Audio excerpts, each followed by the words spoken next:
Welcome in, Juan. Hope you're doing well today. I'm doing pretty good. I got some good rest after yesterday's karaoke stream.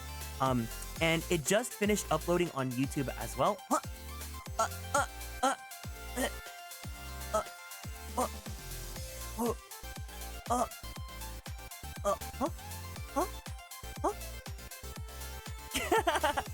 Thank you for the dote. I greatly appreciate it.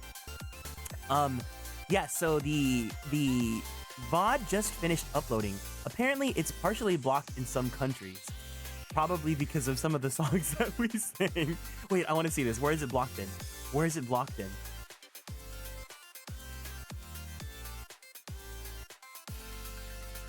Whitney Houston's How Will I Know is blocked. But what countries is it blocked in?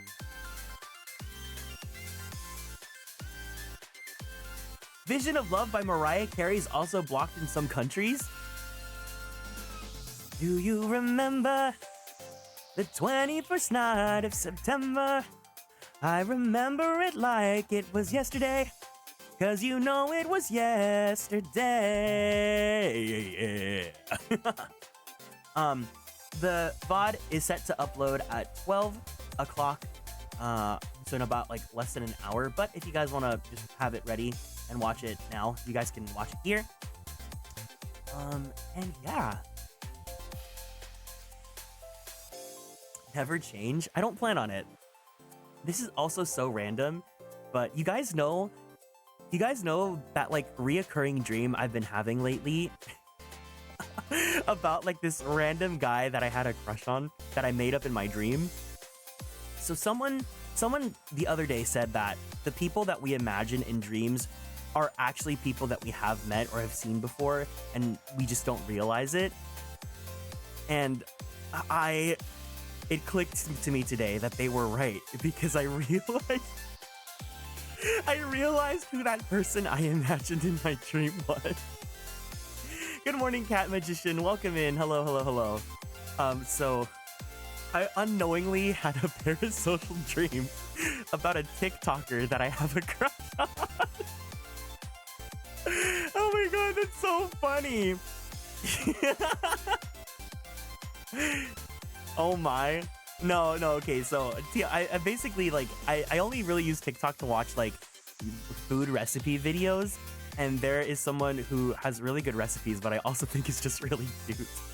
So unknowingly, subconsciously, I ended up envisioning him in my dream about going to summer camp.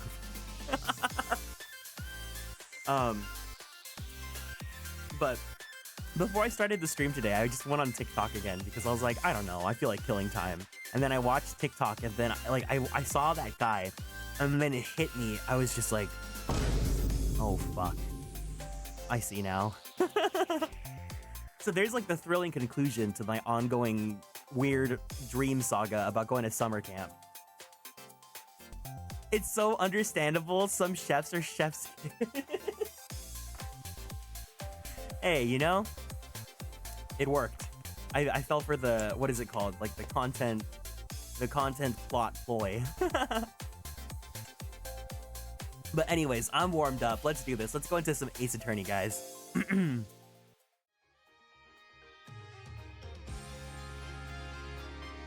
I won't say who it is because it's too embarrassing.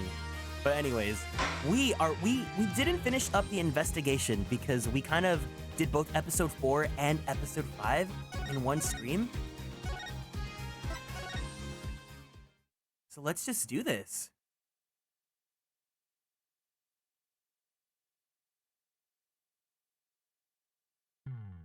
Oh boy, dueling destinies. Time for some fighting. Welcome in, Realix. Hope you're doing well today. So TLDR, what is going on in this case? This is the continuation of case 4, in which Mr. Dude Bro here was accused of murdering our cute little sweet Clay Turan, who is Apollo's boyfriend. But there was a turn in events in which someone's fingerprints were found on this lighter, and they were not the astronaut man's. So, who could it be? Whose fingerprints could it be? None other than our assistant, Miss Athena Sykes, who unfortunately has been accused of being the killer. I was like, I need to add this on my soundboard. Apollo Justice has left our agency and he's doing his own investigation. And we are joined by our daughter, Trucy Wright. Can do no wrong. Perfectly sweet. And of course, Big Daddy here is currently in prison and he will not help us out because he is the prosecutor. And we are currently talking to Bobby Fulbright, who is Big Daddy's handler. So yeah, I think that should be caught up. That's what you missed on Glee.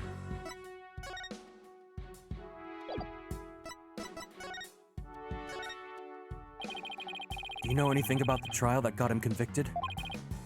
A little. The police call the incident the UR1 incident. Prosecutor Blackquill was charged with murdering his psychology mentor.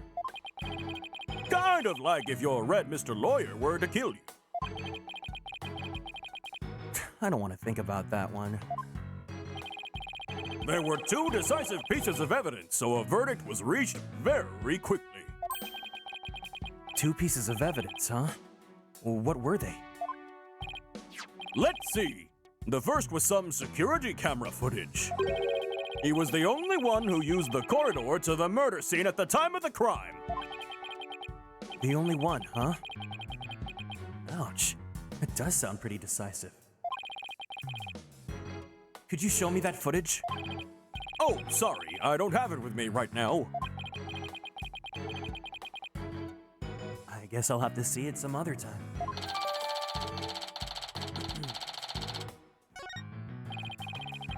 And what was the second piece of evidence? Ha-ha! This one's even more incriminating! A photo of the moment of the crime! Wait, he has short hair?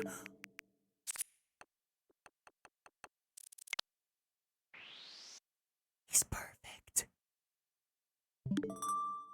No, not Suika game. See? There he is at the crime scene holding a bloody katana. It was the victims kept on display in the room. She had a thing for Japanese culture. Wow. It's hard to be explaining that one right away. It'd be hard to explain this one away.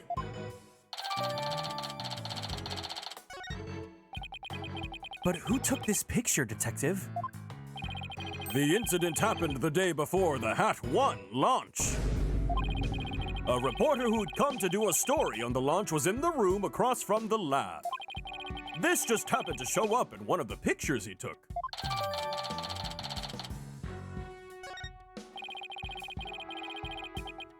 Prosecutor Blackwell's attitude earlier was so odd. He's definitely hiding something. Prosecutor Blackwell said he was hunting a phantom from 7 years ago, didn't he? Yes, I imagine it's getting more and more urgent as his execution date approaches. What did you say? Thank you for the head pats. Wait, I just saw an elephant plushie? Oh, you mean bum rap Rhiney? Welcome in, Ash Frost. What did you say? Execution date? What, did I say something? Never mind me, you didn't hear a thing. Thank you for the lurk, Aaron. I hope you have a good drawing session. So he was given the death sentence. Yes, he told me not to tell you people, actually. But I guess there's no sense hiding it anymore. His execution date is tomorrow. Wait, actually gag. A gag. What? Tomorrow? No. Miss Blackwell, don't you think that's enough for today? What's my coffee voice? Enough for today. Today's all there is when there's no tomorrow. Welcome in, Hero. Hope you're doing well today. But what if the culprit of this current case is the same as the one from 7 years ago? Oh, then it would be the worst possible scenario. Prosecutor Blackwell would be executed tomorrow under a false charge. But that would be unthinkable! We have to do something. Right now! I want to do something. I want to, but... You're a lawyer. You know how hard it is to overturn a decision. I know, but why? Why isn't Prosecutor Blackwell putting up any kind of a fight? Know how he was, right? He's been like that ever since his conviction. Totally uncooperative. Not even his own sister could persuade him. Uncooperative? When he's about to be executed for a crime he didn't commit? This isn't right. I can't let it happen. I have to stop it somehow. Oh, pardon me. Looks like I have a phone call.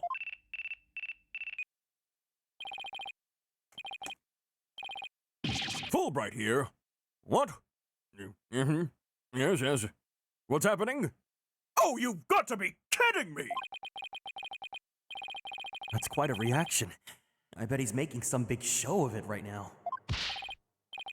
Mr. Lawyer! The robots are... Detective Fulbright, get a hold of yourself! Some kind of a robot malfunction? Not a malfunction! They're staging a revolt! The machines are rebelling against humans! They've holed themselves up in the Space Center and have taken the visitors as hostages! They did what? No, Trucy! We have to get right over there. This is going to be one heck of a battle.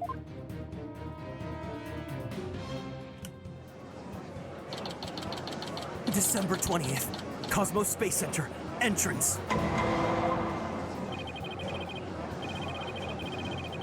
The riot police are here. Then, the robots really are holding people hostage? Look, Mr. Lawyer, what do you suppose that group of people are swarmed around?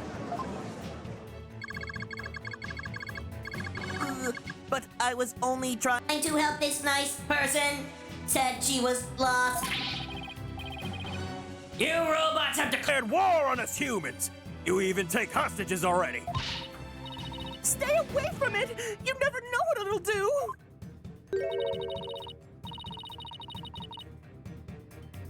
Is this Trucy? What's my Fuka voice? But he's not a bad robot. Can't you see he's just trying to help me? I recognize that voice. Detective Fulbright, are you okay here on your own? Leave it to me! All right, people, what's going on here? Pearls, over here! Oh, Mr. Nick! There you are!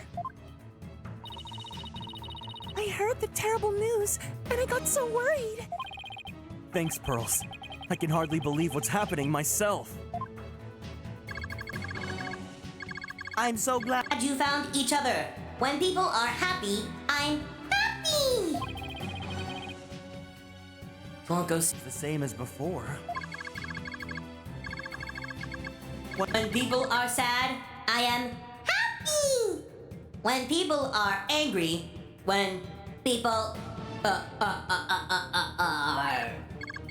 Oh, did I say something odd? Did I? Error.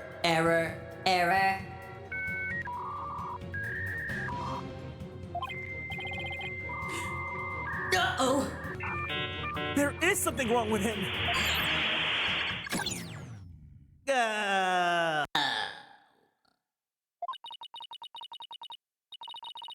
It looks like he fell asleep. He must have been tired. Welcome back, May.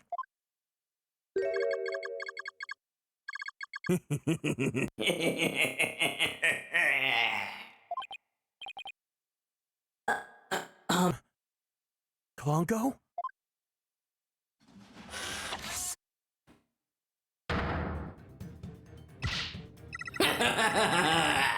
Human beings are our enemies.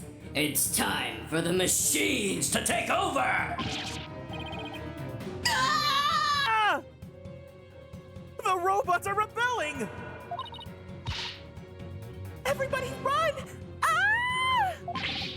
It's an all-out war! It's the end of the world! Oh, could you fall for something so cliche? I'm human too, you idiots! I'm just controlling these robots remotely. What? But it is true that I've taken hostages, so you better not make me mad. Hey, you! Hostage number 1! Come here. I'll let you talk to them. Huh? There's something being displayed on Klonko's face screen.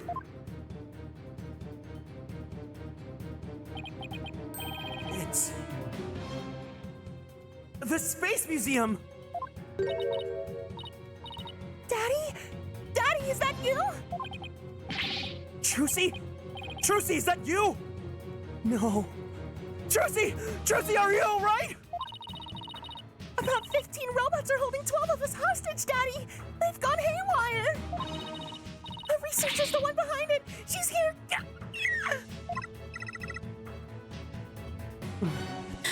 This girl talks too much. Juicy! Trucy! Talk to me!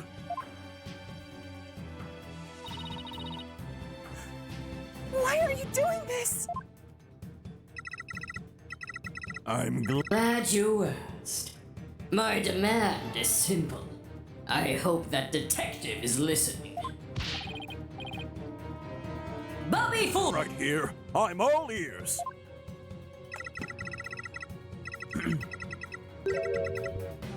I want you to bring someone to me. Clay Turan's murderer, Athena Psyched. Athena? Now hold on just one moment. I can't just give in to a demand like that. So You don't care what happens to these hostages, huh? I'll just pick one out then. No! Wait! Mr. Lawyer! I know I have absolutely no right to make such a ridiculous request, but But you need me to buy some time, right? Got it. I'll see what I can do. But promise me that you will never hand Athena over. And that you won't give up on these hostages either. of course I won't. Now I'd better go contact headquarters. Mr. Nick, how do you plan on buying time? I have no idea yet. But this hostage taker, could it be? If you don't Bring me that little princess. I'll have hunk of junk kill all the hostages. Princess? Hunk of junk. There's only one person this could be. In which case, there must be something I could use as a bargaining chip.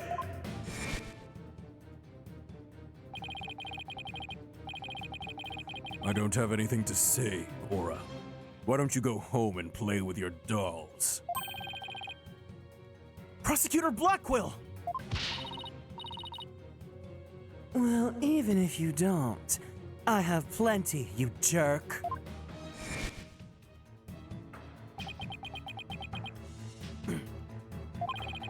Miss Hostage Taker, Athena is not a murderer.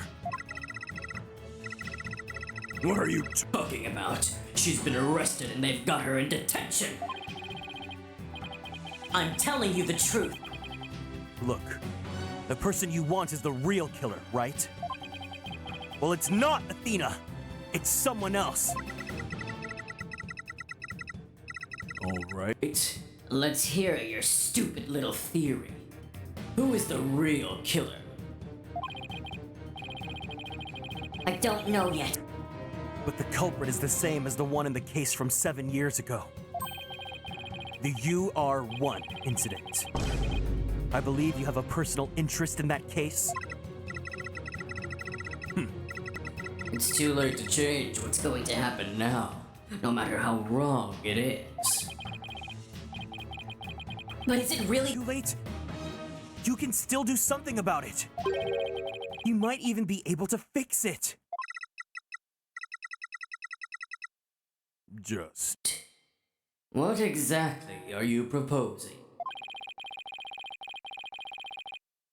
What can I do for you? About the 7-year-old case to satisfy this hostage taker.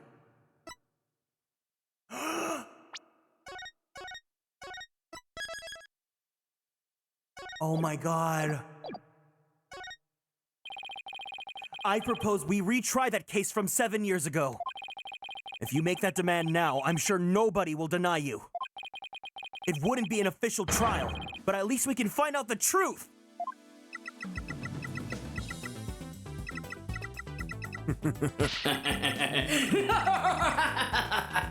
That's good. Real good. Hey, detective. I will give you 1 hour. Get a courtroom ready. What? 1 hour? But that's impossible! Please give me at least until tomorrow! If you don't Mind losing hostages, you can take all the time you want. Oh, but wait. If we're going to have a retrial, we will need a prosecutor. Don't worry, I'll take care of that. She will? And I guess I can be fair and let you come in and check out the crime scene. But a hunk of junk here will be watching you, so don't try anything funny. You got that? Now follow Hunk! And his junk! Riot police, make way, we're coming through! Mr. Nick, wait! I'll help you with the investigation. Thanks, Pearls. I appreciate that. Okay, we're going in!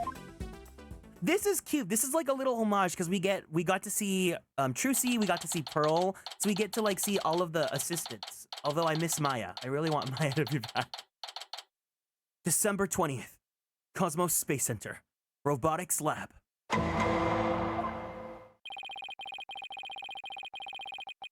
Aura dropped us off with a warning not to touch anything until she got back. I wonder what's taking so long. But we can't really start the investigation yet, can we? Even if we could, this mess makes it hard to tell what the room was like 7 years ago. Mr. Wright? It's the hostage taker! I'm back. To my usual self now. You are still being monitored, however. But more importantly, an important guest has arrived. A guest?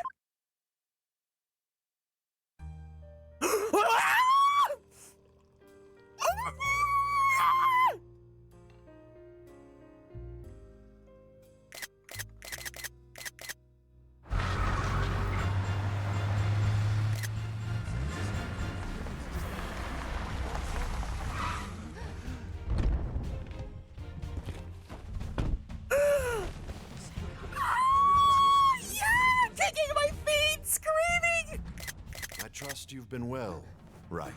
Oh my god! Edgeworth! Yeah! Oh, Kyle sounds so good as Edgeworth. Oh, I love all of Edgeworth's voices.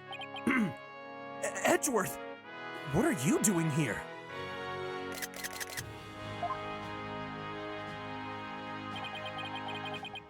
This is Miles Edgeworth.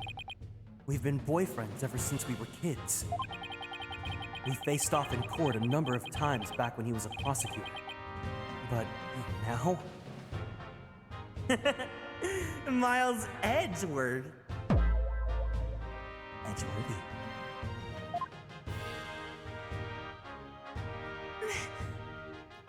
Hello, Prosecutor Edgeworth.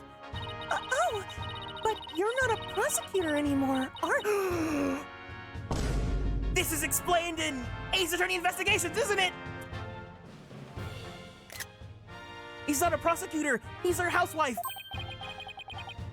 He's chief prosecutor now? Pretty soon it'll be oh my god!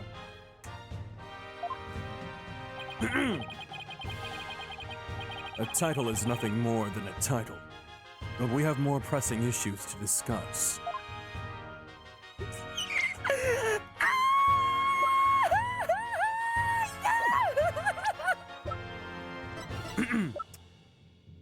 Miles Edgeworth, age 34. He's in his flirty 30s. The chief prosecutor. He's my old boyfriend and a former prosecutor, against whom I fought many courtroom battles, and also battles in the bedroom. So what are you doing here, Edgeworth? The captor chose me as the prosecutor for the UR1 case. Wow, she's good. She went all the way up to the top. I gathered all the information I could in the short time that I had. I'll give you a rundown. You're always so well prepared, Prosecutor Edgeworth. Thanks.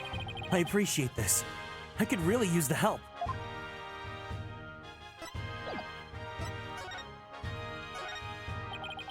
It must be nice to finally have your attorney's badge back. Yeah, it's been 8 years. Sorry for all that I put you through. No. I'm sorry I wasn't able to help you.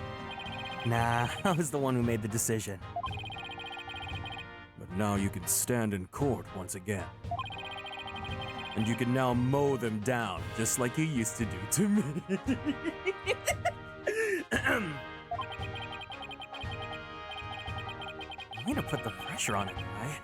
And since when did I get such a brutal reputation?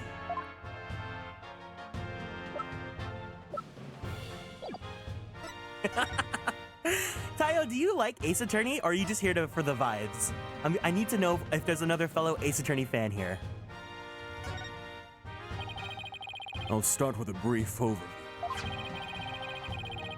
Brutal reputation? Did you forget your beanie arc, Phoenix? I would never forget the beanie arc.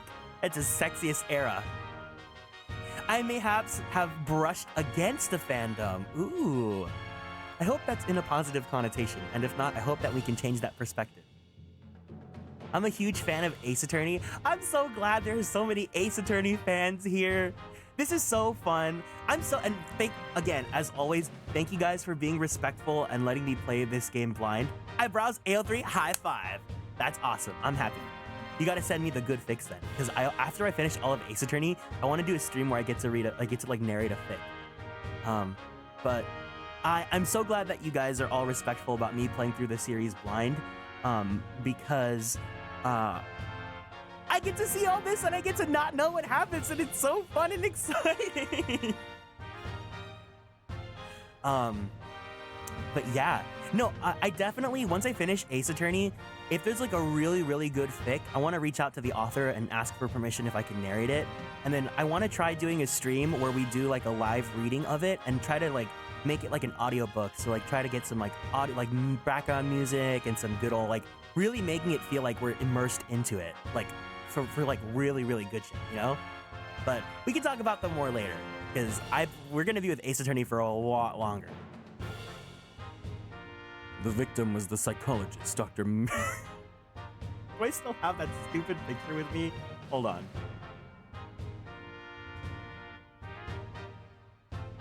Let me grab it.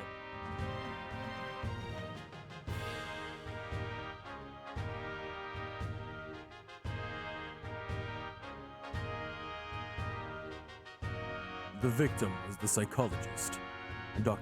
Psyched. Yeah, Athena's mother. 7 years ago, on the 7th of October, her body was found here in this very room. I have 2 crime photos and the police notes on them for you to see.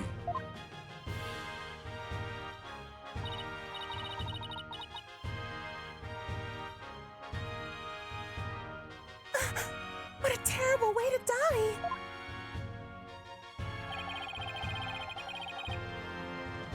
This other photo shows the other side of the room, too, I see.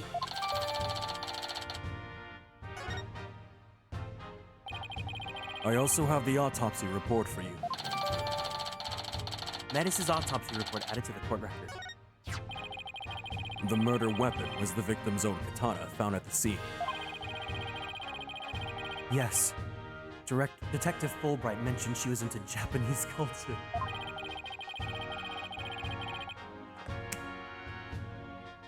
The body was found by a Space Center staff member and 2 police officers. The police were called in because of the sabotage threat on the Hat 1 launch. Yes. Director Cosmos mentioned this too. A few hours after the body was discovered, a suspect was arrested. The suspect was Simon Blackwell, a young prosecutor. I hear his trial was over in a flash. Yes, a guilty verdict was declared in only 1 session. Not only did he plead guilty, but there was decisive evidence against him too. The security camera video. And a photo of the moment the crime, as I recall. But did Prosecutor Blackwell have a motive? To this day, his motive is still unknown. Edgeworth is so tall. Why is his head like cutting off of the screen? I need to know. I got a tangent. Hold on. I know there was like a chart that was released recently, right? Of Ace Attorney heights. Is it still? I think Geb put it on the Discord. Let me see. He's a giant. What are everyone's heights? Ace Attorney heights. I need to know if I have a size difference.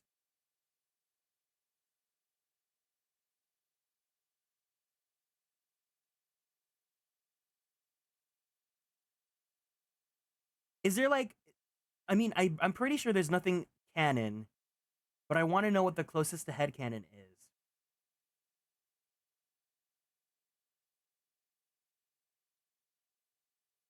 How tall are you? I'm 5'8.5". I think that's like what?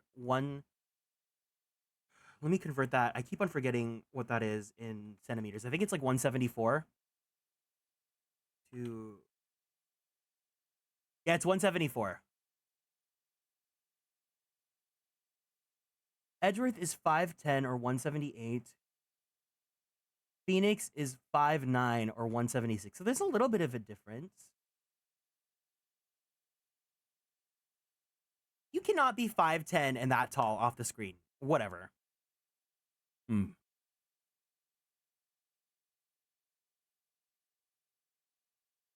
Oh, you know what? It's a chart from Tumblr. So it's like, it's trust with your own judgment, you know?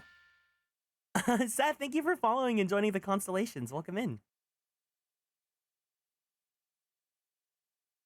We're the same height? High five! To this day, his motive is still unknown. He insisted that he did it, but he would never say why. So that means he must still be hiding something. Right. And there's another aspect of the case that was never revealed to the public. Yeah, I know.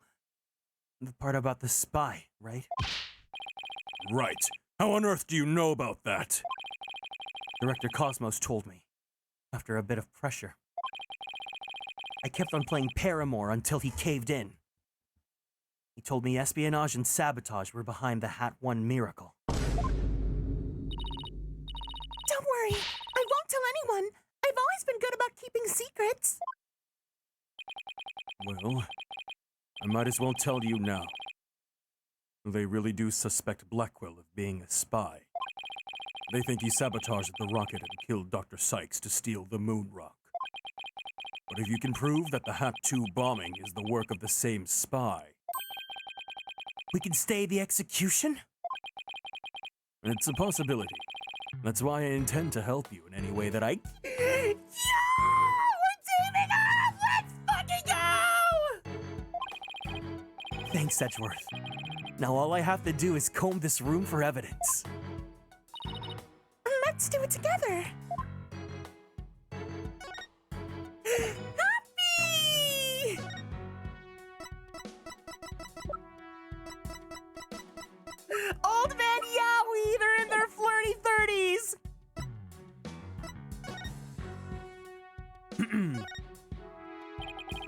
This is one heck of a robot. There's something written on it. Is this supposed to be a poem? I cut down anyone who displeases me. I make the rules. I am the law. I wield the ultimate gavel of judgment. I am Judgatron JT02. I don't believe we need to bother with that, Pearl. It's not even completed yet. Wait, not the old man emote. He's right, Pearls. There's no sign of it in the photo from 7 years ago either.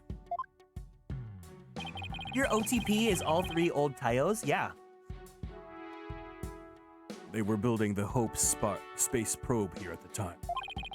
The murder occurred after the space probe had been removed from the room. So it was long gone by the time someone took this picture, huh?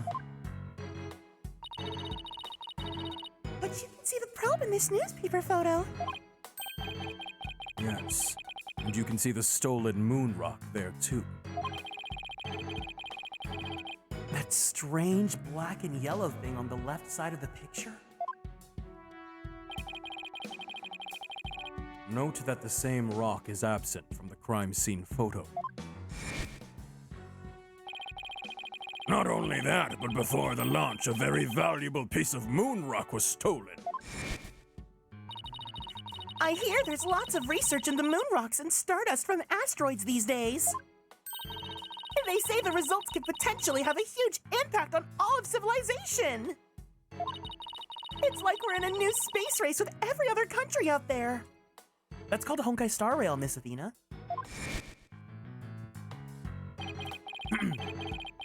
So the person who stole it, think it was our spy? I'm sure of it. Dr. Psyched was probably killed because she was a roadblock in their plan. Unfortunately, the government thinks Prosecutor Blackwell is the culprit.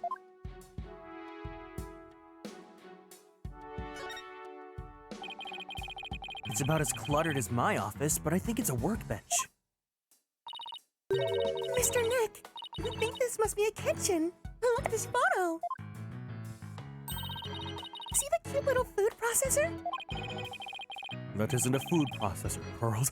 Wait, Edgeworth calls her Pearls too? That isn't a food processor, Pearls. That's the Hope capsule. It was scheduled to be loaded onto the Hope space probe this fateful day. I'm so distracted by Edgeworth. Like, they gave him lips, look. They didn't have to do this. They gave him like, hey, he's wearing some lipstick. He's wearing like a nude colored lipstick.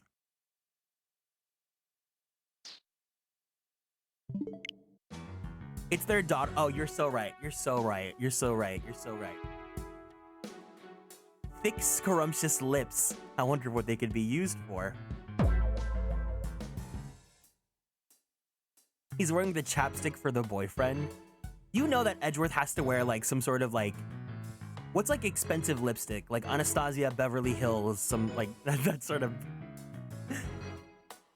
The 3 people who come to collect the capsule discovered the body. The first on the scene, huh? A staff member and 2 police officers, was it? The lip gloss? Oh, for sure. And they were here to collect the capsule, which reminds me. So they plan to use this bag to carry the capsule, is that right? Yeah, more or less. Say, why don't we stop talking about the case and have a nice cup of tea instead? Apollo and Aura Blackwell. I wonder what they're talking about. Edgeworth, did those 3 people have a bag with them for transporting the capsule? Oh, you mean this? It's a custom-made shock-resistant bag. But how did you know? Oh, I just overheard Apollo making an inquiry about it, that's all. So he's looking into the case from 7 years ago on his own, is he? How does he know who Apollo is? He's never met him because he wasn't in Apollo Justice.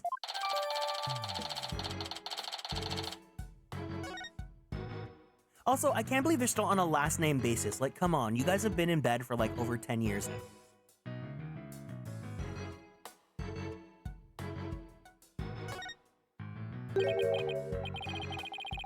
What's this? It looks like a giant power plug. It's attached to what looks like an electric vehicle charging station.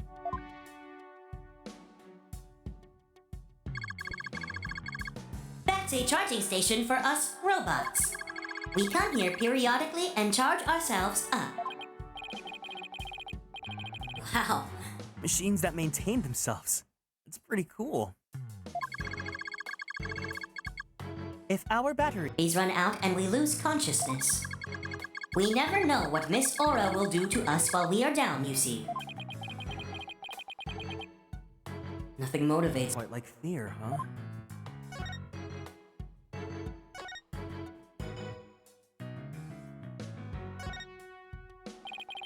What's this? A giant robot arm, maybe? It's pretty big for an arm, but you're right. I think these thin parts are finger bones. Imagine someone calling you Mr. Young. That's like when I played through all of Shin Megami Tensei 5 Vengeance, and Aogami would always call me Young Man, but because my last name is Young, he would always say Young.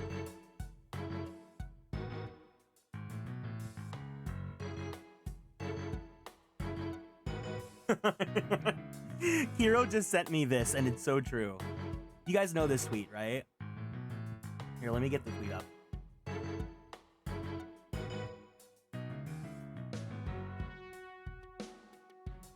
Let me get my screenshots, hold on. I just saw this tweet recently, too.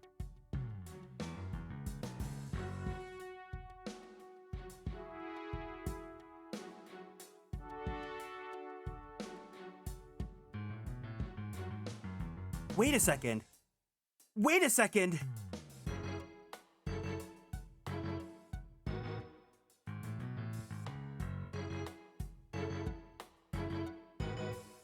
I have that mouth.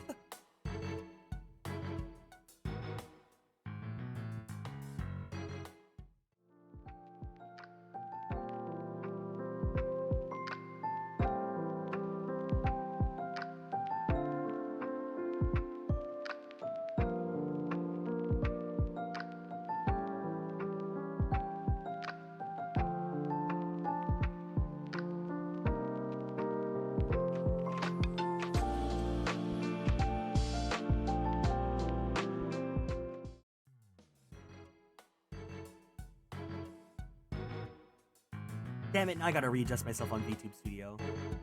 Wait, here. I'm a genius. I know what I need to do. Copy this over. Bing bong. Alright. They're even about as long as my legs. And there's a spiked ball and giant drill on the floor, too. Is Aura trying to build some kind of Tengen Toppa Gurren Lagann? Of massive destruction? Maybe she wants to use it to demolish a big building or something. I can picture her gleefully tearing down the street, doing just that. Better not think about it anymore. Oh, what? That stupid post is still there.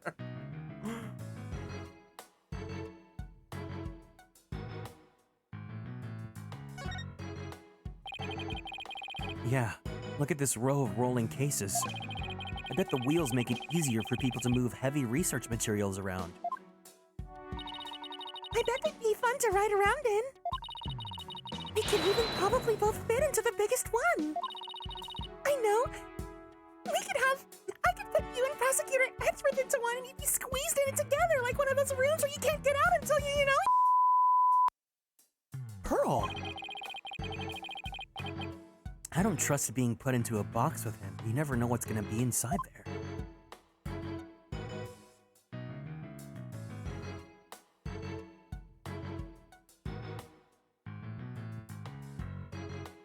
Pearly! Oh my god, the time skip has really changed her.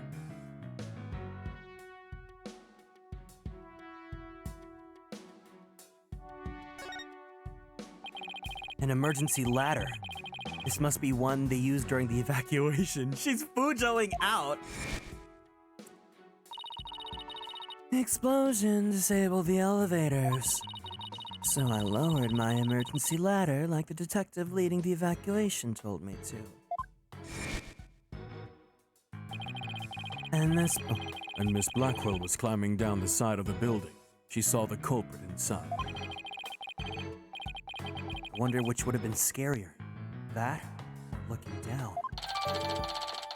Imagine Edgeworth wearing Kafka from Honkai Star Rail's outfit. I think anyone would look good wearing Kafka's outfit. It looks like an operating table. It's in the photo too. Yes, it was here then as well, with the victim's body lying on it. Here, okay, I'll do it for you guys. Kafka HSR. Media tab. Just bear with me for a minute. It's gonna be worth it, I promise. Everything I ever do is worth it.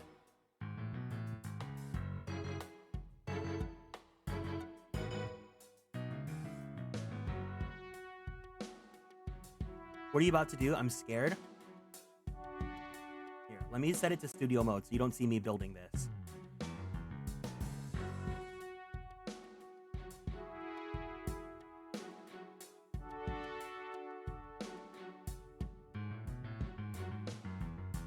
Miles Edgeworth. Yeah, you know, if it takes me really long to do, it's worth it.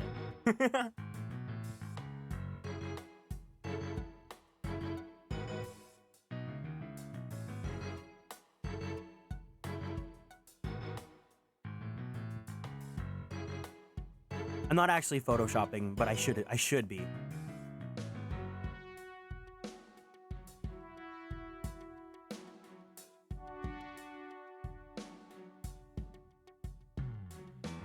All right, are you ready to have your mind blown? Are you guys ready? You're welcome.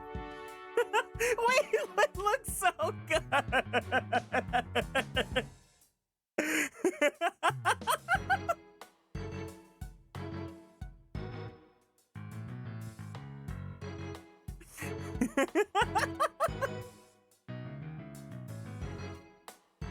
Okay, but he kinda... You're welcome. Mm-hmm.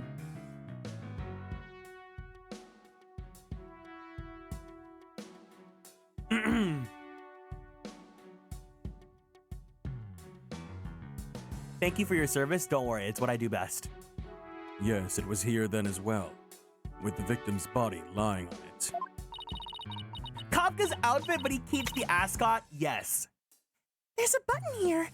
Oh, I know. I'll try pushing it. Pearls, don't touch the... Oopsie. The ascot stays on during sex. Hey, it's moving. What was that robot?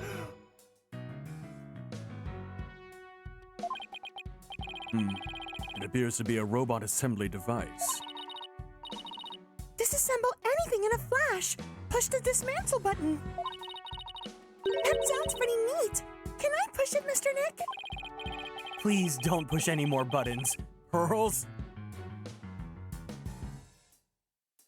Look at what this... That is inappropriate. This machine just... They saw Narumitsu on screen and had to recreate it on screen.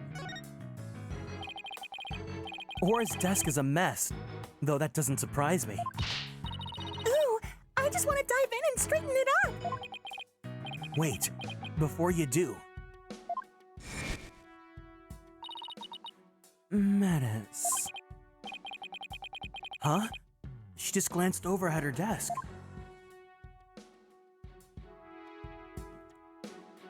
Now, why do you have a photo of her on your desk? It's... Menace Psyched. Clunko, can I talk to you? I really hope he's back to normal. You wish to speak to me, Mr. Wright? if you're going to hit me, please avoid the face area. Hey, don't put me in the same class. Class as that woman. What was Aura like 7 years ago at the time of the incident?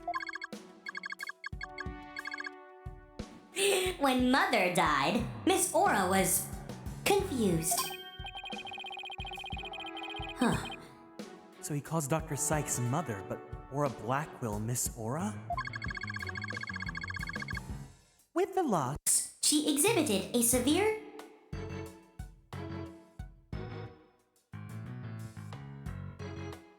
catecholamic imbalance. Excuse me, but I have no idea what that means. pardon me. Searching for an alternative expression. She would spend the nights crying and then take out her feelings on those around her. After Prosecutor Blackwell was found guilty, she repeatedly demanded a retrial as well. That is Correct. But without new evidence, her requests were ignored. And then, little by little, Miss Aura began to change. She started to hate it when I called her Mama Aura. He has two mothers. Welcome in, Spider Lily. Thank you for the dotes. And before long, she started hating the court system and abusing Klonko, huh? That murder destroyed so many lives. Right. Take a look at this paper on Dr. Sykes' and Mrs. Blackwell's research. Honko and Klonko. They're the robots with hearts that Dr. Sykes created. Honko series features can determine the presence of a human with their heartbeat detection system, recognizes people by scanning their spacesuit or uniform jacket ID tag, can also recognize a person by facial features once the face has been registered, can infer people's emotions by analyzing their tone of voice and communicate with them. A heartbeat detection system lets them determine when a human is present. In addition, they can recognize people by their ID tag or facial features. They can infer people's emotions by analyzing their tone of voice. That's amazing. Hey, I don't know, Edgeworth. They might be even more human than you!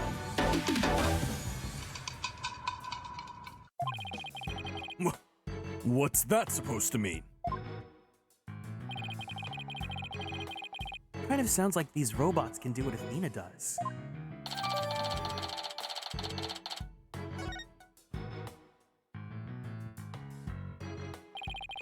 Phoenix is like so unnecessarily shady to Edgeworth. Well, I guess that's about it for this room. So what do you think, Wright? Any ideas? There are still a lot of gaps in the evidence, but I'll pull it off somehow. The tension's real. Oh my god, Tayo, if you ever play the Ace Attorney trilogy, which I believe is on sale right now, and you get to the second game, Phoenix is like such a bitter ex, but he's still not even exes.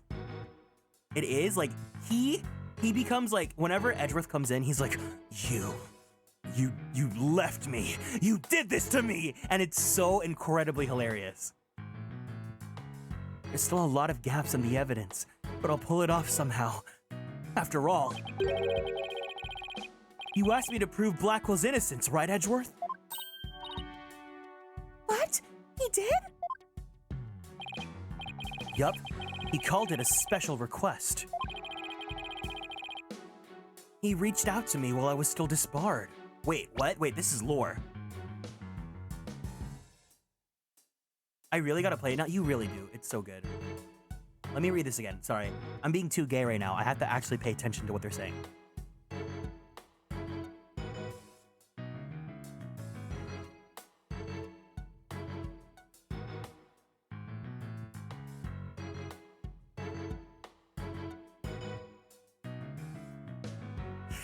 Edgeworth reached out to Phoenix while he was disbarred?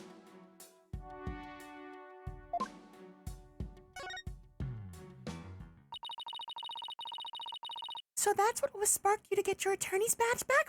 What? Yup. The Blackwell case. He became a lawyer again for his boyfriend because he asked him to? I love Ace Attorney. I love Ace Attorney. Right. I have a special request. I want you to clear one of my subordinates of suspicion. Hey. Oh, wait, this is Beanie Fix.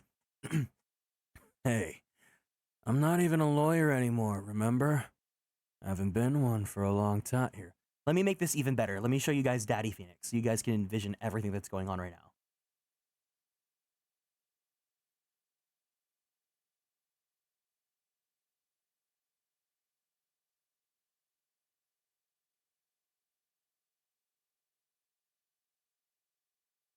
Hey, I'm not even a lawyer anymore, remember? I haven't been one for a long time. That 8-year misunderstanding has been cleared up, and you must be eager to return. I'm sure you're familiar with the other case that ushered in the dark age of the law. Very soon, a convict will stand as a prosecutor in court. I want you to keep an eye on him.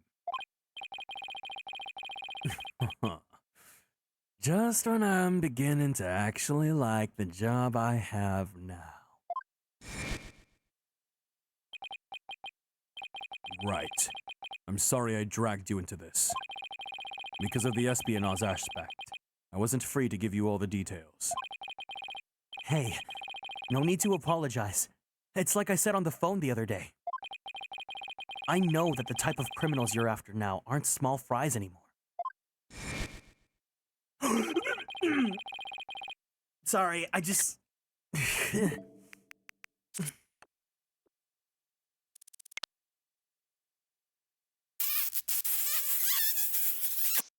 Why do they make them so luscious? They know. Whoever's working on this game, they know.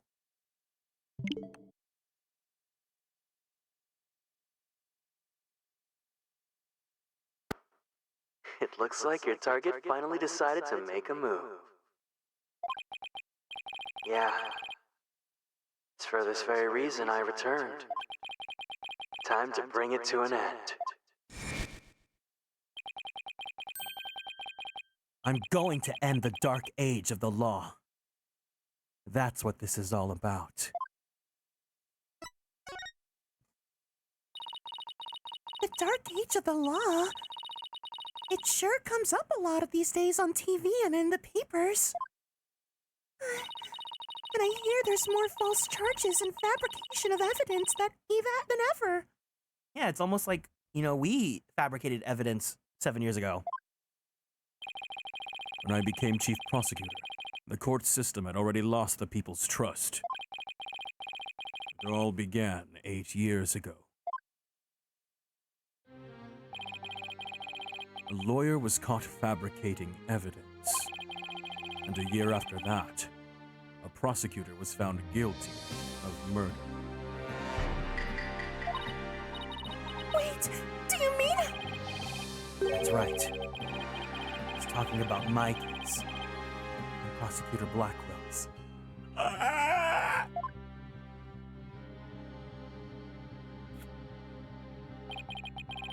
It was a downward spiral after that. An absolute nightmare.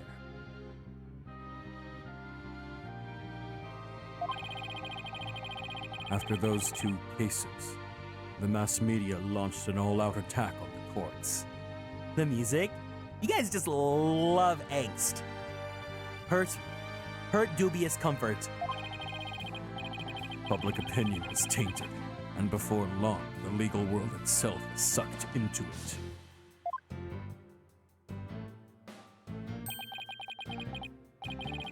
It's such a shame. One suspicion forms, it's very hard to shake. Lawyers and prosecutors were supposed to trust each other, pursue the truth together.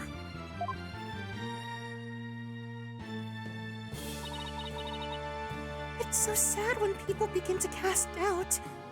They start lying to themselves and each other. Yes, and do absolutely anything to win. We are in an age now where winning is valued far more than the truth. I'm sure it's caused our new chief prosecutor to lose many a night's rest. Is it just me, or did his brow get even more furrowed than the last time I saw him? No time to be gay. The hostage taker's disdain for the courts is a perfect example of the times. Sure is. Do you have any idea who the hostage taker might be? Well, somebody who mistrusts the court system and can manipulate robots. It can really only be Aura Blackwell. Who else but her would want a retrial of that case from 7 years ago so badly? Simon Blackwell's older sister, and the owner of this room. I agree with your conclusion. Perhaps she intended to force Miss Psyched to confess. Actually, I think she had a much more horrific plan in mind for Athena. The important thing is for you to solve UR1 and prove Blackwell's innocence. And then maybe she'll release them hostages. I'm counting on you, right, to set that prosecutor and those hostages free. And I'll be counting on you in court to help me, too. Of course. I'll do everything I can to uncover the truth. Yeah! Square jaw! As this isn't an official trial, I'm more at liberty to be a little unorthodox. Mr. Wright, are you finished flirting with your investigation boyfriend? Yeah. But I'd like you to tell the hostage taker something for me. I have to go to the detention center. I can't start the trial until I've talked to Athena. Iris, thank you for following and joining the Konstellations. Welcome in. She has already given her consent. I will accompany you to the detention center. So I'm still being watched, huh? Welcome in, Iris. Can we give Iris a warm welcome for being new here in the chat? I'll see you in court, Edgeworth. Even if it'll be an undocumented trial, it'll be good to face you in court again.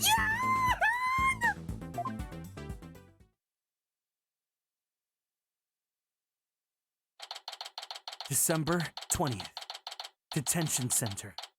Visitor's room.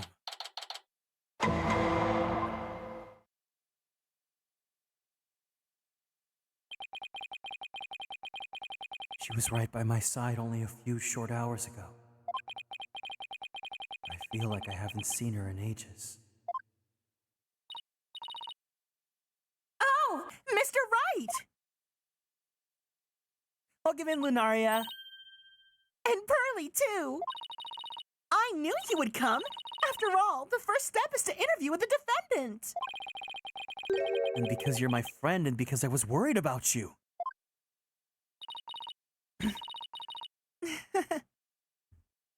Thanks, boss. I'm not the only one who's worried either. Really?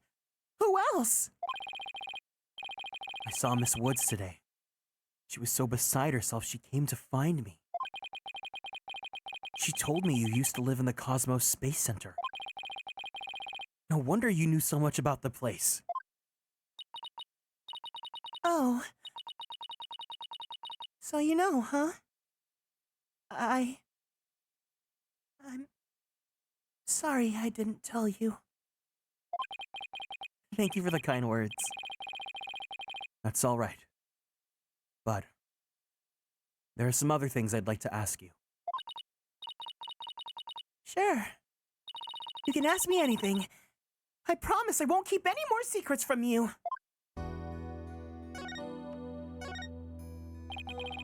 Tell me about the day that Clay was murdered.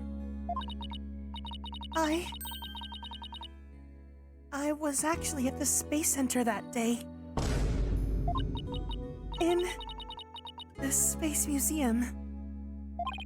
Mr. Hatsoff, thank you for following and joining the Konstellations. Welcome in. Right where the culprit fled to? That's no good. I never could fully deal with what happened 7 years ago. But when I saw the center again during the news coverage of the Hat 2 launch, I thought maybe if I went there, things would be different this time.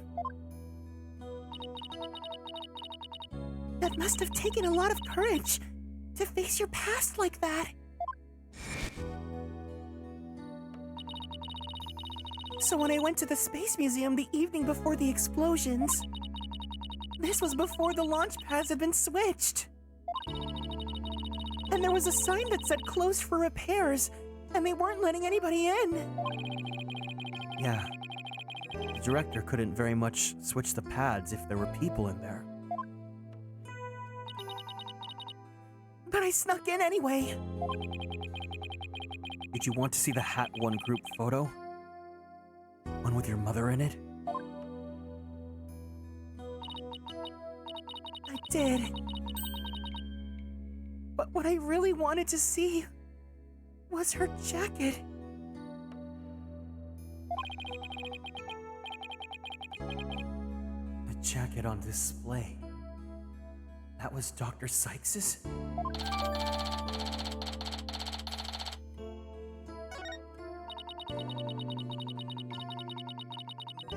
But I should have known it wouldn't be easy to get over such a traumatic experience. The second I saw that jacket, it all came rushing back to me.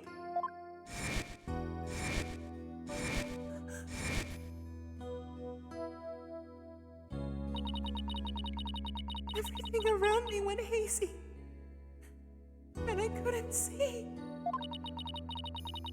I tried to get out of there somehow, but I guess I passed out.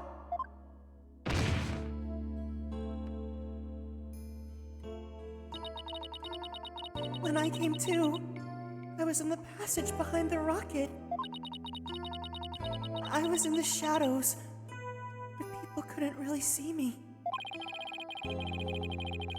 Maybe you got confused and went the wrong way when you were trying to leave.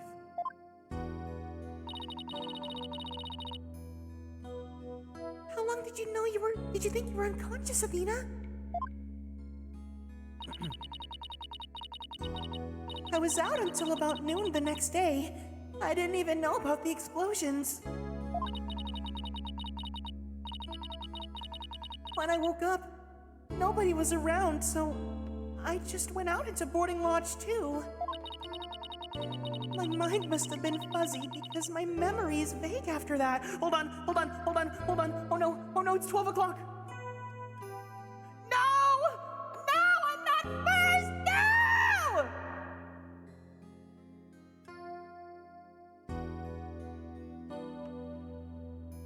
I, Psycho Reaper.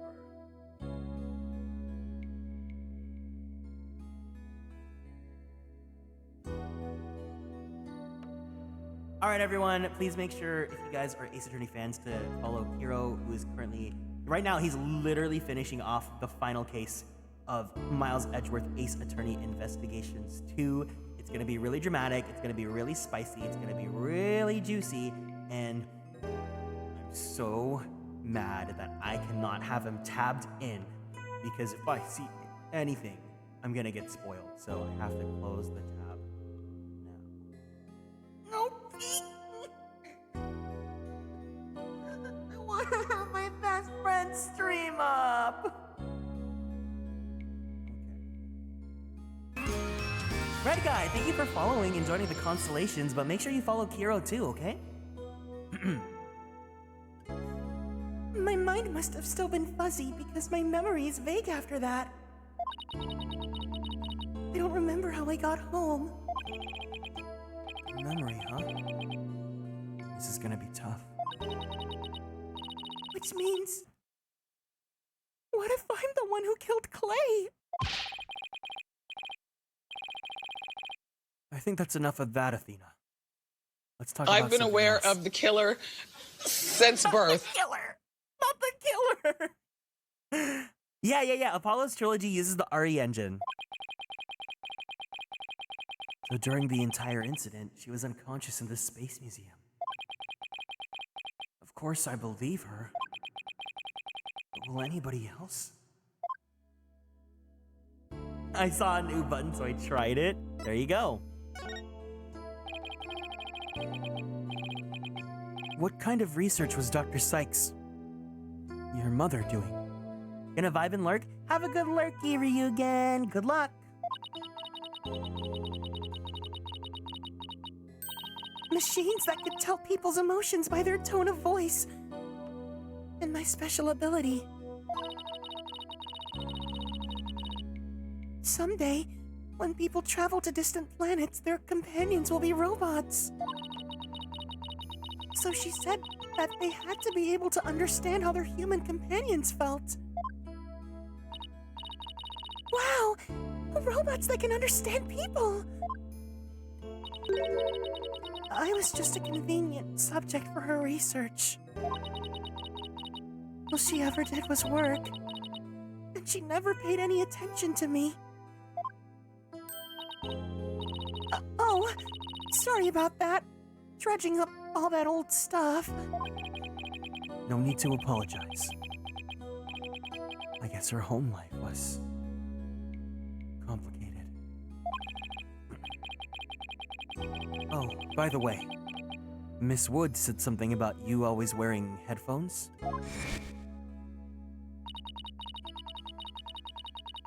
She always wore these big, heavy-looking headphones. She said her mother made them for her as part of her research. I had to wear them every time I went out. Oh, I hated them so much. But she wouldn't listen. What were they for? Oh, she gave me some kind of explanation. But I don't remember now. It was too difficult for a little kid to understand. Okay, but let me say this one thing. I don't think your mother only thought of you as some handy subject for her research. I want to believe that. But just about the only things my mother left with me are Widget and this earring. Oh, it's so beautiful. It's made of a piece of real moon rock she had for research. Maybe she did love me in her own way. I'm sure of it. I'm really sure she did. Because that's what I want to believe too. Damn, that line. Ugh.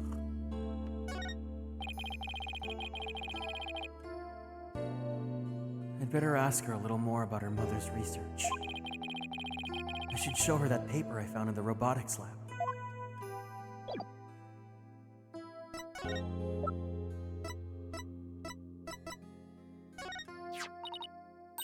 Oh, the Pongo series! You must have gone to the robotics lab. You seem to really love Punko and Klonko. Yeah, my mother made them and I grew up around them, you know?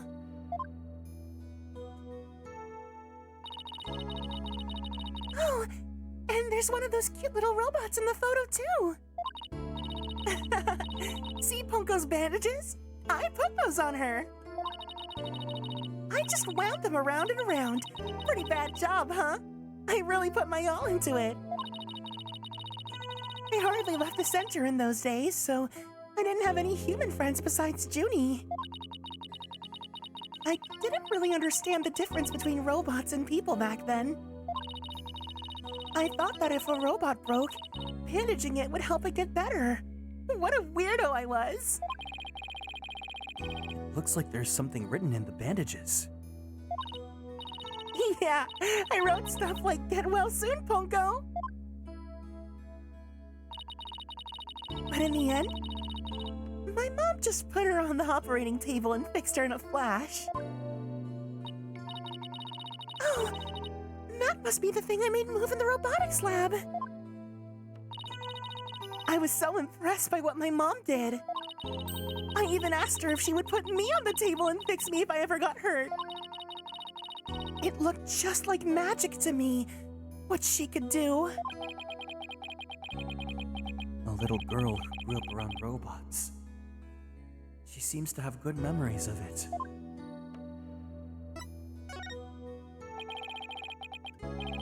On a different subject, did you hear about the person holding up the Space Center? Yes, a little. And this person is even taken hostages? I guess I better spare her the news about Trucy. Well, after some negotiating, we agreed to do a retrial of the case from 7 years ago. What? You're kidding me! So that means Prosecutor Blackwell might... Yup. I know he's innocent. I just have to prove it. So wait. Did you know him back then? Yes. He used to come visit my mom a lot. He studied psychology under her and would sometimes ask her for advice on his legal cases. He was very kind and considerate and straight as an arrow. Are you sure about that, Athena? Do you know what game you're playing? Move, I'm gay. Have you seen what Bobby Fulbright does to him? Oh, okay, there we go. Unlike now. Where he's more twisted and fruitier than a basket of snakes. That's why I took to the witness stand during his trial 7 years ago. Oh! Please! You have to listen! Please! You have to listen to me!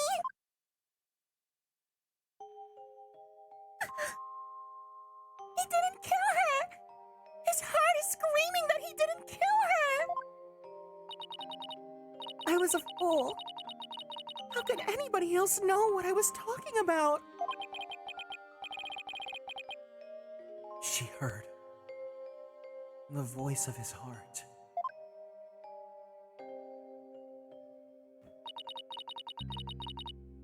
You were only 11 then, right? You were very brave to give testimony. Girls is right. You did the very best that you could at the time. Like no one ever was. But nothing I said did any good. I was shaking and a scared little girl. Small and ineffectual. Even after I went to live with my relatives in Europe, I stayed closed up in my shell. But you're different now. You're always so bright and cheerful. Thanks. That's because one day, I came to realize that I had to fight. That I couldn't give up. I became the protagonist of my own shonen series. I exercised hard and studied hard. I wanted to become the strongest lawyer that I could be. And then you lose your main character status in the next game, but we don't talk about that. I wanted to save Simon, but I had no idea how. And then I met Mr. Wright, and thanks to him, I realized that if I became a lawyer, I could prove that Simon was innocent. I also realized that psychology could help me do this. I mean, psychology was my mother's specialty, and I studied it. I felt like she was there with me, supporting me. It doesn't seem like Athena knows. Prosecutor Blackwell is due to be executed tomorrow. wanted to prove Simon's innocence personally. I wanted to do it so bad. Even now, I want to fly out of here and go save him.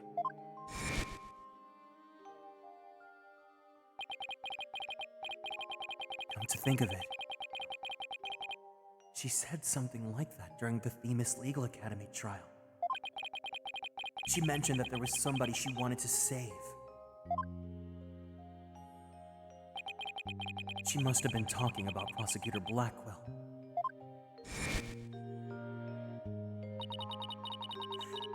I heard some prison guards say that you had an interview with Simon. How was he?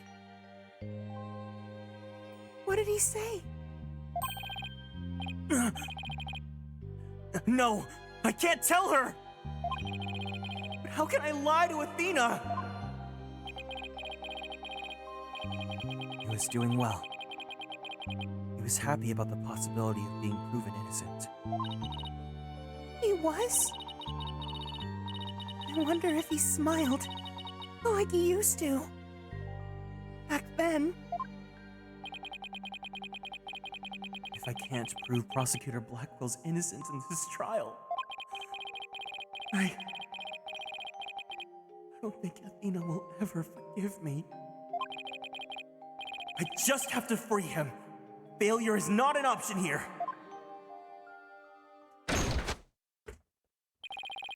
Ah, I thought you might be in here. Mr. Lawyer, we're in trouble. We are? What is it? Oh, I couldn't find a single open courtroom. They're all in session. Oh no! But this is an emergency! It's very difficult to interrupt a trial once it's underway.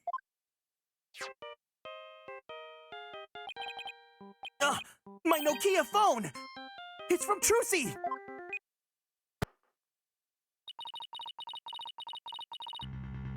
I told you I'd give you 1 hour.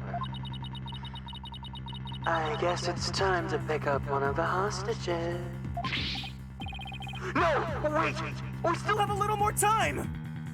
Look at it! It's a Nokia brick! If he threw it, it wouldn't break at all! Its battery's gonna be worth like 3 days without charging. Besides, all of the courtrooms are being used right now! Make all the excuses you want, but you won't get more time. Your daughter is first. Oh, the poor thing. She's a little too young to die, don't you think? No! Don't you dare hurt her! There has to be something I can do! The cruelest injustice is about to befall us! No! I can't believe this is happening! Mystic Maya, help us! Wait a minute. Maya? I read somewhere that you were holding a trial in the middle of an exploding courtroom. That must have really been something. Although weird is part of the course for you. A courtroom. You up! That's it! There is a courtroom we can use after all! Okay, time's up. Too bad. Any last words you'd like to say to her? Hold it! Aura, please don't add to the crimes you've already committed! So you know who I am, do you? It wasn't like I was trying to keep it a secret anyway. We're ready to start the Trial. We can hold it in the ruins of the courtroom number 4, the one blown up by the bomber! Oh, what a wonderful idea, Mr. Nick! I never would have thought of that. An astonishing trial in an astonishing location. I guess it's only befitting. I'll go get the place ready right away. No. I promise the screenshots I'm taking them is because when I make thumbnails, I need backgrounds to use, right? So like this is a really good background to use as a thumbnail. I imagine though that if we were playing on 3DS, that would have looked so sick though.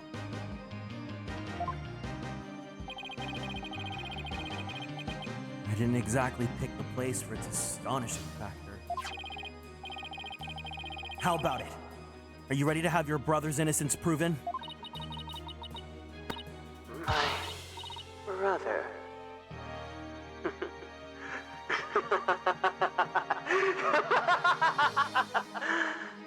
Oh, I'm sorry. Did I forget to mention? That's not Simon you'll be defending. What? Not Prosecutor Blackwell?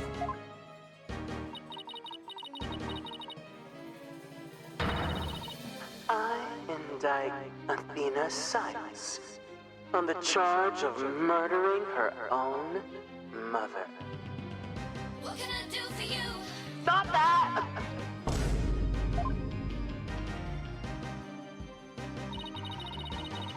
You'll be defending the little princess there. The one behind the glass. What?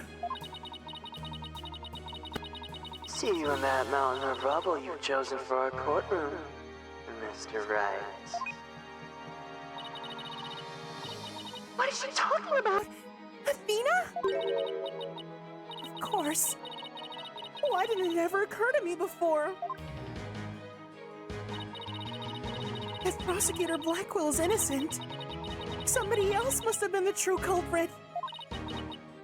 Did I kill my own mother? Oh no, she's going through that shonen protagonist arc where it's a black screen of death. There's no more light in her eyes.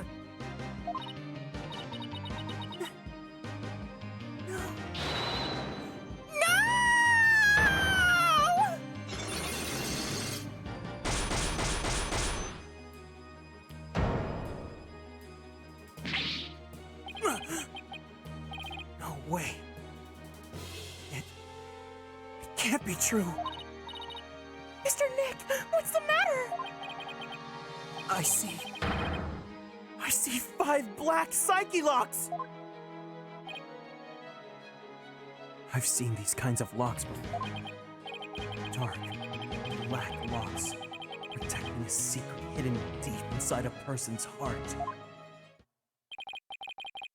There's no way to remove them.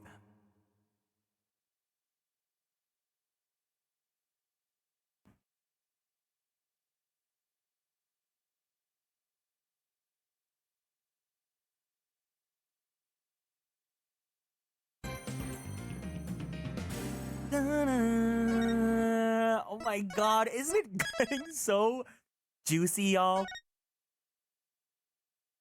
Wow, it's so good. It's so good. It's so good. We're gonna go on and do the first part of the trial, but I think it is a good place to go ahead and take a little bit of a break. So if you guys need to, go ahead, go use the bathroom, go grab some snacks, go do what you gotta do. And when we come back, we're gonna start this trial. Oh man, I love this game.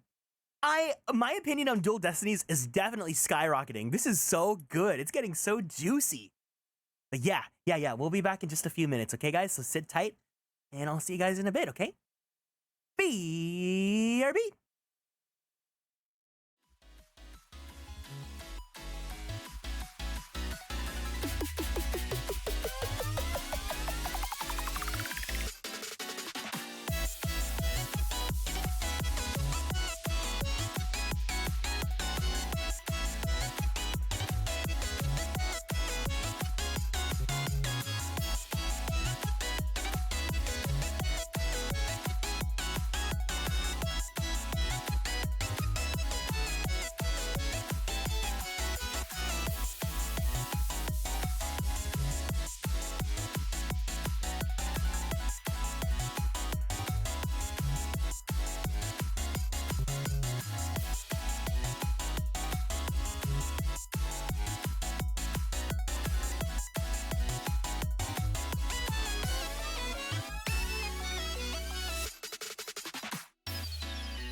All right.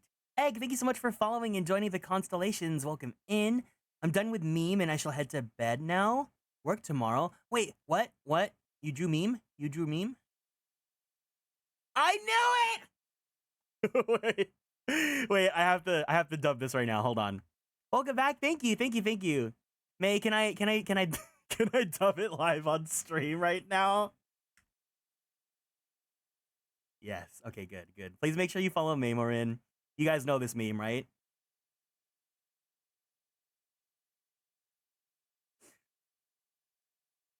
Ora, ora, ora! Take that! Yeah, right. You're pregnant. Ah! Ah! And that's how Trucy was born. What do you think, Daddy? Let's not, spin up that kind of story, shall we? The introduction of Trucy, right? Who on earth taught you that? Right. Just the image of Edward saying, yeah. Okay. Good night, man.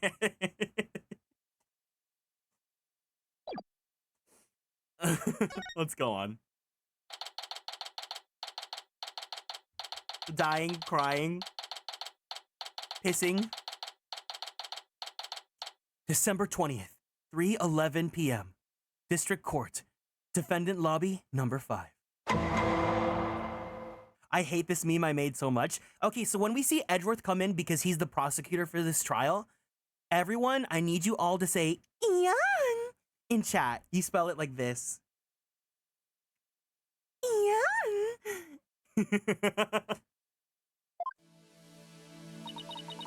I did a little research. I looked into those special psyche locks you mentioned, Mr. Nick. You did? That's great. I really appreciate it. A red psyche lock protects a secret a person is consciously trying to hide. If the person folds under questioning, the lock breaks and the truth comes out. Why did I see a thumbnail of Edgeworth bent over? Is that how you came in, Slyanetta? You can see the comic here. Yeah. That's exactly how I got the truth out of Detective Fulbright and Director Cosmos. But a black psyche lock protects a secret from the deepest place in a person's heart. A secret that the person isn't even consciously aware of. So even they don't know it's there. Athena isn't trying to keep anything from you on purpose. Take care, May. For some reason, part of her heart and her memories are sealed off, even from herself. Okay, so all I have to do is break the psyche locks. According to my research, a black psyche lock is like a heavy chain wrapped directly around one's heart. Wait, is that still the thumbnail on my channel right now? I hope Twitch doesn't get me in trouble. Okay, it says there's a question mark on the thumbnail, so hopefully I don't get in trouble and this VOD doesn't get purged. If they're all ripped off by force, it could cause permanent damage to a person's soul. In other words, if I'm not careful, it could traumatize Athena for good.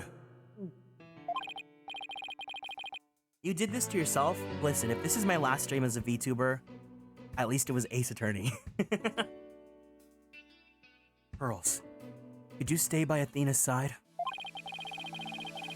She must be suffering under the weight of such a heavy burden. All right. But will you be all right by yourself, Mr. Nick? I'm up against Edgeworth. I have to be able to give this trial all of my focus and strength. Young. And you can't do that if I'm there? I'll just hold you back. No, that's not it. I just meant I can relax and concentrate if I knew that you were with Athena. You were the only one who can do it, Pearls. All right. I'll do it then. Good luck, Mr. Nick. Good.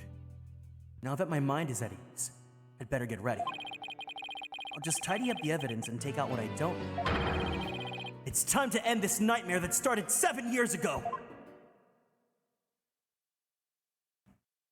Welcome to my graduation stream, everyone. It is now December 20th, inside the District Court, courtroom number 4. Defense, prosecution, and judge. There are even people in the gallery. The roof has been completely blown off and the walls have collapsed. But today, this ruin is my battleground. Goodbye, it was nice knowing you. This is your first stream here with us.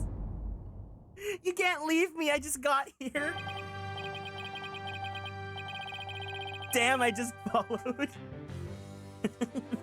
Listen, don't worry. If I ever say I'm graduating, it's 100% a joke. I don't really intend to ever leave this VTuber account because I don't plan on going corporate or anything.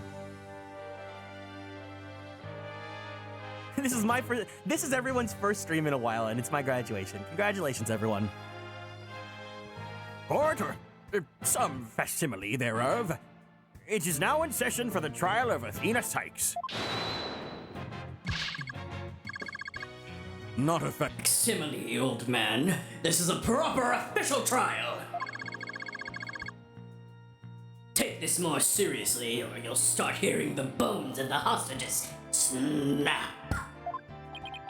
Oh wait, it's just Aura now. Okay, I'll just do the Aura voice then. Please not. Try not to upset Miss Blackwell. I'm begging you.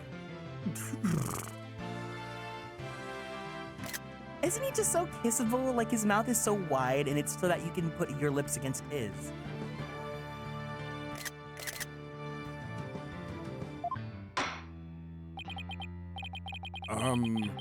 Court is now in session for the very serious and very proper trial of Athena Psyched. Yeah! This is no trial. It's nothing more than a ridiculous farce. Why is his face like that? Why is his face like that? It's so...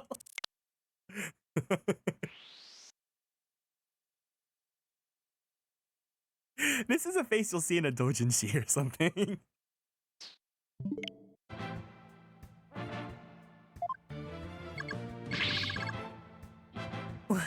What did you just say?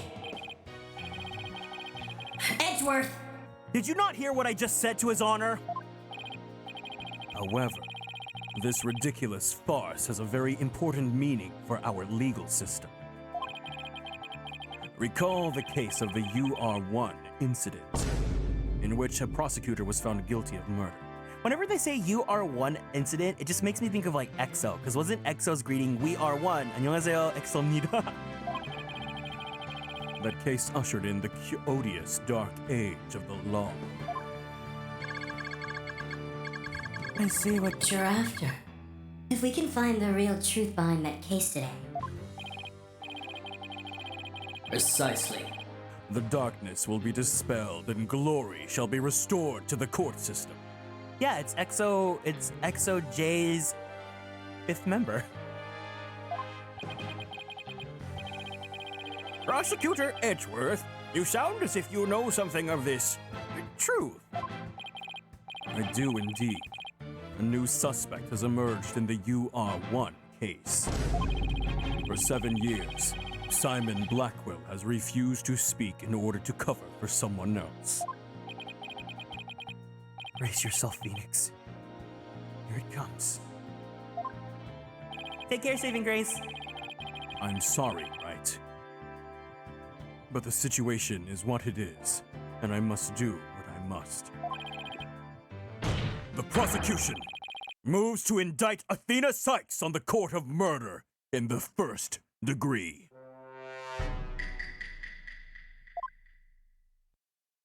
Oh my god, every expression he gives, it's just so... Yeah? Anime!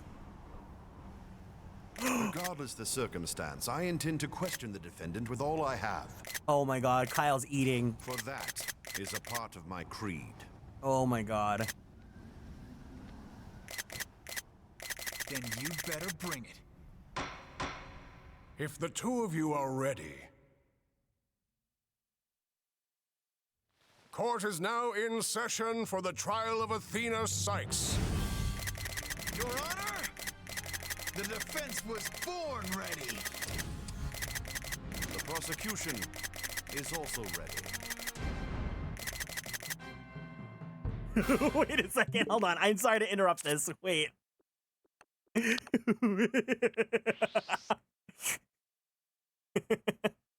I still want to kiss him so bad.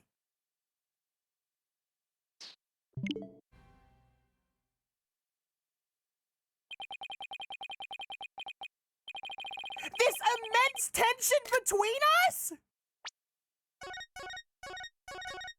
What a hell of a graduation stream. Oh my god. My storage is full of yeah.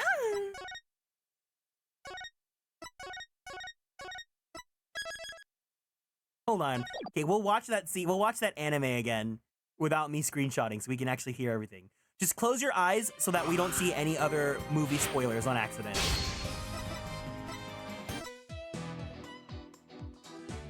I'm in love with her tension. Happy Pride Month!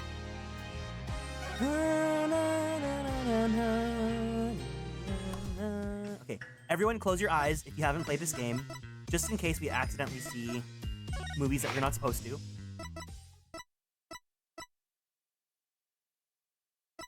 Okay, there.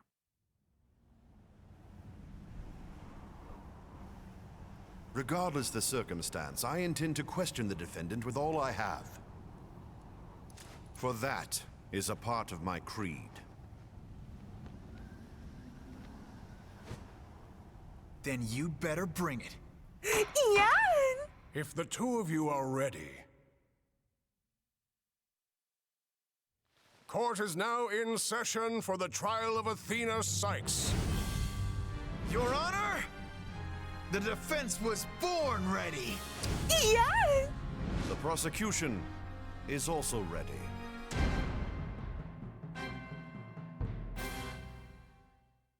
Yeah! Okay, let's get back to the game.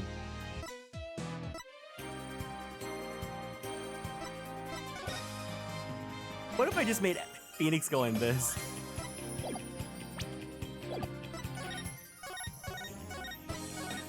I love video games.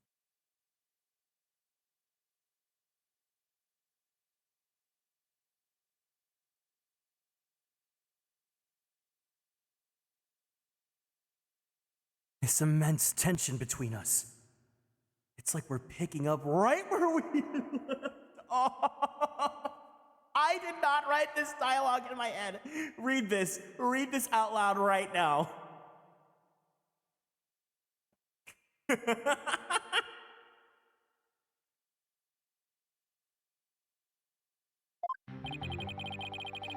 my duty to clear Prosecutor Blackwell of false accusations and end this insanity. But I have no intention of losing Miss Psyched either. She's a very promising young lawyer.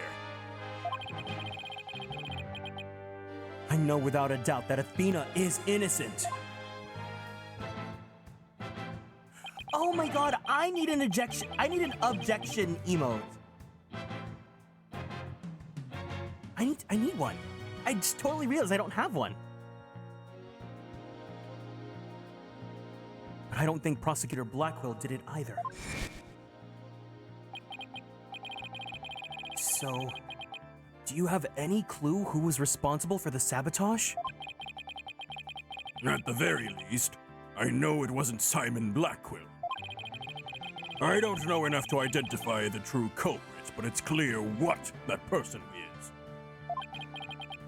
To put it simply, a spy. If you promise to play more Ace Attorney games, I will make one for you. Hero, as soon as we finish Dual Destinies, we're literally gonna go to Edgeworth. I'm finishing up Dual Destinies specifically so I can continue to play Miles Edgeworth. And then we have Spirit of Justice. And then I'm gonna replay the Great Ace Attorney again. And then I have to play Leighton versus Wright as well. The true culprit is a spy. It's going to be hard to convince anyone of that when I barely believe it myself. But I don't have a choice if I want to save Athena and Blackwell and expose the spy! Now then, Chief Prosecutor Edgeworth. No need for the Chief Prosecutor bit, Your Honor. I'm here as a simple prosecutor. Very well. Your opening statement, please, Prosecutor Edgeworth. Although I have been known of late to give an impressive opening statement myself. In all the trials I've ever seen, only the prosecution gives an opening statement. Of course. You're right. I was just joking. Having a little bit of a hee-hee ha-ha. You know, my children love using TikTok. So he wasn't doing them just out of fear. Interesting. Let's start with a brief overview of the UR1 incident. The incident occurred at the Cosmos Space Center 7 years ago, on October 7th.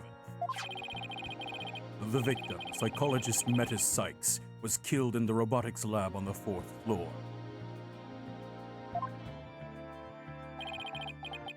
I'd like to say that Edgeworth looks submissive. Oh, he 100% is. He's a bratty sub. Athena's mother. Simon Blackwell, a young prosecutor at the time, was found guilty of the crime. There were two deciding factors that led to his guilty verdict. 1. Blackwell was the only person in the corridor to the lab at the time of the murder. And 2. This photo, which captured the moment of the crime. I love submissive brats. I mean, what? Brat? Not.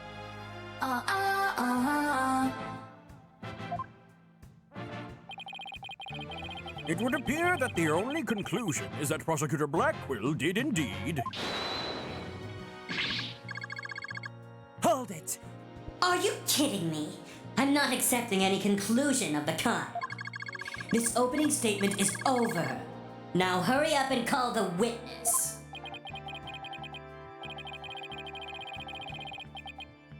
Excuse me, Miss Blackwell, but we must follow proper procedure for these things, you know. Or perhaps we should heed her wishes, Your Honor. She's the trial sponsor, after all. Charlie XX jump scare. Look, wait, guys.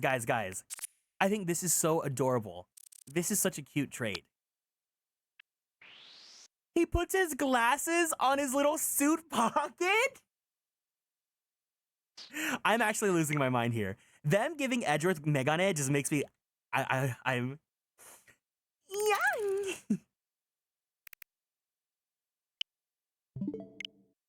How many screenshots do we have so far for this game? Let's see.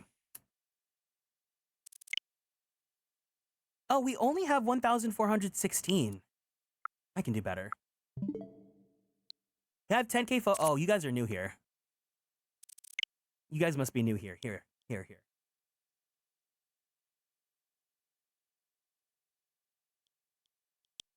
3,766 in the Great Ace Attorney Chronicles, 1,118 in Fire Emblem Three Spouses, 2,988 in Fire Emblem Engage, 830 in Fire Emblem Warriors Three Hoes.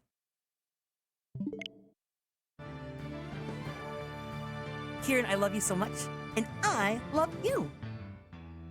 Or perhaps we should heed her wishes, Your Honor. She is the trial sponsor, after all. For photo shoots, right? Oh, here. I can show you guys. Quick little previews. Yeah, make sure you thank whoever gifted your subs, Lunis. Here. Obviously, we know what the Apollo screenshots look like, right? Whoa! For a second, I thought this was kissing. I was like, there's no kissing in the actual game. If you scroll by fast, it looks like Edgeworth is kissing someone. I was like, wait a second. Oh, this one's really funny. This is Apollo kissing you. Pucker up.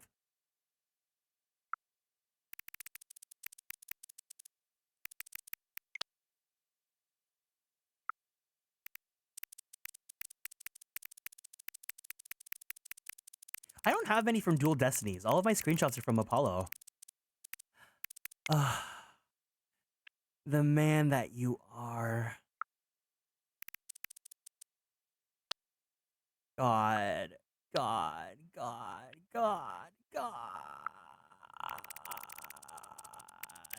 Ian!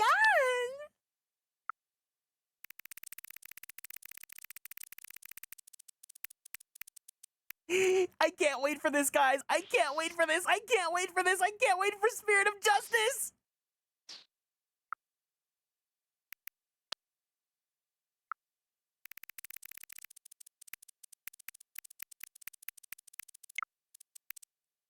So that's Apollo, and then here are my oh wait, maybe don't, maybe don't, maybe I shouldn't show those screenshots. Those are too good. And here are my three spouses screenshots.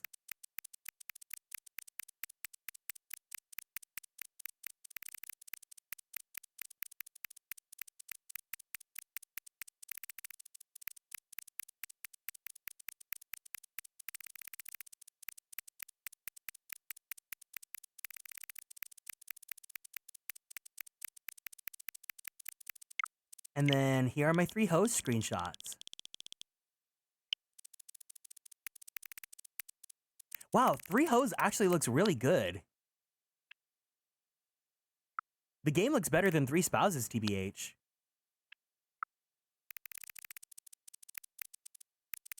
Yeah.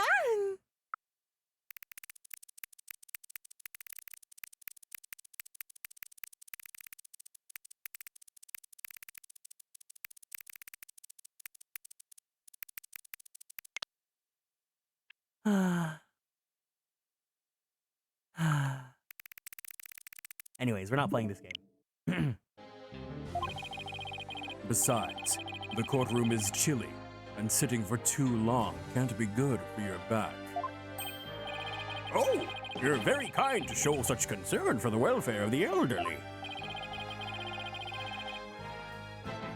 As skilled as ever at playing the court puppeteer, I see. The prosecution calls its first witness. A witness who decided to bring forth new testimony after 7 long years. New testimony? And just who is this witness anyways? Why are there people here? Bobby Fulbright's the name. In justice, we trust. What are you doing here? I'm just here to speak for the hostage taker, Miss Aura Blackwell.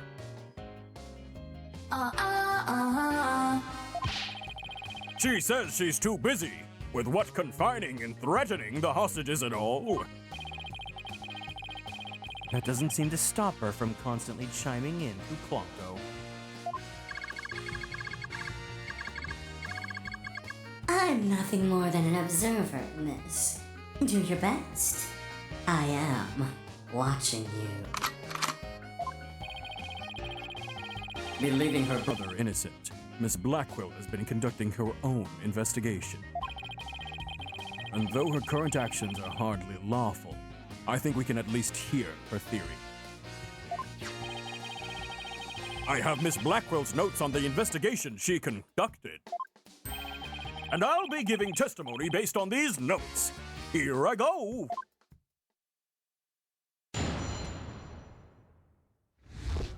Man, if he didn't have this Donald Duck-ass haircut.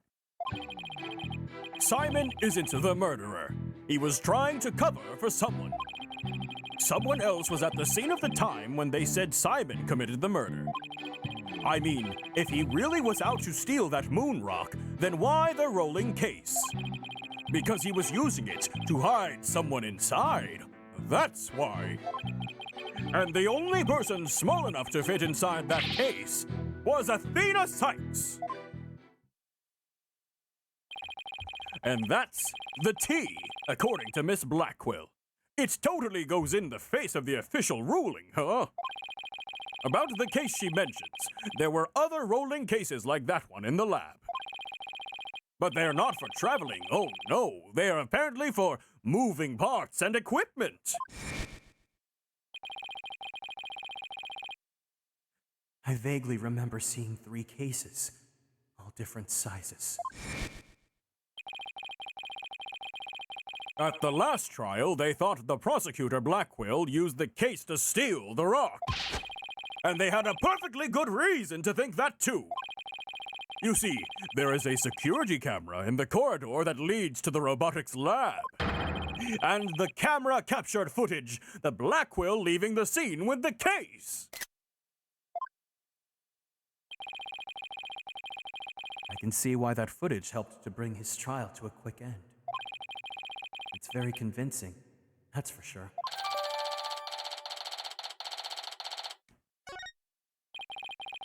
That case, by the way, was later discovered outside on the Space Center grounds.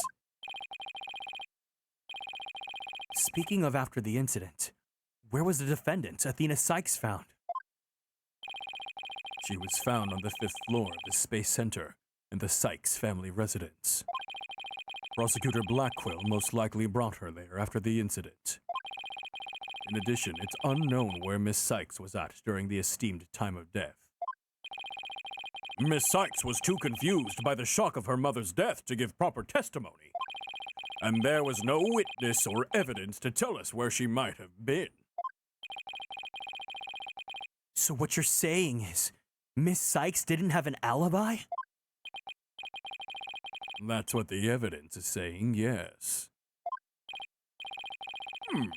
I understand the reasoning behind this theory, but I'm far from convinced. The victim is the accused's mother. Are you actually claiming an 11-year-old girl? Of course, the girl had a very strong motive. Dr. Psyched was a psychologist who wrote many papers about speech and emotions.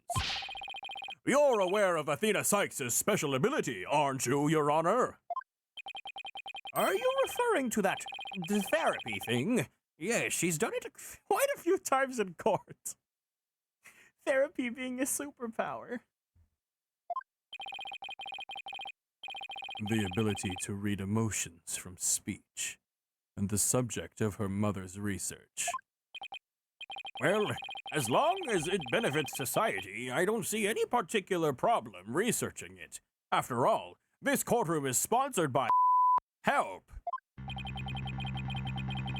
I don't like where this is heading. Not one bit! Dr. Psyched was so intent on her research, she forced her daughter to undergo experiments. Prosecutor Edgeworth, are you seriously suggesting? I've done my best to be delicate, but even you can't deny it to be true, Mr. Wright. No longer able to withstand the anguish of the experiments. Miss Psyched felt her only choice was to kill her own mother! Ah!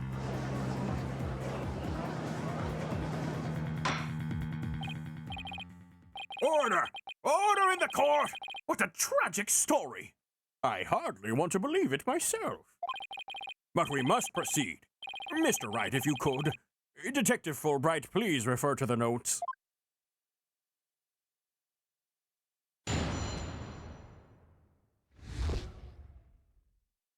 Aura Blackwell's theory.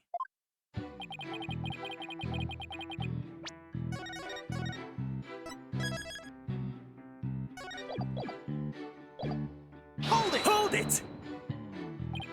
So Prosecutor Blackwell willingly accepted a death sentence to protect someone else? Yes, that is precisely what Miss Blackwell appears to believe. And that is what I believe as well. Prosecutor Blackwell is no murderer, Mr. Wright. But Athena Psyched certainly didn't kill anyone either, Mr. Edgeworth. So it appears neither of us can afford to go easy on the other. Fine. I expected no less.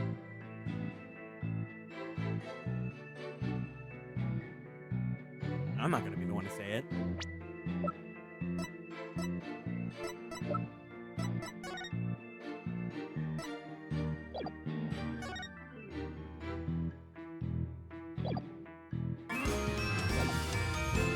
Cuddle Bunny, thank you for following and joining the Konstellations. Welcome in.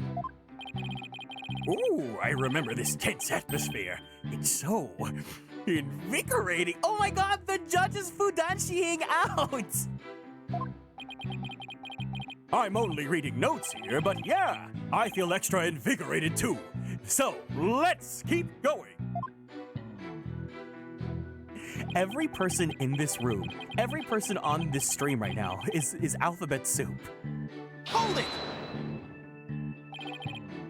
But that's just speculation! Objection! Wait, I just need to hear DS Edgeworth's objection really fast. Objection! No. Miss Blackwell has proper grounds for her claims. Objection! Then why didn't you say so in the first place? Objection! You're the one who screamed, "Hold it!" and cut me off! Fine. So maybe I jumped the gun by a teeny weeny bit.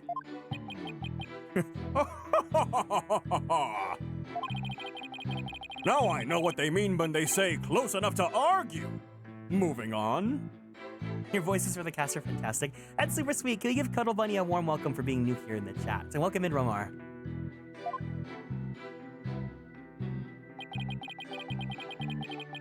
Hold it!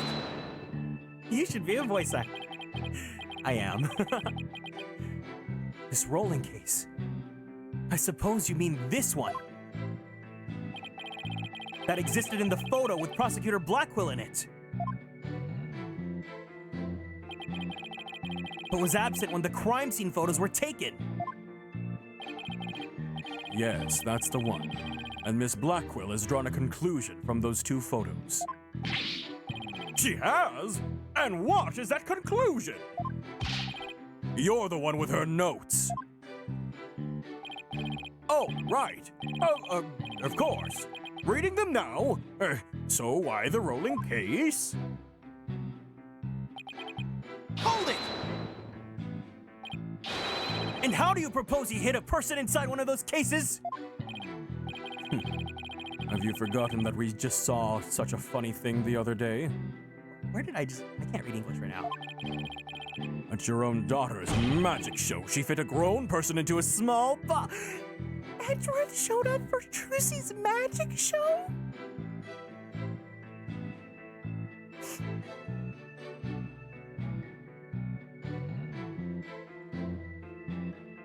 Also, why are you bringing that up in court right now? Oh, yeah! Way to ruin the memory of a good day. A magic show? I wish you would have thought to invite me. Welcome in, Psyched. Actually, I would have liked to go too. Wait, why am I reading the judge like I'm reading Fulbright? My apologies. I'll invite you both the next time, I promise. There's a fan theory that Edgeworth looks for Trucy when Phoenix can't. Oh, it's 100% true. I mean, Phoenix and Edgeworth raised Trucy together. It's literally how May and I became friends, because she would draw comics about Phoenix and Edgeworth being Trucy's dads. And I DM'd her one day asking if I could dub the comic. And then she was like, I don't know. And then she gave me permission.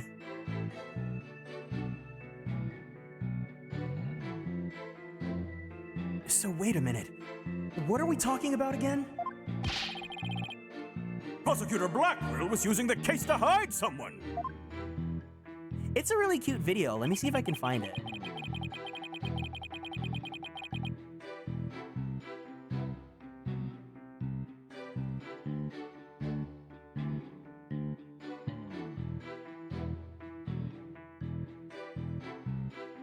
This is gonna take me long to look up. If it is, then oh well, but.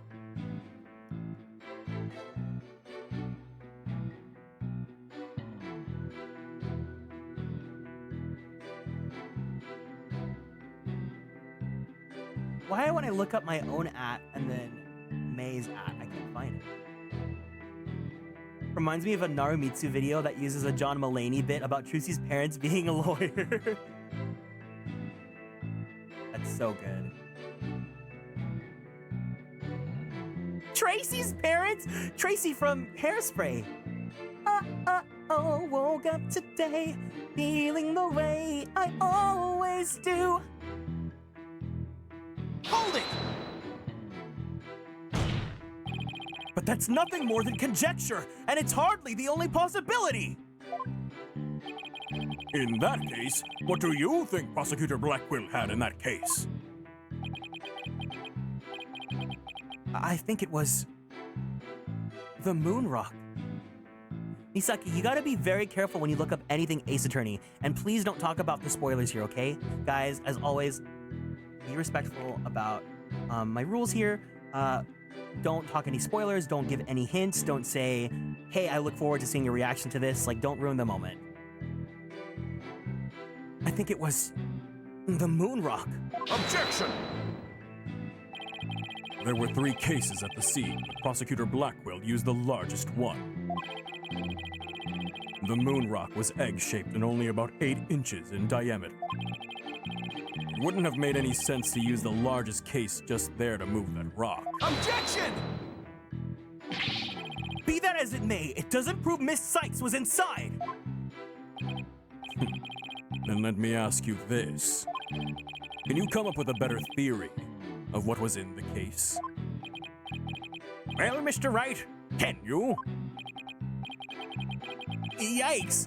Give a guy some time to think. Let's see. Should I try to bluff my way through what could have been in that case? Always. The answer is always to bluff.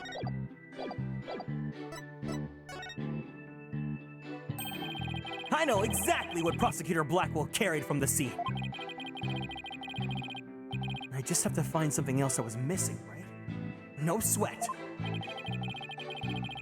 Ooh, I'd be very interested in hearing your theory. If that's true, that is. This is a crime scene photo taken after Prosecutor Blackwell left, correct? All we have to do is compare this with this photo of Prosecutor Blackwell to see what's missing. If he took something with him, then it should be in one of these photos. Welcome in, Aru. Thank you for the dote. Lady Luck, don't fail me now. All right then, Mr. Wright. Let us hear your theory. What did Prosecutor Blackwell take from the scene of the murder?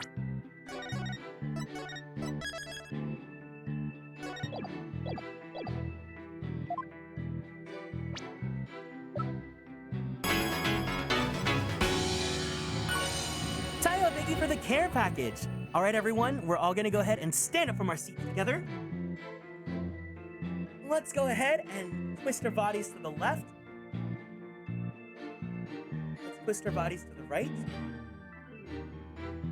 Let's stretch our arms straight up to the sky. Let's roll out that right shoulder. Let's roll out that left shoulder. Very slowly, very gently, let's roll out that neck. Take a deep breath in. Take a deep breath out. Let's go ahead and drink some water. Thank you for taking care of me. How's the trial? It's so good. It's so juicy. Wait. History. What did Prosecutor Blackwell take from the scene of the murder?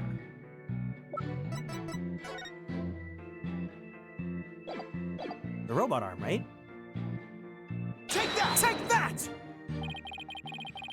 Please notice that there's a robot part on top of the cart in this photo. However, in this photo taken after the crime, the robot part is gone.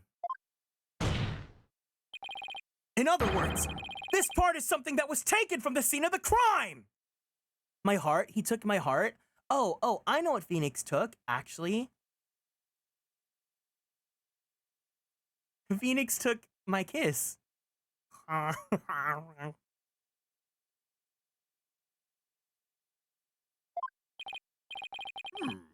You do appear to be bright. I don't see it in the second picture. But it's just a piece of junk. How important could it be?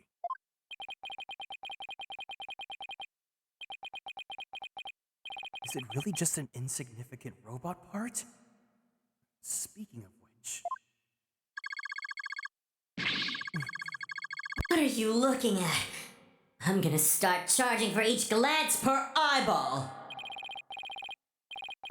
Stingy? What happened to the age of free previews? Your Honor, about this robot part. Doesn't it look like it could be an arm from that robot there? Well, now that you mention it, it does, doesn't it? We need a Kieran lick emote? No thank you. I don't like those. But the case is still too big to be practical for just the moon rock and the robot arm. But was it really just the one arm that was in there? If it wasn't Athena in the case, then maybe. I believe there was another robot at the scene that looks just like the one here.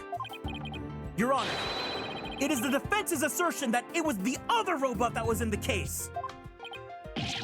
Wait, what?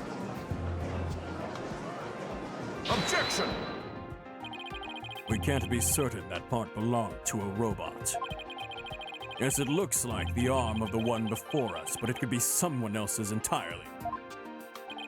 Besides, it's wrapped entirely in bandaging, making it very difficult to verify what it was. Objection! I know for a fact that it is a robot arm. I can even tell which robot it belonged to, just by looking at it. With this information, we can investigate whether it was there at the time or not. But Mr. Wright, I thought you were more of the technologically illiterate type. Yeah, my boyfriend's bad at using Twitter. When did you become such an expert? I feel somehow abandoned. Judge, you were never gonna get in his ship. Like, it's Phoenix and Edgeworth, and then Phoenix and me, and then me and Phoenix and Edgeworth. Not to worry, Your Honor. I still know next to nothing about machines. But my daughter is an iPad kid!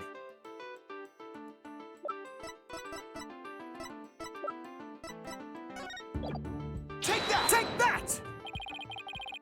The robot in this picture is named Punko. But take a look at Punko's arm. It was Miss Psyched who bandaged it up like that. She must have thought that machines heal in the same way that people do. What an adorable, naive mistake. It reminds me of my own grandchild. She also is an iPad kid, too. The robot arm at the crime scene had the same bandaging wrapped around it. In other words, this robot arm could belong to none other than Punko! Boomer Phoenix?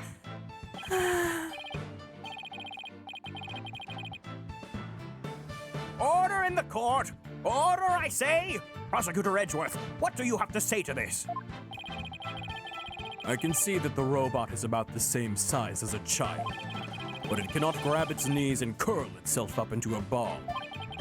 Even if it was the largest of the cases, the robot couldn't have possibly fit in there. The case does come up to about mid-thigh on Prosecutor Blackquill. I see your point. The robot is much taller than that. You've got me there. So then, did Prosecutor Blackquill make Punko fit into the case by... Take care, Misaki. Of course Punko would fit! All Prosecutor Blackquill had to do was dismantle her! Once taken apart, the robot could have easily fit inside that rolling case! It appears to be a robot assembly device. Disassemble anything in a flash! Push the dismantle button! That sounds pretty neat! Can I push it, Mr. Nick? It sounds rather violent, but Mr. Wright does have a point there. Objection! Except that it was a body on the table where robots are dismantled and assembled. There would have been no room to make the robot apart. Objection! But what if it wasn't done on the table? What if the katana was used instead? You mean the sword? Yes, Your Honor. Miss Blackquill, I'd like your opinion as a woman of science. Women in STEM, let's go!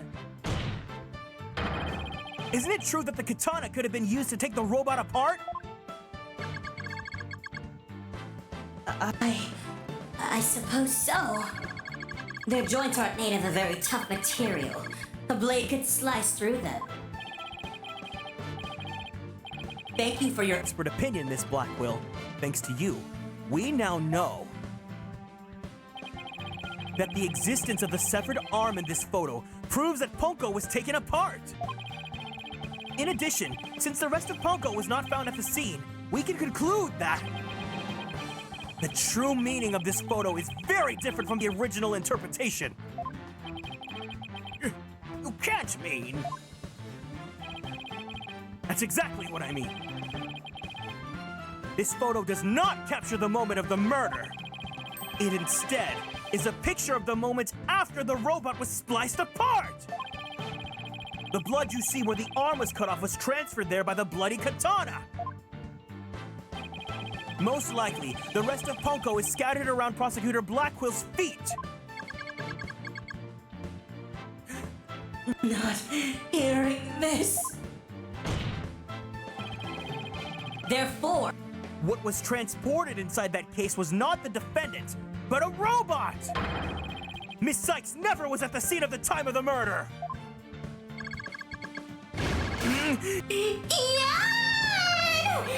My head, my body!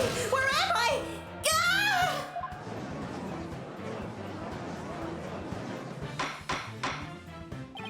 Order! Order in the court! It's true that Ponko was found in pieces after the murder. And I'll admit I repaired her myself afterwards.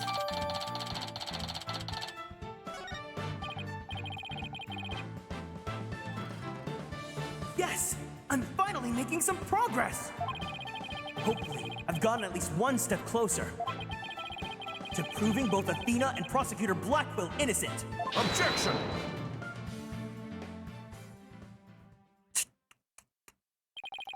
Well played, Mr. Wright. You've made your point abundantly clear. I concede that it wasn't the defendant inside the rolling case, but the robot. All right. What's going on here? It's never good when he pretends that he's straight. Does the prosecution withdraw its claim that the defendant was carried from the scene? No, Your Honor. My claim hasn't changed. Objection! But Ponko and Miss Psyched couldn't have both been inside that case! Objection! The notion that the case was used to carry Miss Psyched was Miss Blackwell's theory. I have been of a different opinion from the outset. Now I finally have the opportunity to voice my theory.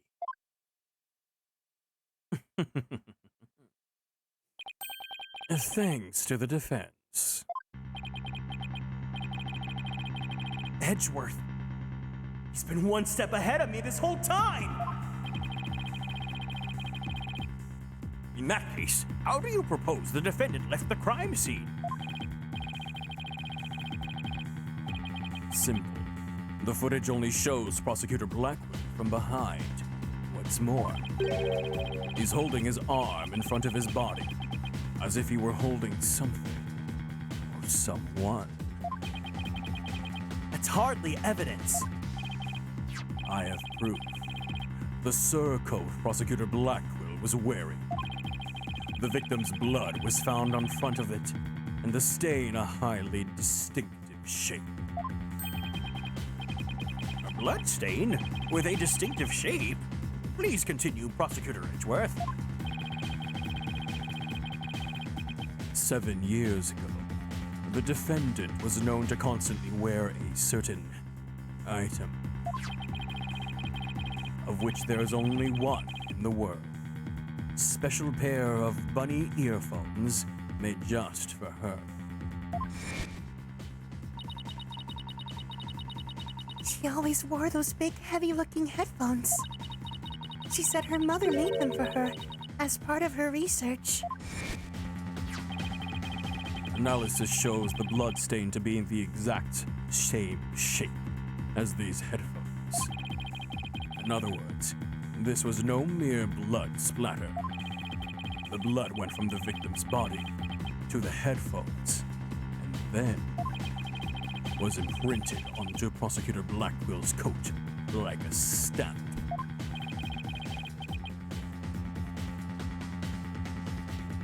A most gruesome stamp indeed. Blackwell carried Miss Psyched, who had been hit by splatter, away from the crime scene. This proves that Athena Psyched was without question present at the crime scene.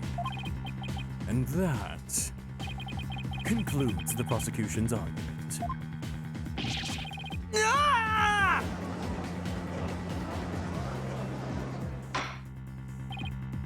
Porter, if the defendant was indeed at the scene, it deepens the suspicion against her. Objection! But we've also shown that the robot was there at the scene as well! Objection! I hope you're not making the ridiculous claim that a simple robot was the real murderer. I don't really think that, no, but... You can't say the possibility isn't there!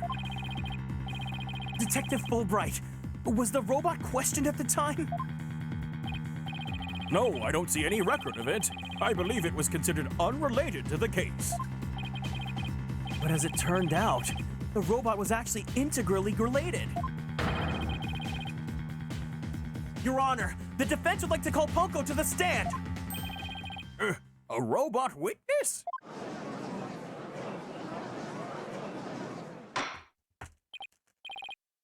Oh, I have snacks. Perfect. I have some salted caramel wafer rolls. I was getting hungry. I also have some chips, but I don't know which one I should open.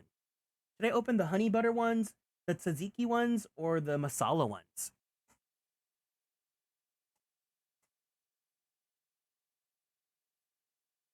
Right?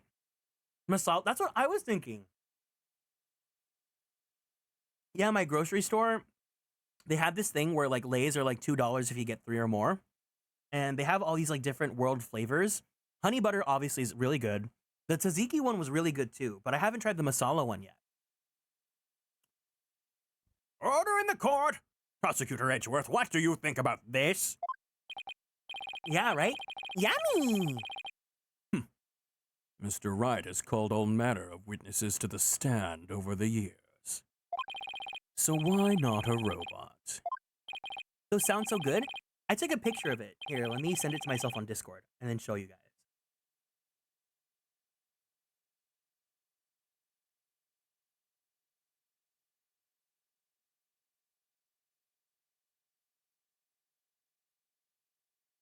It's just the bag of chips, but you know, I love showing things.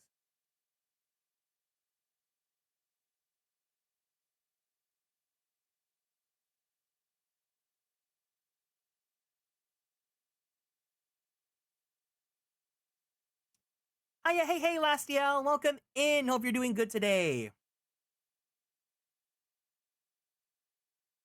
Yeah, it's even in my favorite color too. It's in green. It's like a moss green. Here, let me go open them. Let's see how they taste together.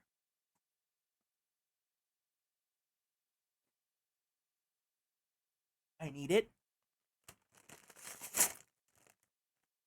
Oh my god, wait, it smells so good. Say ah.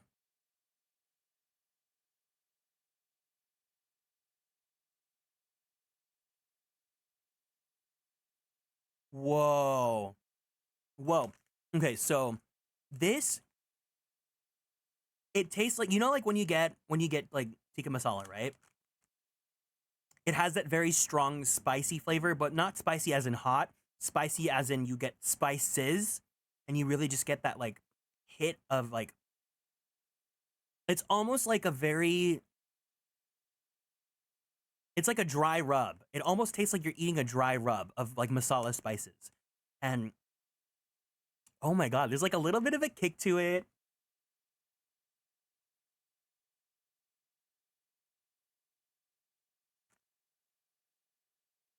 You know, like when you eat something hot, there's like a little bit of a feeling of like eating something smoky, like a smoked barbecue or something like that. This chip elicits that feeling of eating like something hot and smoky and spicy. Wow, that's good. If you guys can find these Lay's chips, get them.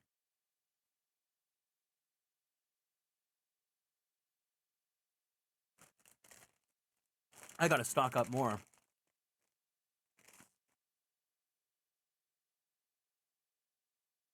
That's awesome. I'm hungry. You know what this would be good with too? Oh my god, a mango lassi. I think it would be really good with like yogurt or like something cold, right?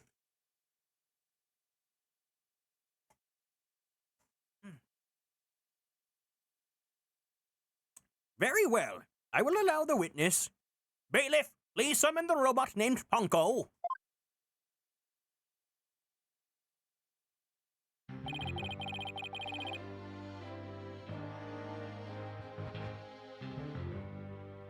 Witness, please state your name and occupation. My name is not Witness. My name is Punko. Yes, I realize that. But when you are at the witness stand, you are the witness. No, I'm not. I'm Punko. Say it with me. Punko. What an utterly Inflexible little robot. Oh my god. What? Hold on.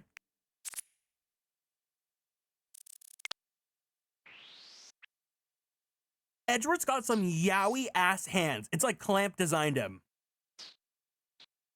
His hand is literally almost the size of his face. I like men with big hands.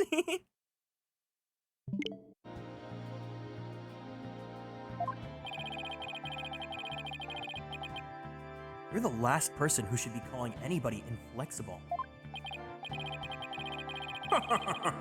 You remind me of my grandchild who just learned his own name. Oh, how precious. All right, Punko. I'm going to ask you some questions. Questions? You have questions? Hooray! What are your questions? I want to know if you were there at the scene. The murder of Psyched. Welcome in, Jojo. It was 7 years ago, on the 7th of October, around 2 p.m. in the robotics lab. Certainly. Just one moment. Searching data. Search complete. Yes! I was there in the robotics lab. How are you been lurking? Yeah, you said so earlier. I've been good. I just opened a bag of some masala flavored chips, and they're really good.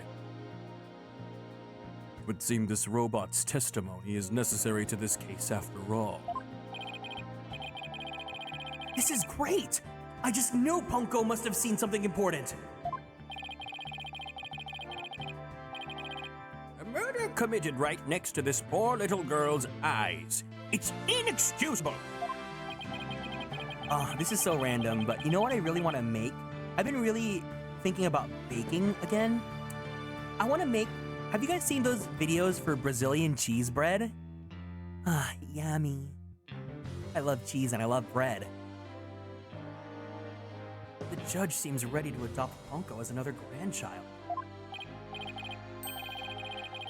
So, little Punko, you think you can give us your testimony today?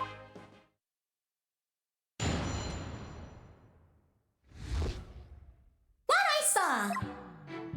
I went to the robotics lab at around 2 p.m. for my regular recharge. Just as I was about to charge up, a beater came in and hugged Mommy Mattis. And then Mommy Mattis flew down. After that, I was recharging, so I don't know anything. After I charged up, I was cleaning the room and Mr. Simon came in. And then an error occurred. There's no data after that point. I want to try Recipe 2? Ah, there's so many videos that I like the recipes of, but I just never make myself. But you know what? If I can make Red Lobster cheese bread, I can make Brazilian cheese bread too. Well, it sounds like the defendant was, without question, at the scene. However, it doesn't appear that the witness saw the actual moment of the murder. I disagree. This testimony shows that the defendant did commit the crime. What? At the end of the day, we mustn't forget that the witness is still a machine. Being a robot, its understanding and capacity to express itself are limited. So, what are you suggesting? The Cheddar Bay biscuits? Yeah, I mean, all you have to do is just take that mix. Like, they sell it in the boxes. But what I did is I would yeah, I would just make it and then I would put it in a little like bread loaf tin and then I would add like some rosemary to add some flavor and it was really yummy. Really? Yeah, you can get it at like any grocery store. At least here. The witness's statements need to be interpreted. For example, the terms hugged and then later fell down. Adults don't usually fall down after being hugged by a child. They don't, but... Yes. What this witness's statements are telling us is... that the defendant stabbed the victim with the murder weapon during this moment. What? What?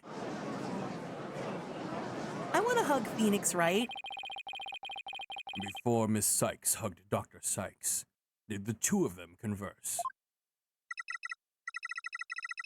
Yes, they did! They spoke to each other very loudly, but I don't know what they said. Athena's usually so quiet, so I was surprised. Spoke very loudly. We can interpret this as they meaning they argued. I see. Murder after a heated argument, and then the victim fell down. I agree that it does sound like a reasonable interpretation. However, Ponko doesn't seem to remember anything that happened after that.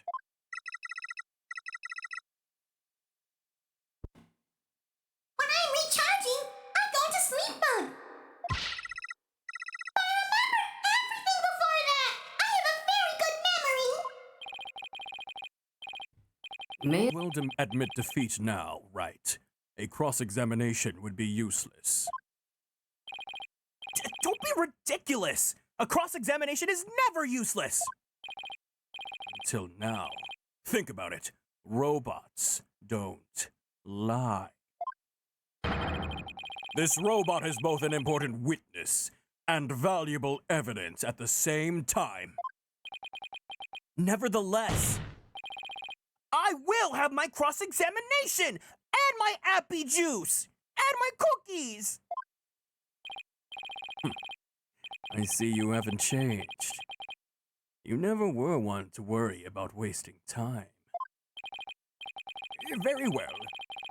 Even if it may be a waste of time, you may proceed, Mr. Wright. And my nap! I'll show you both just how fruitful any cross-examination can be!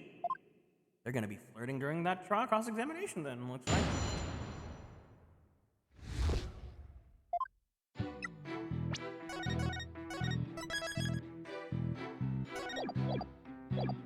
Hold it! Your regular recharge! What is that exactly? Oh, someone's cranky. I have to refill my battery's power, or else I stop working. I go to the lab to do that. So that recharge occurred around 2 p.m., around the time of the murder. That's right! Oh, oops. That's right! I go every day at 2 p.m.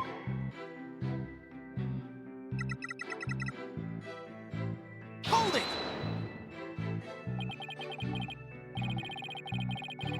Hugged her, huh? Which Edgeworth took to mean stabbed her with a weapon.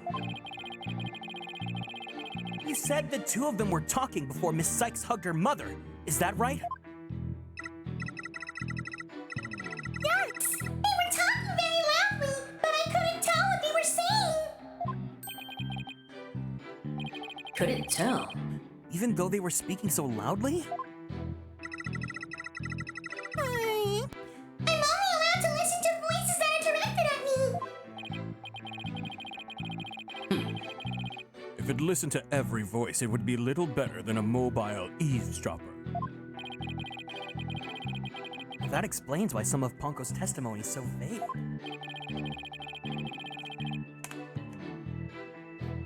It's a shame that our little friend wasn't listening in, however. We could have learned what they were talking about just before Dr. Sykes was killed. Now then, what happened after that?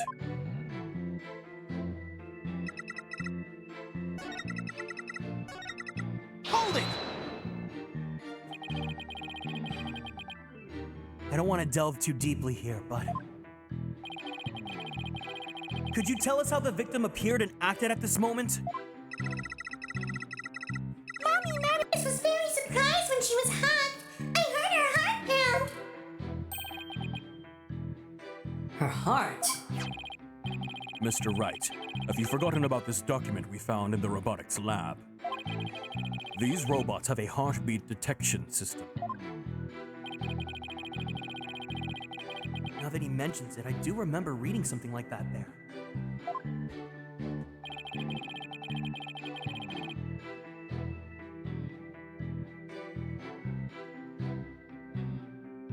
They detect the presence of people by the sound of their heartbeats. But wait a minute. That means... if Dr. Psyched really did die at this moment... Ponko, how was Dr. Psyched after she fell down? Could you still hear the sound of her heartbeat? Let's see. The moment she fell, her heart was pounding. After that, I don't know. I started recharging just then. Of all the unlucky time! If you'd heard anything after that, it could have possibly proved that the hug wasn't actually the moment of the murder! I'm very sorry. I'm afraid I don't know. I'm very sorry. The robot Designed to go into sleep mode automatically, so it can't be helped. But it does appear it detected an increased heart rate at the moment of the stabbing.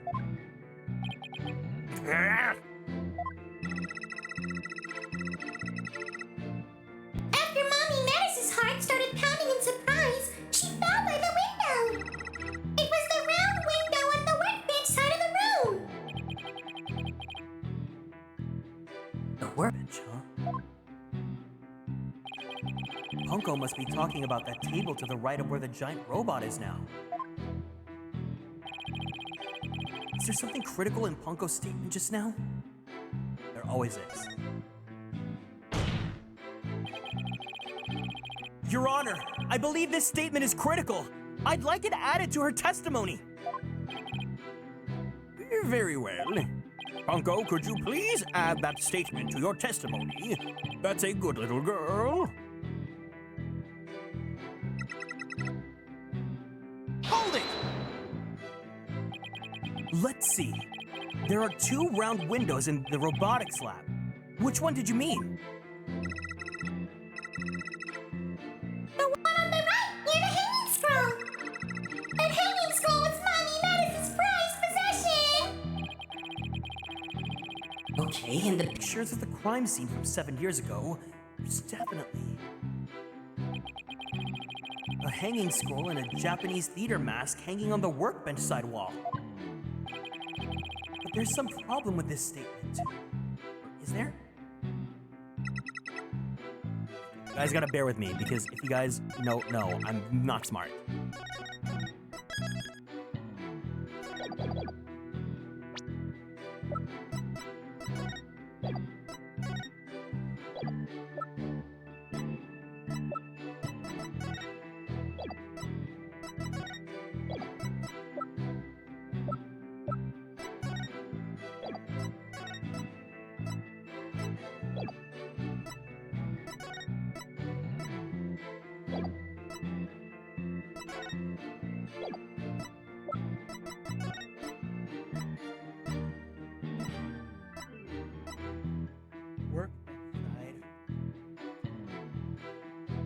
Can I just use this?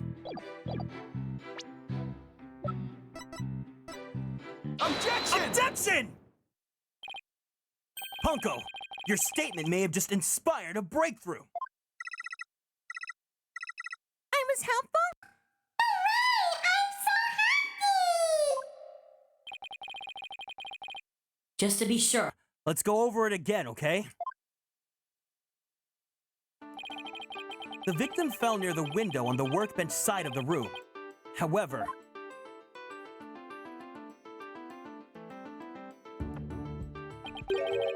her body was discovered on the operating table. But the operating table and the workbench are two different locations. Exactly, Your Honor. We've just learned a new crucial fact. What could explain the two very different locations of the body? I'll tell you what.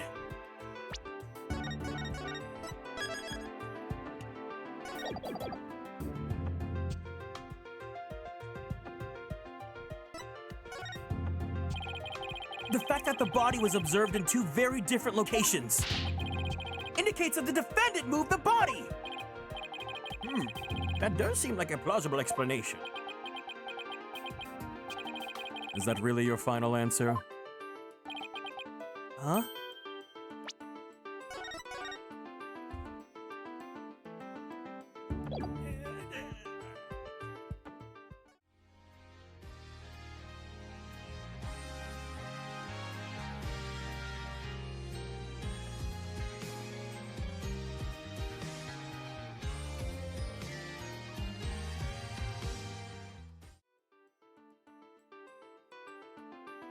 Hi, yeah, hey, welcome to Ace Attorney Dual Destinies. All right, so we have two choices, and I don't think it's this one, so let's go do this one. An 11-year-old girl couldn't have moved the heavy body of an adult. So the only explanation is that the victim walked to the operating table herself. In other words, what Punko observed near the workbench couldn't possibly have been the moment of the murder!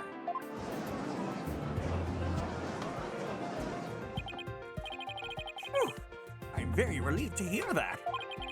Glad to know that the murderer wasn't committed in front of the little Punko here. Yes, as we just heard in the testimony, Miss Sykes hugged her mother, nothing more. Objection!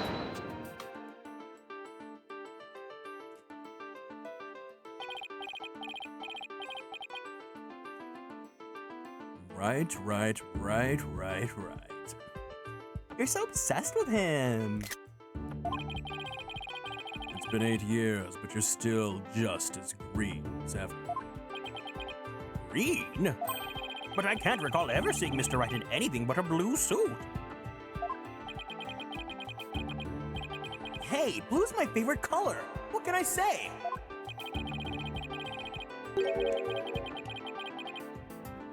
If the defendant couldn't have moved the body herself, she could have had it moved for her. Moved for her? But Miss Sykes and Dr. Sykes were the only ones there. I agree. Since this robot is equipped with a heartbeat detection system, it would have been aware of another person's presence if someone else had been there. We can therefore conclude that the defendant and the victim were the only ones present. And who do you suggest move the body? Don't you know it's in the nature of a robot to help people to do things? Miss Penko, allow me to ask you a question. My name is Punko! Say it with me! Punko! Edward is So bad at remembering people's names. I believe you said you were cleaning after Dr. Sykes fell down. Did you happen to move something large onto the operating table? Yes! Yes, I did! Athena asked me to! Athena asked You two. And what did you move, little Punko? I don't know! Unless something has an ID tag, I can't tell what it is! An ID tag? You say? Yes! A tag with a barcode on it! We robots scan them to tell us what a thing is! That paper in the lab did mention something about that. Recognizes people by scanning their spacesuit or uniform jacket ID tag, it said.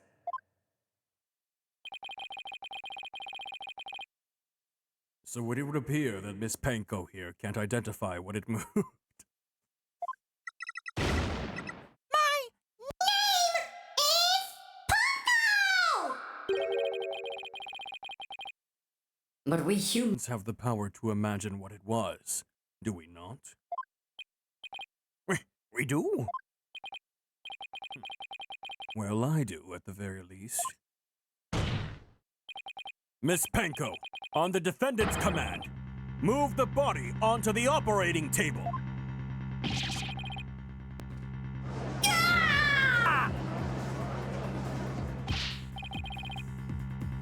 Ponko, did you really move Dr. Sykes' body? This is really important. Isn't there any way you could tell?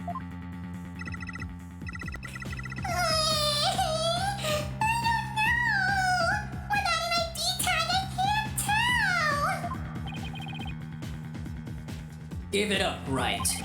If the victim's heart was stopped, the robot's detection system would be useless. Furthermore, Dr. Sykes usually wore her white coat while she was working.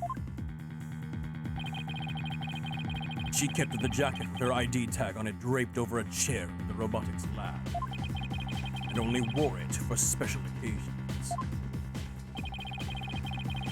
In other words, the victim wasn't wearing her ID tag at the time. From the robot's point of view, her body was simply just another object. Objection! But Ponko is equipped with a facial recognition system! If she really did move the victim, she would have recognized the body as Dr. Sykes! But she didn't! So that means... Objection! A face can be easily covered with a good piece of cloth, a mask, or anything for that matter. With her facial features hidden, the robot wouldn't be able to tell it was Dr. Sykes. He's right.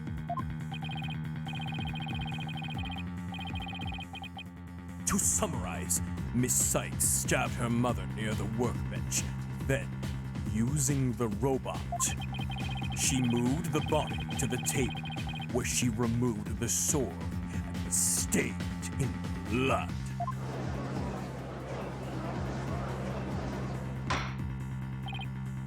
Order! But if that's the case, then I have a question. Why did the defendant move the body to the operating table in the first place? You want a reason? Very well. Oh, I know where this is gonna go, and it's so sad and sick and twisted. What? Can't possibly have an explanation! Your emotions blind you to the truth. You could learn a lot from our robot friends. Calm and rational thought will open your eyes to the truth in front of you, Mr. Wright.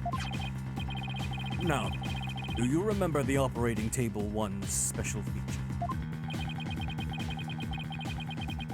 I believe that I read that robots can be assembled and disassembled there, isn't that right? That's right. And to the defendant, who was just a child at the time. The table was like a magic box that could make robots appear or disappear in seconds. But in the end, my mom just put her on the operating table and fixed her in a flash. I was so impressed by what my mom did. I even asked her if she would put me on the table and fix me if I ever got hurt. It looked just like magic to me, what she could do. You can't possibly be suggesting...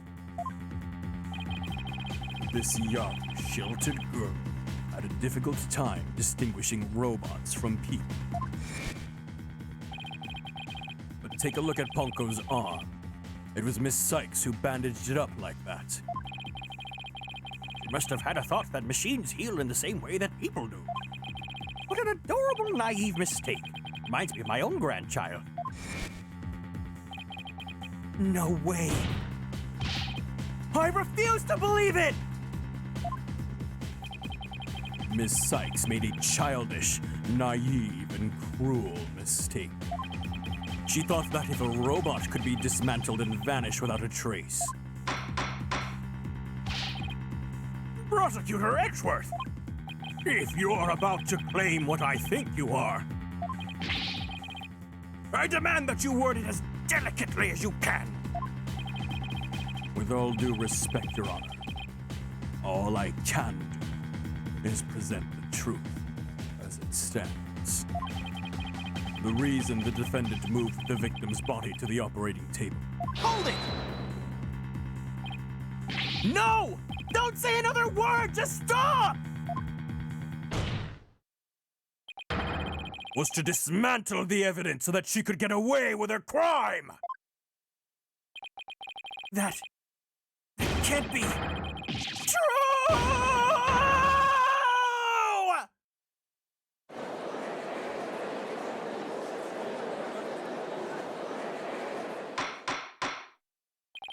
Order!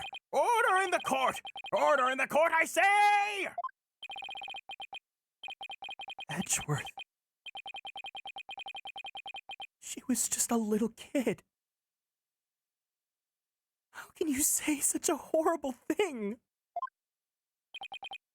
Horrible? Like I said, you're just as green as ever. I came here today as a prosecutor to seek only the truth. No more, no less. My theory is simply the result of a rational consideration of every possibility. Objection! But dismantling isn't the table's only function. It can make repairs as well. It's conceivable that Miss Sykes moved her mother to the table in order to fix her. I suppose that could be another way of interpreting it. But dismantle or repair, it doesn't matter either way. What do you mean? After murdering her mother, Miss Sykes may have come to her senses. Perhaps she did want to make it appear as if nothing had ever happened. And that's why she tried to repair her mother. Yes, that's one possible explanation. But... But we mustn't forget the facts of this case. The victim was observed to fall down after being hugged by the defendant. And the body was moved per the defendant's command. These two facts that indicate the defendant's guilt, remain unchanged. This just can't be true. Mr. Wright, do you have any evidence to refute the prosecution's claim? Evidence? Right. Let's see. I can't think of any! I'm afraid I don't have any evidence. Since becoming chief prosecutor, I've learned that the truth isn't always pretty. Now accept the truth, Mr. Wright. Your subordinate murdered her own mother. Your Honor, the prosecution demands a verdict. The hostages have suffered enough. What a terrible and tragic conclusion. If the defense has no counter-argument, I need no further prolonging this trial. Edgeworth's argument seems solid enough. But... There's no way Athena could have ever done anything like that! What do I do? There has to be something. But... I can't think of a single thing!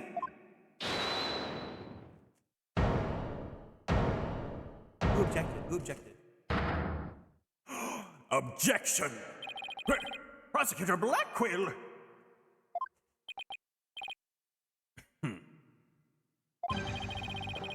This is quite the farce you're conducting here. I could die from laughter. Prosecutor Blackquill, what are you talking about? What I'm talking about is that your argument is based on an entirely false premise. Go on! We're listening. Could this be the miracle that I need? But what is Prosecutor Blackwell trying to pull here? 7 years. 7 long years. This case has been on my mind. Not for an instant did I not think of it. I'm the one who killed my mentor, and don't think you can alter that fact now. Your baldness, I will take to the stand, and I won't take no for an answer. Of course, Prosecutor Blackquill. Please, go ahead.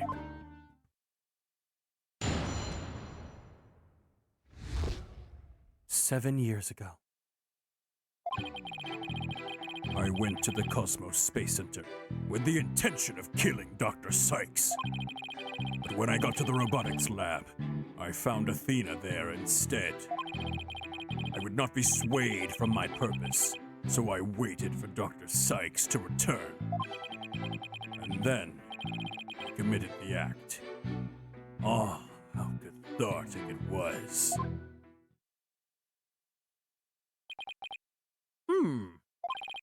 But little Punko here witnessed the victim falling.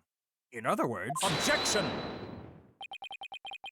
I don't need any more of your other words, old man. I can guess what happened. Which would be... She fell means she fell. Merely that. A mother and child fooling around. Perhaps she tripped. Not that it matters. When I entered the lab, there was no trace of Dr. Psyched to be seen. There was no dead body either, of course, meaning she must have left the room. So the murder occurred after the time period Punko described in her testimony? You should hardly take stock in the words of a wind-up toy. Objection! Then how do you explain the fact that the defendant had the robot move something? Athena was always tinkering with robots on the operating table to amuse herself. She always had Punko move the heavy ones for her. That day was no different. Punko moved a heavy robot for Athena.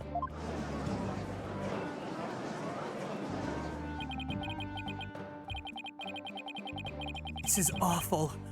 What he's saying seems to make sense, and yet... Objection! Prosecutor Blackquill, are you trying even now to turn away from the truth? Don't you realize we could bring this dark age of the law to a close today? Objection! You expect too much from me. I'm just a murderer. Beyond redemption. I'm a creep. I'm a weirdo. I don't know the rest of the lyrics. Why don't you just go ahead and let me go so I can settle down into hell? Welcome in, Lucian. Prosecutor Blackwell's execution is tomorrow. If the truth doesn't come out now, it's all over. Are you saying that the little girl in the robot had nothing to do with the murder?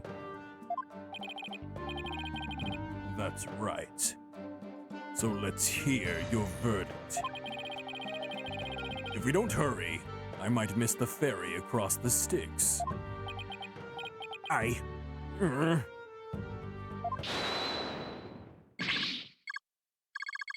Hold it! Don't you dare, Judge. Don't forget, I have hostages over here. And Simon, how long are you going to cover for her?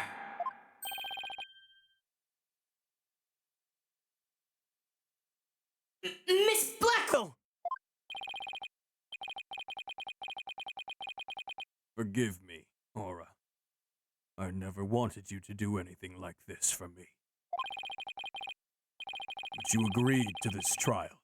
If you have a counter-argument, then present your evidence. That's the rule of the courtroom.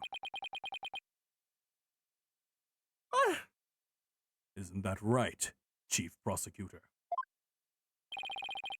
Blackquill, you selfish! Well, to be frank, I don't like this, but it's my duty to make a decision. If no one has a counter-argument, I will announce my verdict. Is this really happening? Is it really going to end just like it did 7 years ago?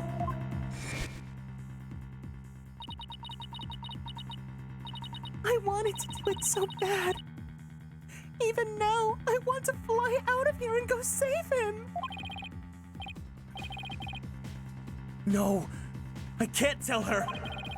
But how can I lie to Athena? If I can't prove Prosecutor Blackwell's innocence in this trial, I don't think Athena will ever forgive me.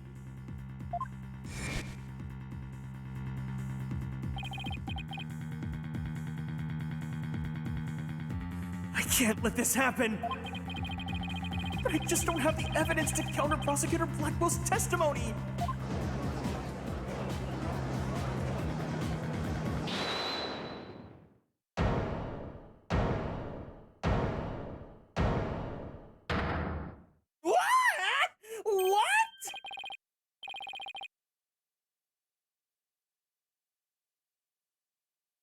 Pooped and gagged. This is like a soap opera. This is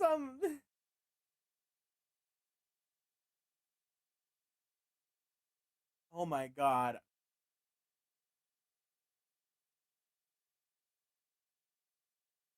Athena?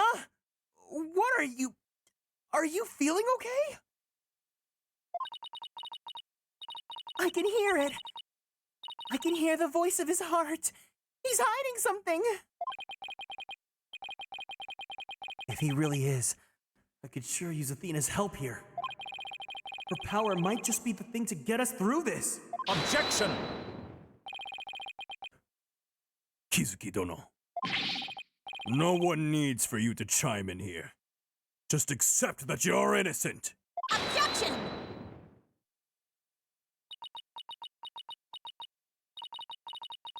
These past 7 years, they've been just as hard on me, you know? What are you talking about? Do you remember? That horrible, horrible trial.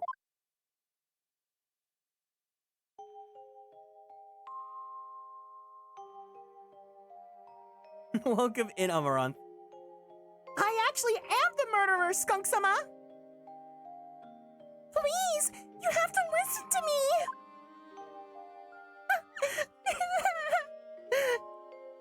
He didn't kill her. His heart is screaming that he didn't kill her.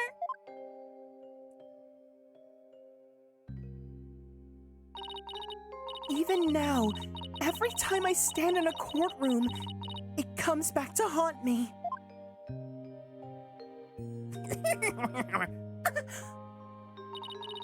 Not being heard, no matter how hard you try, feeling so helpless.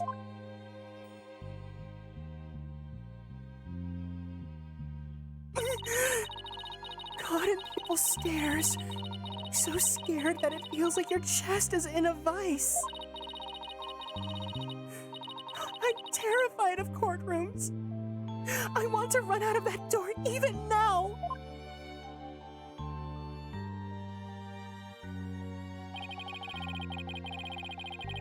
Yet you found a way to keep your fears at bay and become a lawyer.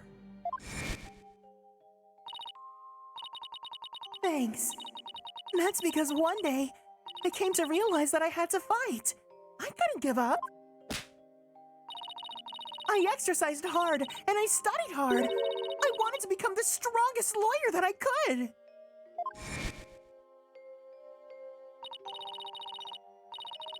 This day has finally come. The day I've been looking forward to with all of my heart.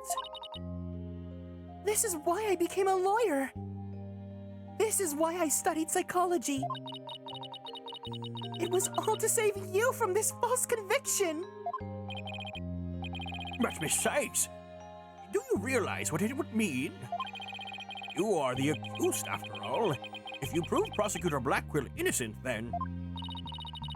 The only thing that matters is the truth. It's my duty to find out what that truth is.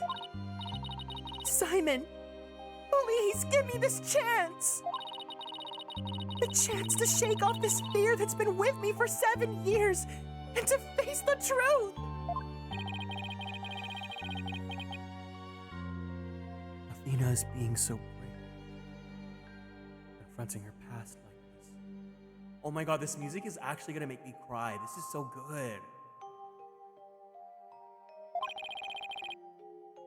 This might really be the last chance to save them both. Someone, thank you for following and joining the Konstellations. Welcome in. Prosecutor Blackquill, please testify one more time about the incident 7 years ago.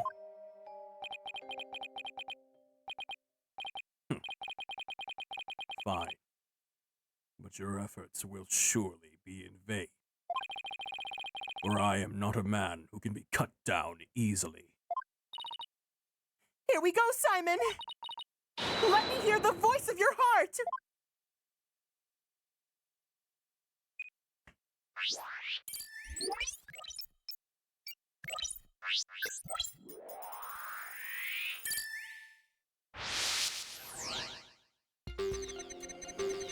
I went to the Cosmos Space Center with the intention of killing Dr. Psyched.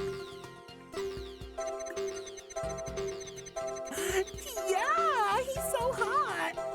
But when I got to the robotics lab, I found Athena there instead. I would not be swayed from my purpose, so I waited for Dr. Psyched to return. And then, I committed the act. Oh, how cathartic it was. Welcome in, Blue Moss, and welcome back, Romar. His emotions are very guarded, and his defenses are way up. He steeled his will as if he'll never let his secrets be known. Oh, I don't know about that. We've got a couple of strong wills on our side, too. Prosecutor Blackbow isn't the killer, and we're gonna prove it! But what was he trying to do that day? If we approach it from that angle, I bet we can find an emotion that just doesn't add up. Wait a second. Hold on.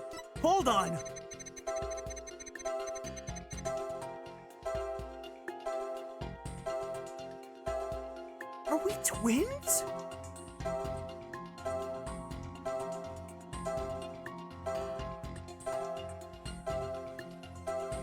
Yeah!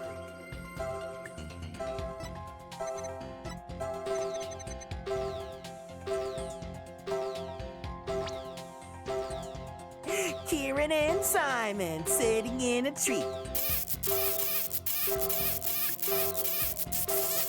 Got it! His feeling of happiness.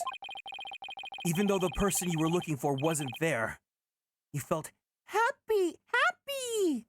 why is that? Simple. When I was looking for Athena, and I hadn't found her yet, I grew worried. So when I saw her in the robotics lab, I was happily relieved. Merely that.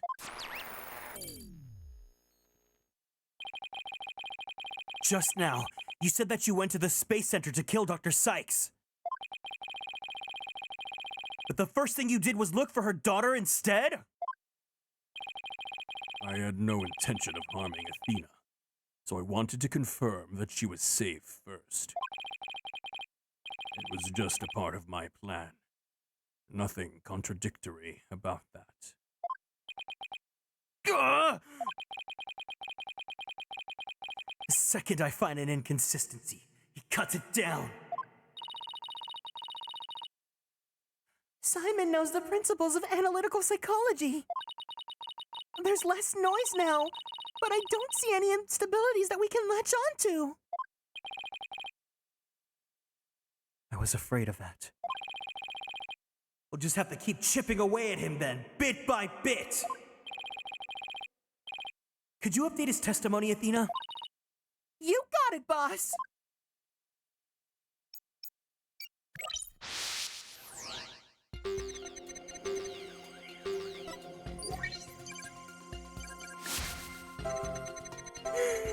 Yeah, he's so chivalrous.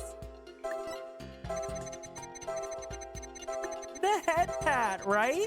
Welcome in, someone. Can we give someone a warm welcome for being new here?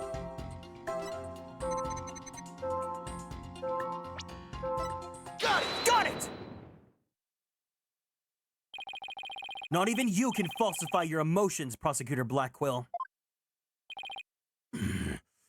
What? When you said that you killed Dr. Psyched in your testimony, you felt sadness. Why would someone who had lain in wait to kill her be sad at her death?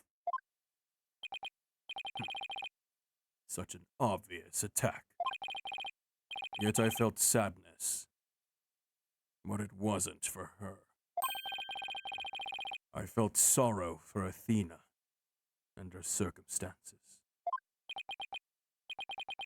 Gah! He can't be talking about that, can he?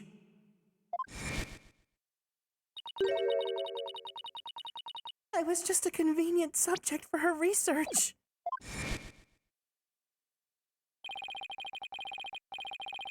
I've been catching up on YouTube with the VODs, but I had to pop in when I saw you were live. Wait, that's so sweet of you. Thank you so much for watching the VODs.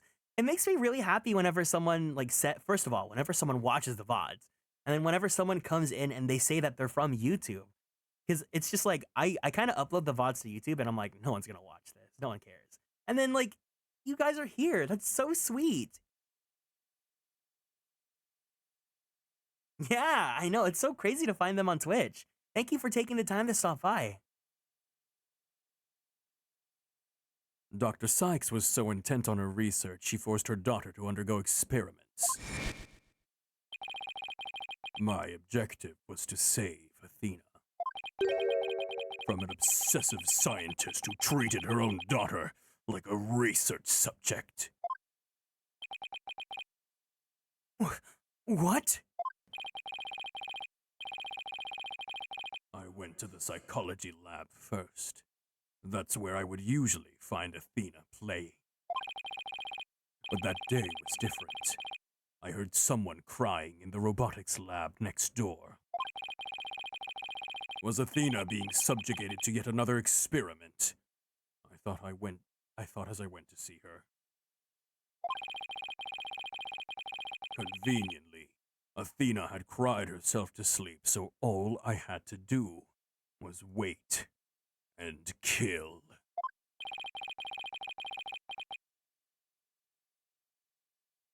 So that's why he was relieved when he saw Athena. But is this story really true? I'm not sure how much to believe. Mr. Wright? How are you doing, Athena? Still hanging in there?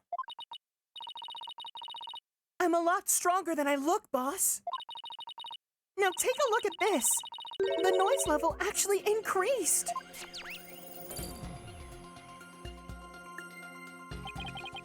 It went up. I've never seen it do that before. Prosecutor Blackquill is lying somewhere in his testimony. As a matter of fact, he's piling lie on top of lie in an attempt to make his claim sound more believable.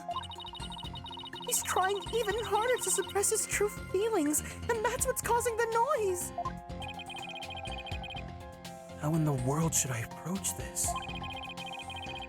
Evidence-based approach might work if I can find a contradiction. Otherwise, I should look for an inconsistency in his emotions.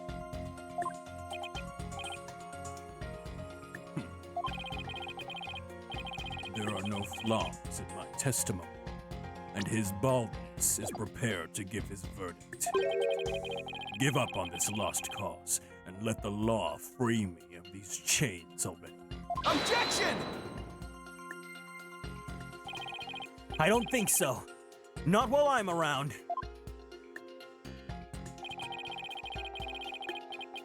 Now, contradictory testimony or inconsistent emotions. Which should I tackle first?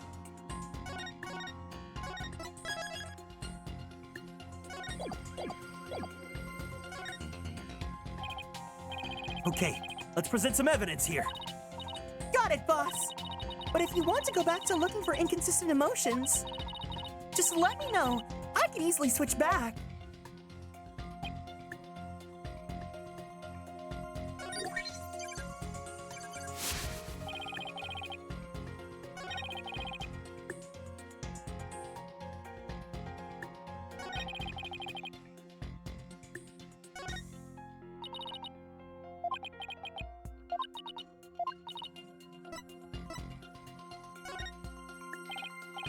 Okay, maybe we'd better look for the inconsistent emotions now. They're peony flowers. Coming right up. Yeah, there's peony flowers on my cape.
The good thing here is that I don't lose HP if I get it wrong.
If you see an unusual or out of place emotion, just point it out. Let's go for testimony first. Thank you for the head pats.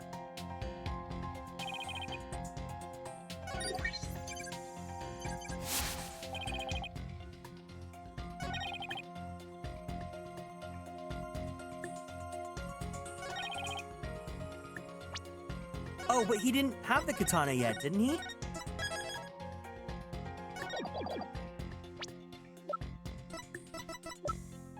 Objection! Objection!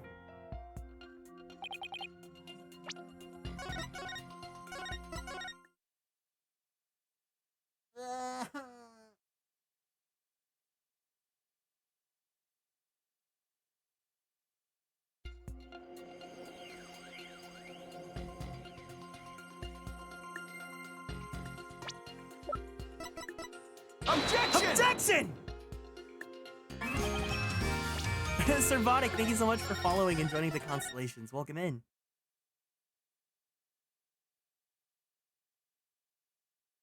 Melody Kana and Krista, thank you guys so much for following too. I really hope you guys aren't bots. Please tell me you're real people.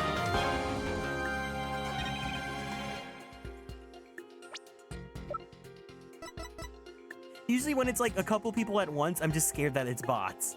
Oh, they're your friends? Okay. I was like, please be real people. Welcome in, guys.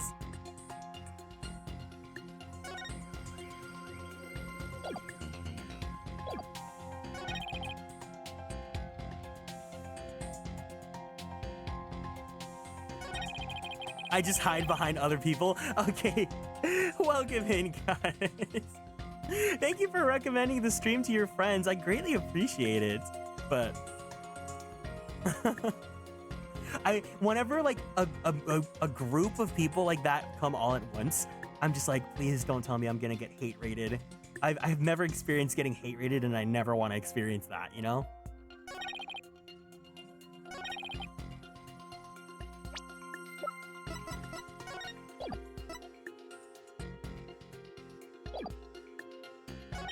It sucks a lot. Oh, I'm so sorry to hear if you've gone through that. I've seen friends go through it, and it just seems like incredibly like it's very nerve-wracking. So like I get worried every time like, there's a possibility of it happening.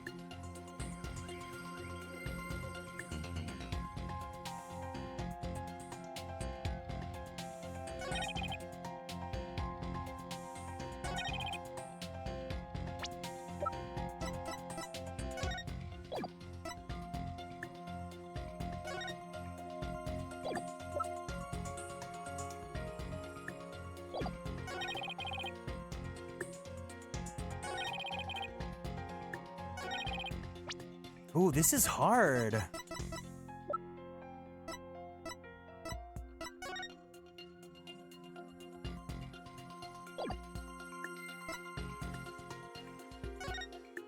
Thank you for the kind words.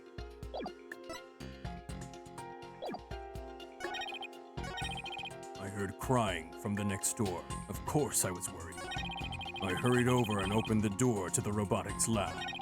But before I could lead Athena out of there, curse my luck, Dr. Psyched came right in. I refused to hand Athena over, so I had no choice but to kill my mentor.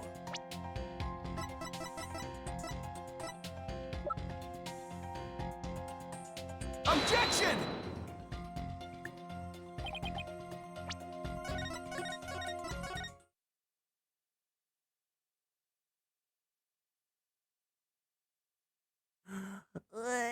I'm not smart. I'm not smart enough.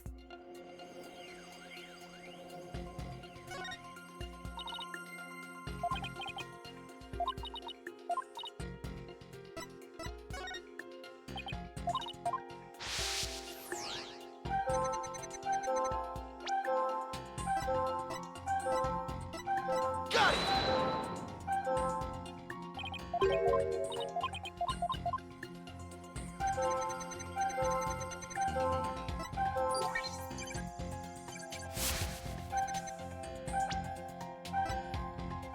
Got it!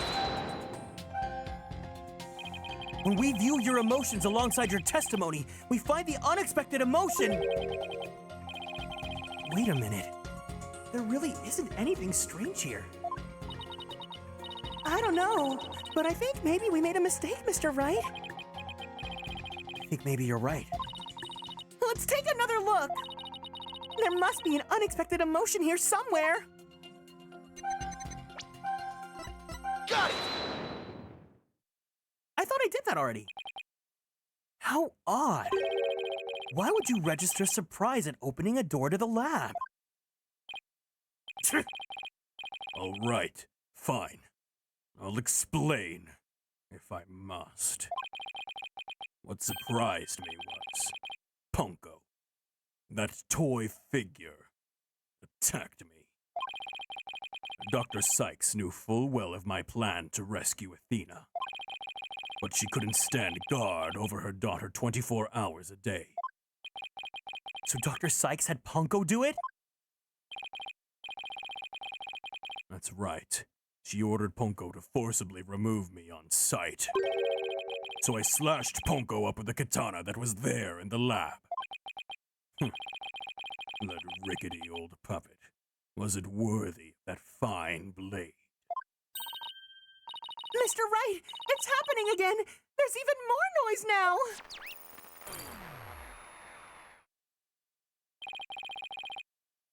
It's at 100% now. What's going on here? Whenever we find an opening, he covers it up with lies. We'll never get rid of the noise at this rate. It's pretty hard to keep telling coherent lies like that. His mind and will really are as sharp and strong as a katana, as a thousandfold forged Nippon steel on the top of a mountain.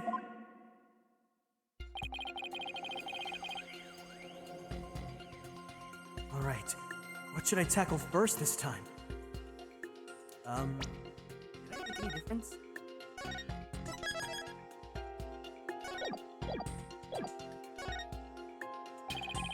I think there might be an inconsistency in Prosecutor Blackwell's testimony. All right, let's give it a thorough check then.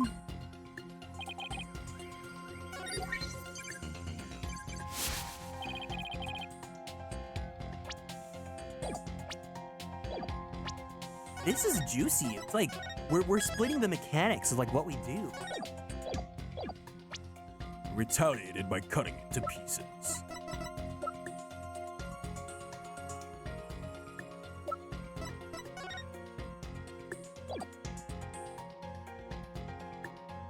Objection! Nice. This case is so fun exploring both sides of the testimony. Yeah, I'm glad that it's not just cross-examining and presenting evidence. Like, having Athena with the emotion stuff, it does add a little bit of a twist, and it's been enjoyable. Objection! Compounding lies with more lies is never the answer, Prosecutor Blackquill. Take a look at this. Look at this photograph! I feel like they had to stop saying, take a look at this photograph, specifically because of that line. That's the photo of the supposed moment of the murder, isn't it? How many more times must I see that which damned me for my sin? The ironic thing is, I think this picture is actually going to be your savior now. See the bloodstain at the end of Ponko's arm, where it was severed with a katana? I hope you aren't claiming it's the robot's blood, Mr. Wright.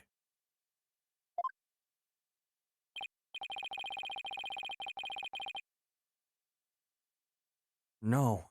Most likely, the blood was transferred there from the bloody katana. Yeah, I was saying this last stream, but so you guys taught me that the writer for Dual Destinies is not Shu Takumi, but I still think Ace Attorney is very guilty of kind of rehashing the same formula every game, where like the first and last cases are obviously the most important ones, right? But they always bring back this so-called incident that happens like 7 years prior to the start of the game, and the whole crux of the plot is to like solve it before the time runs out, and they do that game after game after game. But at least the mechanics are a bit different here. Most likely the blood was transferred there from the bloody katana. The katana already had blood on it, so then it must have been the victim's blood. That's right. But if that's the case, we found a glaring inconsistency. You said in your testimony that you cut up Ponko, and then you killed Dr. Sykes. But in spite of that, the victim's blood is already on Ponko's arm in this picture. What? But that couldn't be! Exactly. In order for the blood to have transferred from the sword to Ponko's arm, the victim must have been stabbed first before the robot was slashed. In other words, Prosecutor Blackquill, your entire testimony's nothing but one giant ball of lies! Yeah! Tell the truth, Prosecutor Blackquill, now! You have no idea what you're doing! Hold on.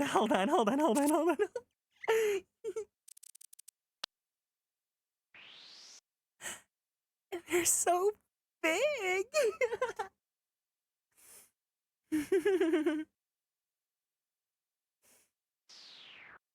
His yowie ass hands.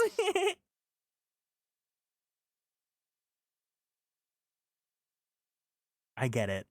Veiny! Are they? Maybe if someone drew them like that, they would be. In this pose, in this expression, it's very veiny. They give him lips too. They gave everyone a little bit of like kissable lip syndrome.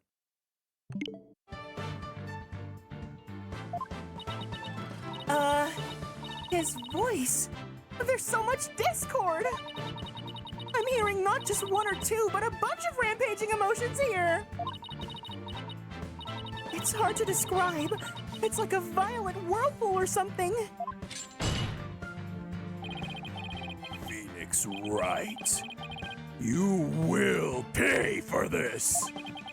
Never have I been forced to reveal so much, but the rest I'll take to my grave. Prosecutor Blackwell, you are on the witness stand. You're obligated to tell the truth. Isn't that the rule of the courtroom? All of these complex emotions, they seem to be flowing from one source. I think whatever he really saw that day is what's causing these feelings.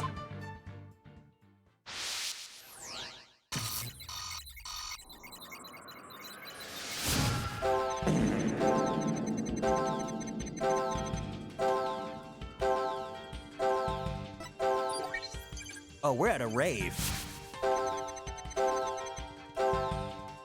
I saw it, that terrible scene. But before I could lead Athena out of there, curse my luck, Dr. Psyched came in. I had no choice but to kill my mentor. His voice! It hurts even to listen to it! He's been living with his pain inside him for all these years? And the root of it all is hidden somewhere in this testimony, isn't it? Yes, that's right! Please hurry! Please set him free, Mr. Wright!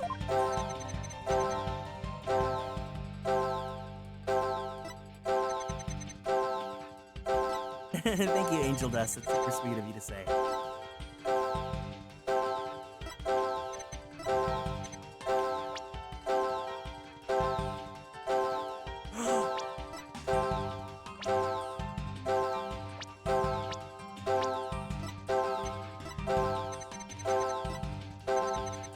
Wait, the katana's shining.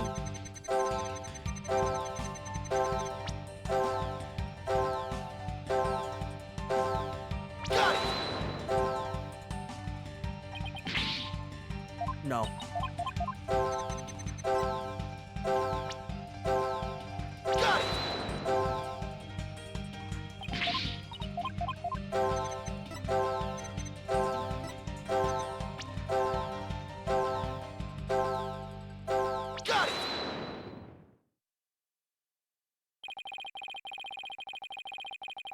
When you opened the door and saw Athena, you became overwhelmed by your emotions.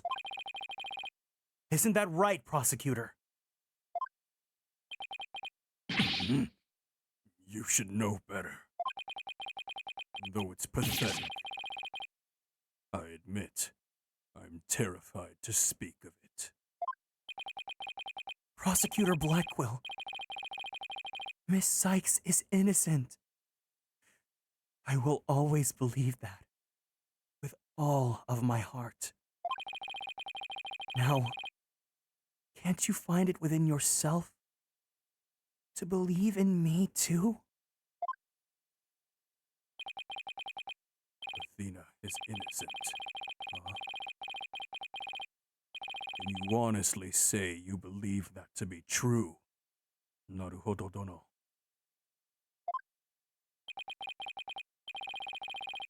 I give you my word. Now tell me what you really saw when you opened that door.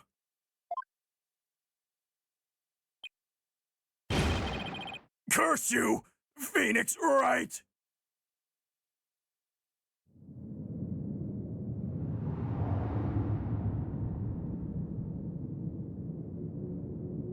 It was a tragedy.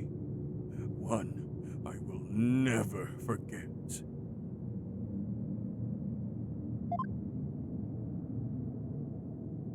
When I arrived at the lab, Dr. Psyched was already dead.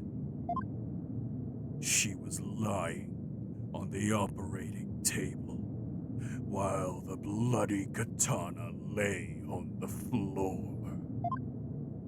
And standing between the two, covered in blood, was Athena. She smiled with a far-off look in her eyes as she sweetly said,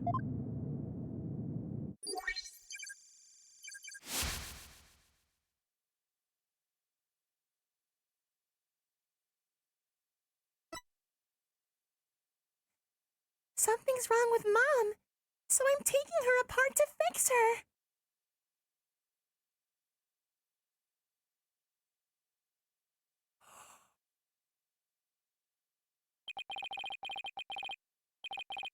"That's what I saw. And now you have it. The truth you so desperately wanted."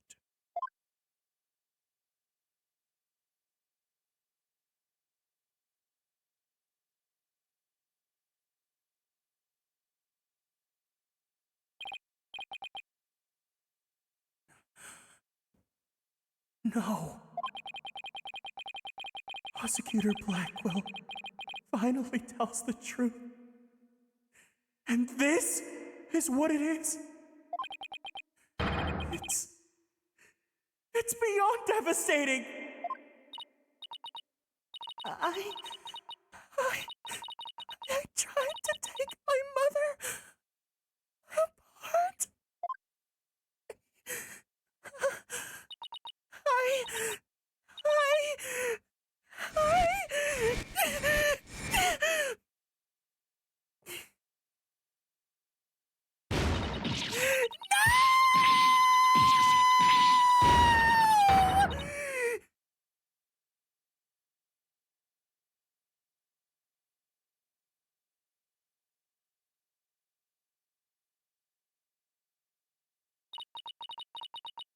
So it's me.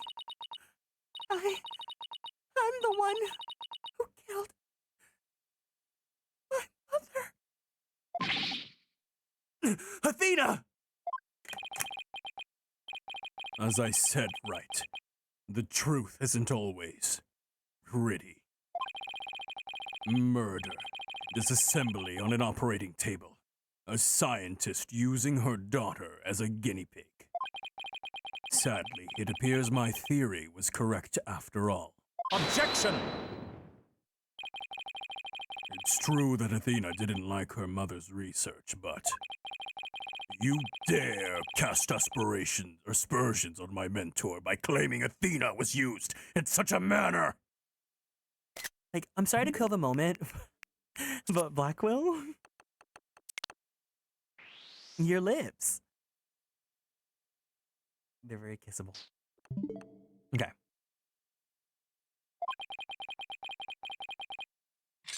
Dr. Psyched could be awkward with people, but she loved her daughter with all her heart! She loved me? Your mother hated to see you suffer because you could hear the voices of people's hearts. She wanted to set you free of your pain, so she worked tirelessly on her research. Do you remember those headphones you hated so much?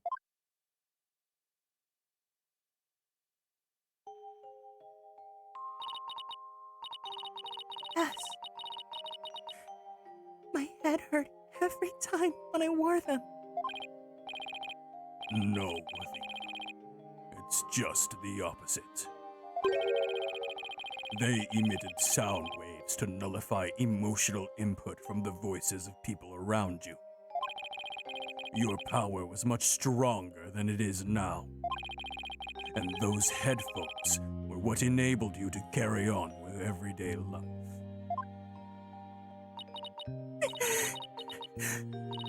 No! That can't be true! Then why?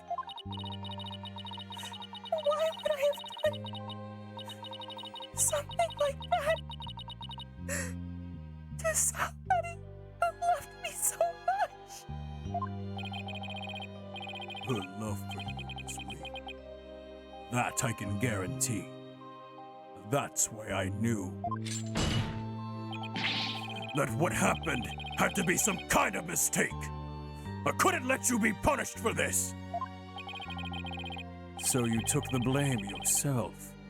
You and your mentor are more alike than you know. Ponko was a witness, so I put it in the case, held Athena close, and vacated the lab. I threw Ponko away in the boarding lounge trash chute. And I hid the case on the Space Center grounds.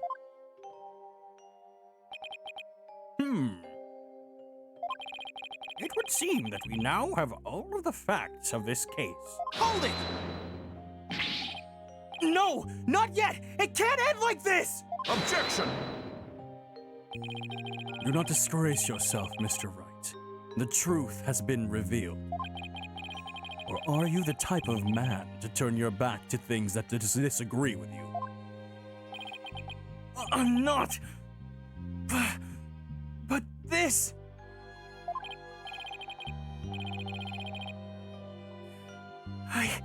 I can't give up now! I have to say something!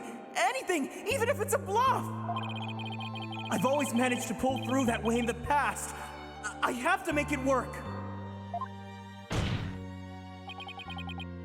The defense is prepared to present evidence. Mr. Wright. Yes, Athena. It's okay. You can stop now.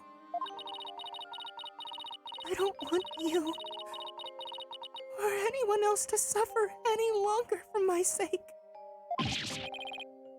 Athena, what are you saying?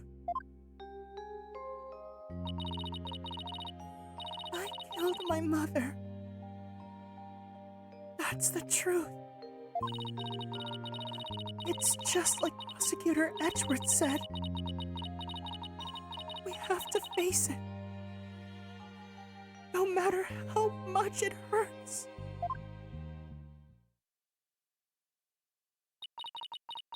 I admit my guilt.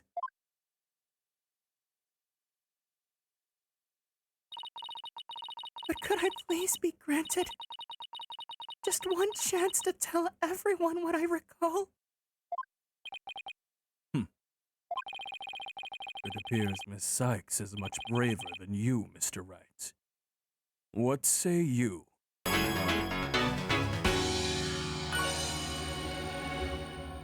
CV, thank you for the care package. Everyone, oh my god, let's go ahead and stand up from our seats.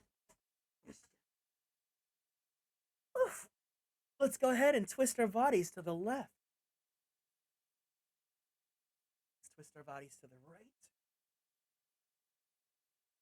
Let's stretch our arms straight up to the sky.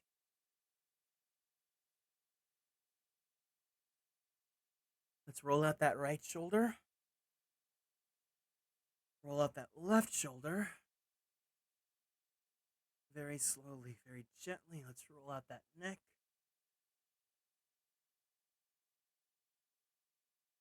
Take a deep breath in. Take a deep breath out. Let's go ahead and drink some water.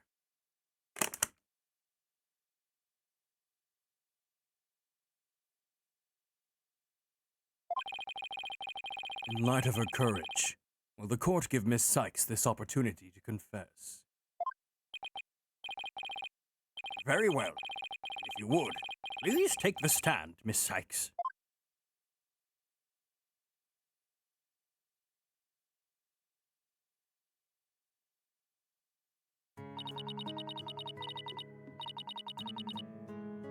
Okay, before we do this, I really have to pee. So, we're gonna take a quick little break. If you guys need to, go grab some snacks, go use the bathroom, go do what you gotta do. We will be back in just a few minutes. B or B.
Oh my god, we're back, but am I back? Because, woo!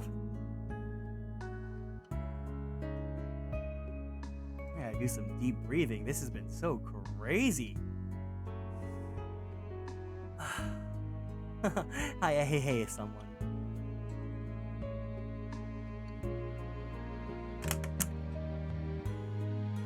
How are you guys enjoying this so far? This case has been wild.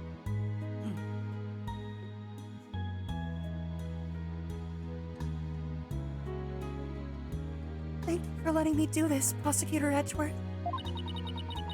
And thank you, Mr. Wright and Prosecutor Blackwell, for letting the truth be known. My favorite final case? I'm so glad to catch your reaction live. Thank you for joining us. This has been I don't think we're gonna finish Dual Destinies today, and I don't intend to. But I will say that I was expecting it to be like a whatever game because the reception to Dual Destinies has it's not as strong as it has been for Trilogy and for Apollo. And the first 3 cases, I was like, I'm not really feeling this. Not like I hated it, but I was like, whatever, it's like another Ace Attorney game, right? But the 4 and 5 have been so good.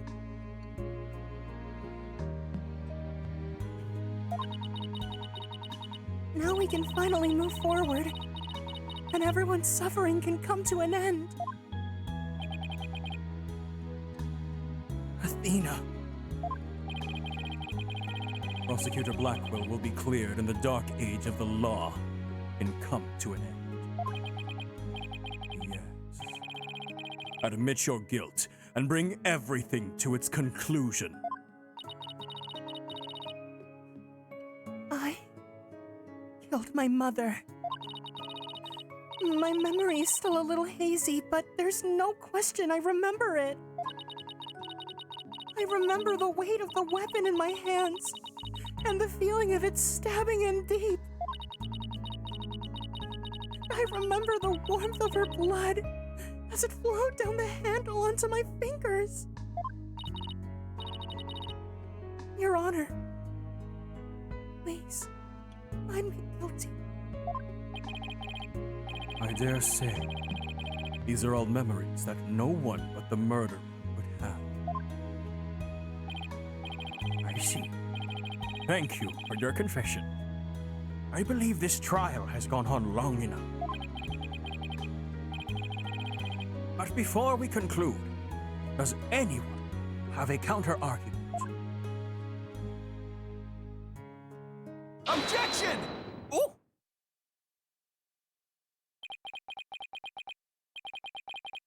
I do, Your Honor. Mr. Wright.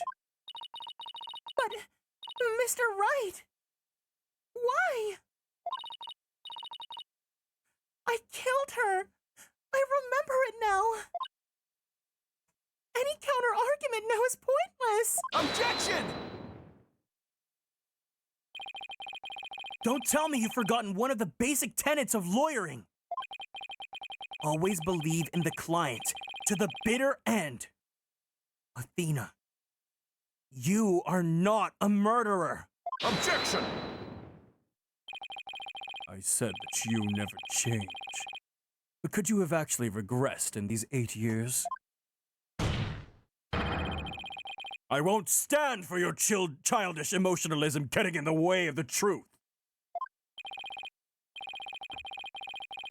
Emotionalism? Don't lecture me on matters of the heart, Edgeworth. Because I can see straight into a person's soul.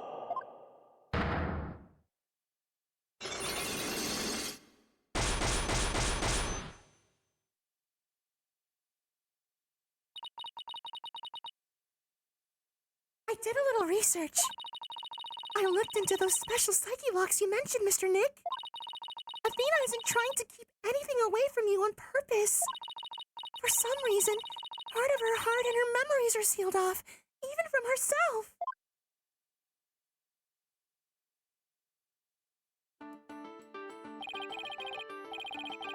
There's still a chance.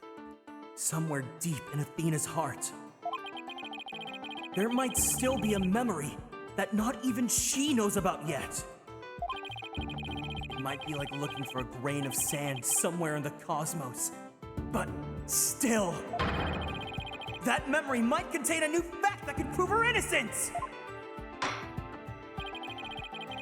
I hope for everyone's sake that you are not just bluffing, Mr. Wright. Now then, is there or is there not a problem with Miss Sykes' confession?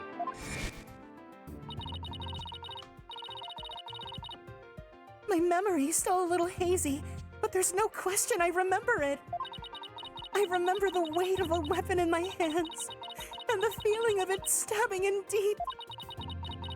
And I remember the warmth of her blood as it flowed down the handle onto my fingers. Why are they showing this as a flashback as if she did not just say this?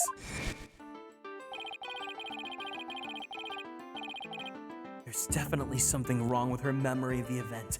I can just tell.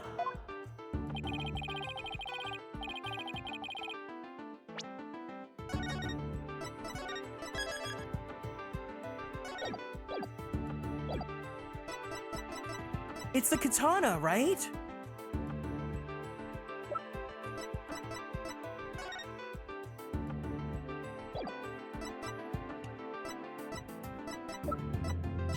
Take that! Take that! Isn't that the katana the defendant used to kill the victim, Mr. Wright? I respectfully and vehemently disagree, Your Honor. But I remember it! I remember holding the weapon and getting blood on my fingers! That's exactly my point. If blood really did get on your fingers when you were holding it, there should be blood on the handle.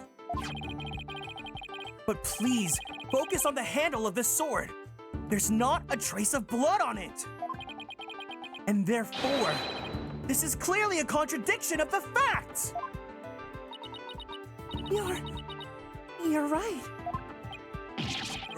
Oh my! Objection! I'll save my game right now.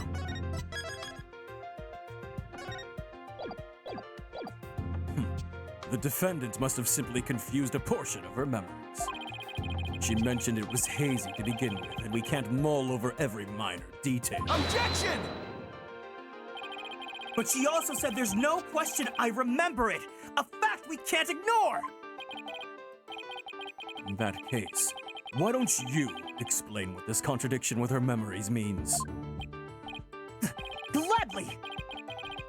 Just give me a sec to think of something. I want to say that Athena didn't stab anyone.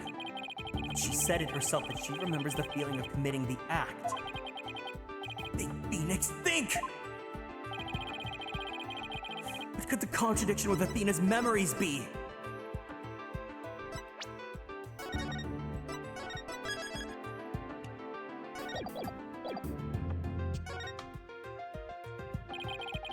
Miss Sykes said blood flowed down the handle, but the katana's handle is spotless. So, doesn't it follow that the defendant must have used a weapon other than the katana? What are you up to this time?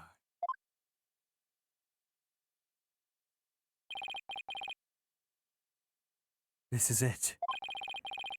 This time. I found just the thing to end Athena's nightmare for good!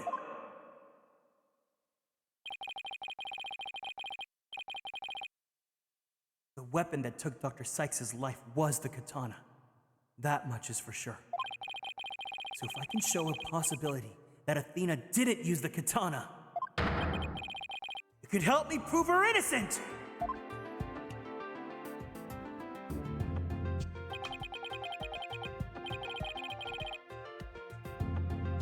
A different weapon, you say? What weapon would that be exactly? Right. Of course you would ask that. I can see you're floundering, Mr. Wright. Did you speak without thinking again, as always? Please keep one of those save slots as they are for after the game. I'll do it, but please also keep in mind that I don't want any backseating for the playthrough. I'll find out myself, and if I mess up, I'll mess up. I'll just go back. But, you know. How does he do that? But I can't back down! Not here! Not now! That's right. I did. Because it's so obvious, it doesn't require any thought. What did you say? Okay, so maybe that was an exaggeration, but there has to be something! Was there some other bladed weapon in the robotics lab that day? Maybe there's something in one of the crime scene photos.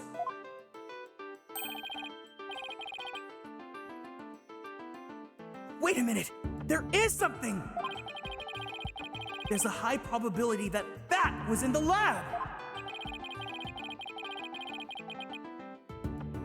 I don't have that particular weapon here in evidence right now, but I do have a piece of the evidence just like it! Other than the katana, there is another blade that may have been at the crime scene! Take that! Take that! But that's the murder weapon in the Clay Turan case. Yes, this is the knife that took Mr. Turan's life. But there must have been a knife just like this at the scene 7 years ago as well. Toolkits containing utility knives like this one are issued to the Space Center employees. And a robotics lab especially would naturally have one of these around. Objection!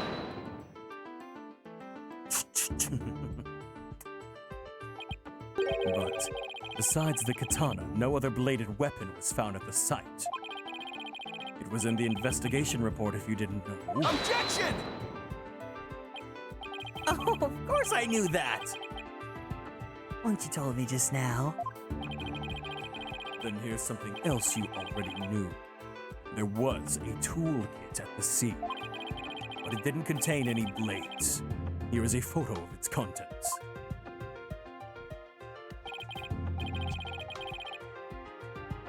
You're right. I don't see any kind of bladed tool. Fine. But isn't there something odd about the design on these handles? Therefore, there was no other bladed weapon in the room. Objection! I disagree. This toolkit contained a knife. And what proof do you have of that? Don't tell me your eye for art is failing you too, Mr. Edgeworth. You're the last person in the world who should be criticizing my aesthetic senses. Oh no, he's simply watching out for your ocular health. Please proceed, Mr. Wright. Notice how the handles of each of these tools has a sort of design on them. Ah, I see that they do. But what significance does that have? It's clear that one of the tools is missing from this kit. If we rearrange the tools in a specific pattern, we might be able to tell which part of the overall design is missing. Is that the theory your pitiful sense of aesthetics helped you come up with? Edgeworth, just let it go, man. Show the court then, if you would. What pattern or design do we see if we rearrange the tools?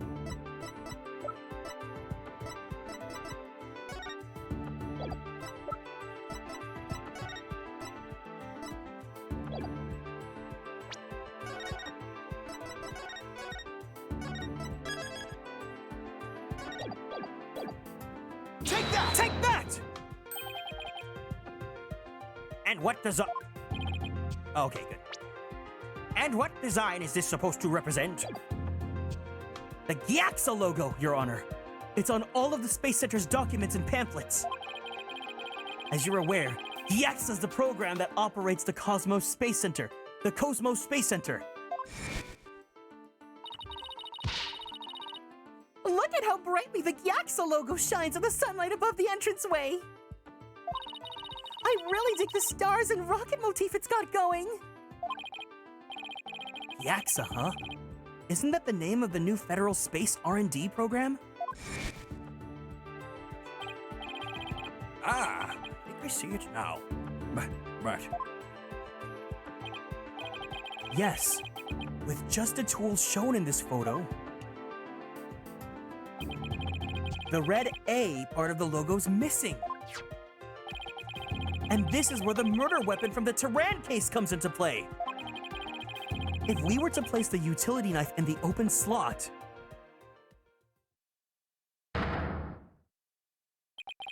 I love that Ace Attorney has its own Vine boom. It would complete the Gyaxa logo! So it would. Then that means... Admit it, Mr. Edgeworth. My aesthetic sense is keener than yours. And while you're at it, admit that the weapon Miss Psyched used could have been this one!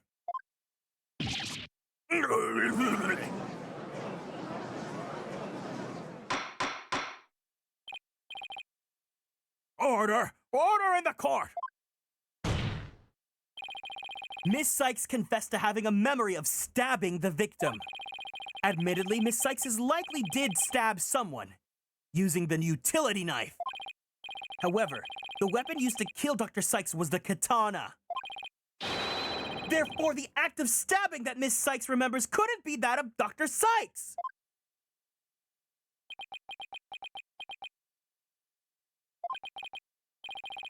very well. Let's suppose for a minute that Miss Sykes did use the utility knife. Tell me, how does that change anything? Come again? What if the katana was only being used as a decoy to conceal the true murder weapon? What if the real weapon that took the victim's life was the utility knife? Don't be ridiculous! Are you changing the premise of your entire argument?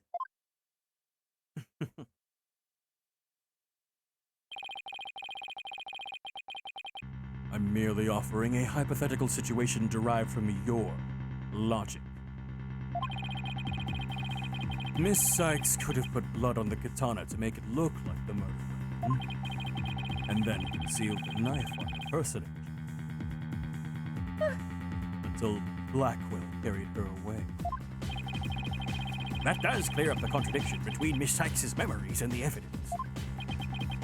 If in fact the murder weapon is a utility knife, then fate has dealt you a cruel hand.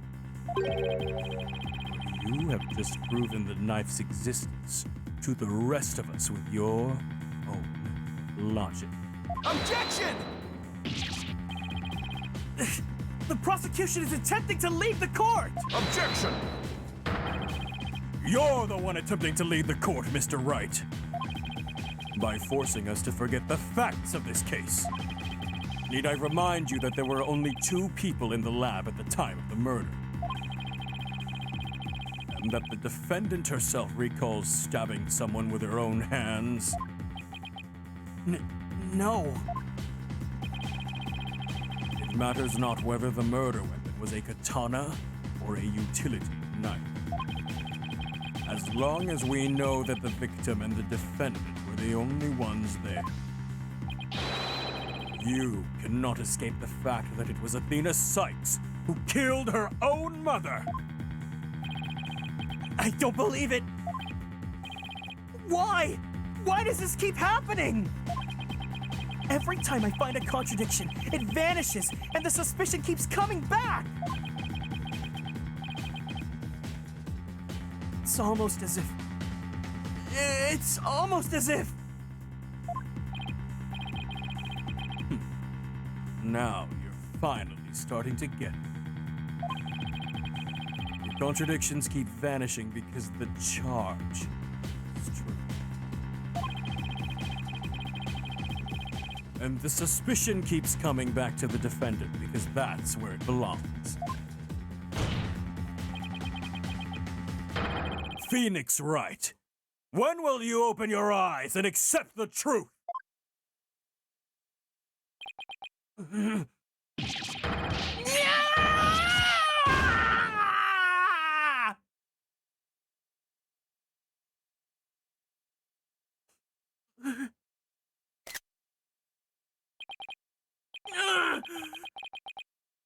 I don't want to believe it.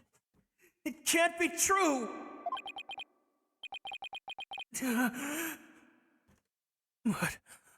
What if... Mr. Wright, you fought a good fight. I think you've done all you can do.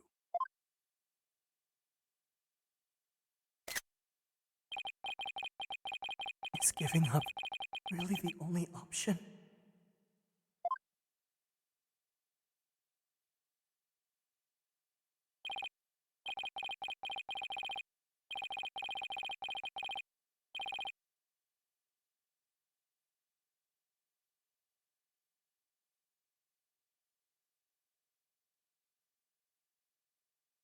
Phoenix, it's me.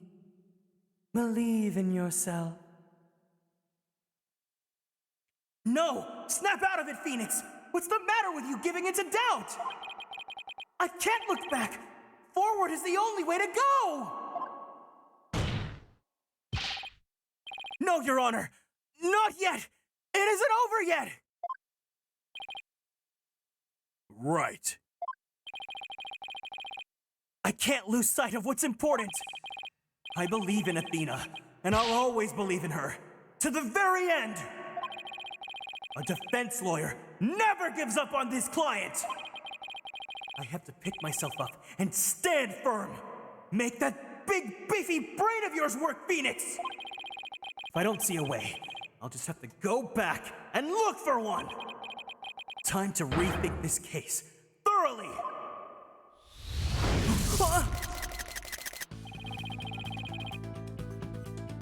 I love how you have that image on hand. I need to, because I lost it, and I need to be able to whip it out whenever I need Nia's guidance. I concede the fact that Athena must have stabbed someone with a utility knife. This must have been what Ponko witnessed as Athena's hug. But Prosecutor Blackwell didn't see the knife at the scene. This means that someone must have removed it from the lab before he arrived. Who could have taken that utility knife from the lab?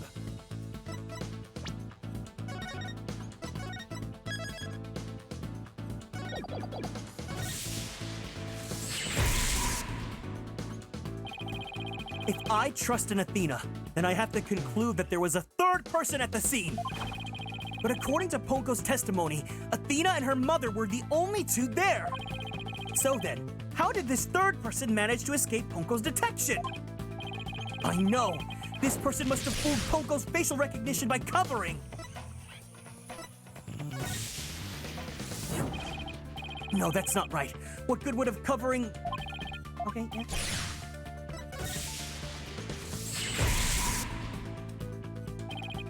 But wait a minute! Ponko had a heartbeat detection system too!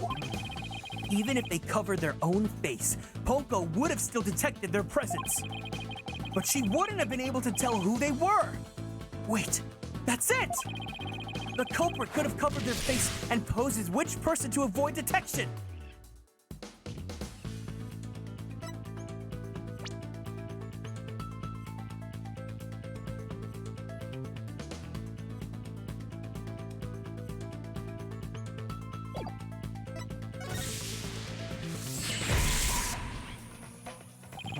If the culprit posed as the victim, that would explain why Ponko thought only she and Athena were there.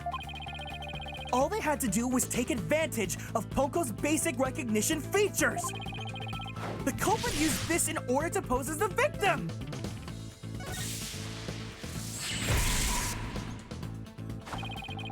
The culprit could have posed as the victim by wearing her jacket with the ID tag on it. But that still leaves the heartbeat detection system. How did the culprit get around that? It wouldn't have worked if Ponko could detect the real Dr. Psyched's heartbeat too. So does that mean the real Dr. Psyched was already dead by that time? If that's the case, then who did the Athena stab? Oh my god. Oh my god, oh my god, oh my god!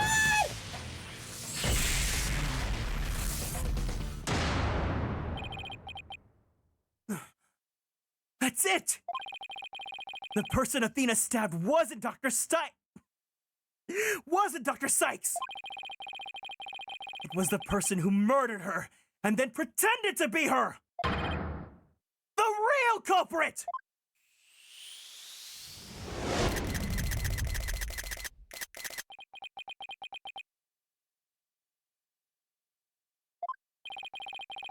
Now that Mr. Wright has finally finished thinking, let us bring this to a swift end.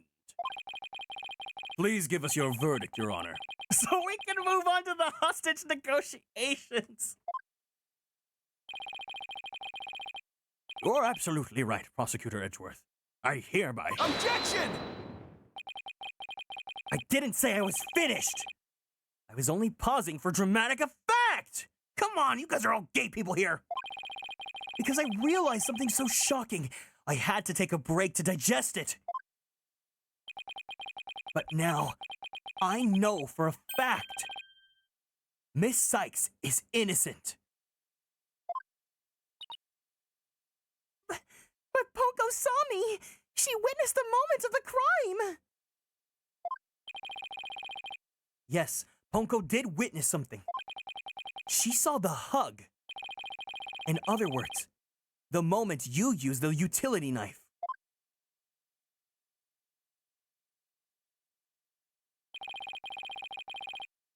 But the person you stabbed wasn't your mother. What are you saying, Mr. Wright? The answer's simple. The person Miss Psyched stabbed was a third person posing as Dr. Psyched! What? Objection! Do you really expect us to swallow that, Mr. Wright? According to the robot statements, there was no third person there. Did you really think I wouldn't see through your ludicrous grab for time? Objection! After all we've been through, Mr. Edgeworth, I'm disappointed. Don't you know by now that this smile of mine means I have absolute confidence? Fiddle. Huh. You make that pose all the time, regardless of the facts. And how would you know, Mr. Edgeworth?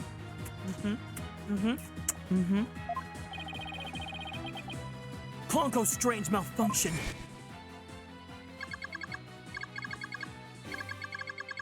Mr. Turan, you look pale. Shall I help you to the sick bay? Mr. Turan? But that's Apollo you're talking to. Oh, this hunk of junk here is mistaking Apollo for Clay. Maybe Apollo's possessed by Clay's ghost. Maybe he might be like what Lucy Liu experienced with a ghost, if you know what I mean.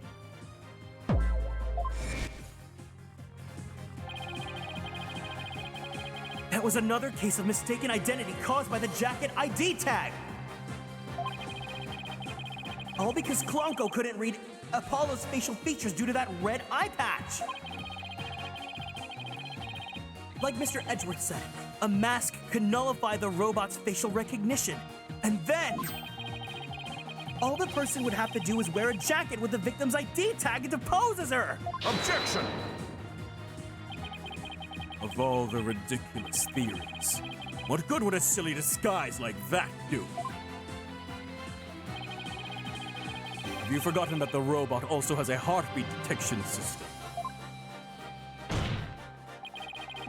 If there was a third person at the scene, the robot would have detected them. I'm sorry, Mr. Edgeworth, but that doesn't count for much, I'm afraid. Because, by that time, Dr. Psyched' heart had already stopped beating. What?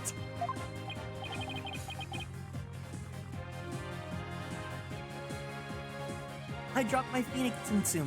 Yeah! So does that mean? Yes, Your Honor. The person Miss Psyched stabbed is this third person who was posing as Dr. Psyched. Is her mother's real killer! But that's... impossible! I'm so sorry. Don't ever apologize.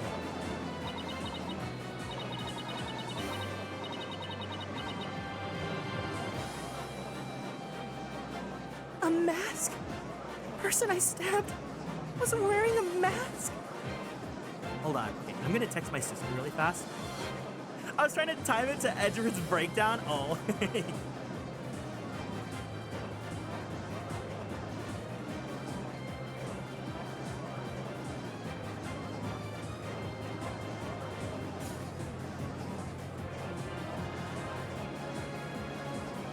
I had to text my sister because I've been really craving onigiri, so I was thinking about hitting her up and maybe going hang out with her after this.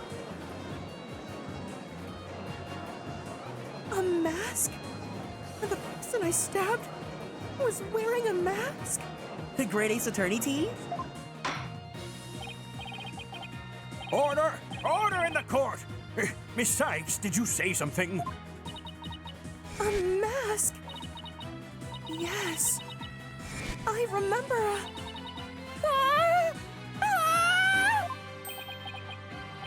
Athena! What is it?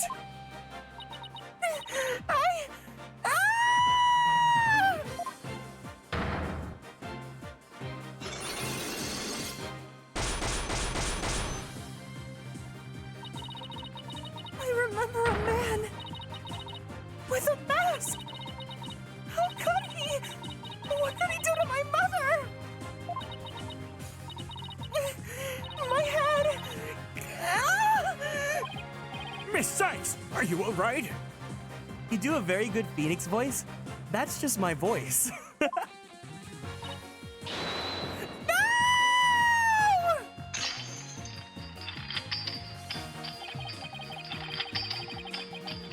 The black psyche locks. They're breaking.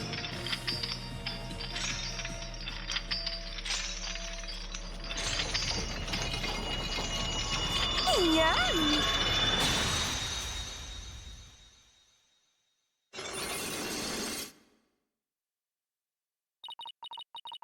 It's all coming back to me. Everything that happened the day my mother was murdered. Baby, baby, baby, when you...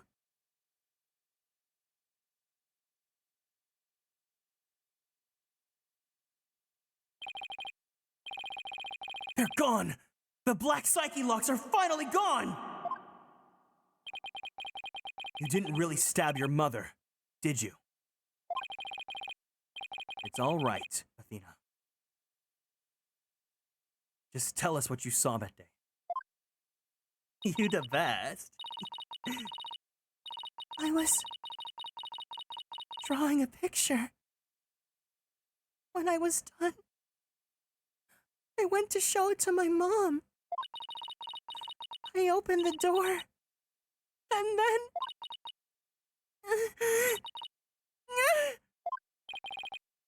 It's all right.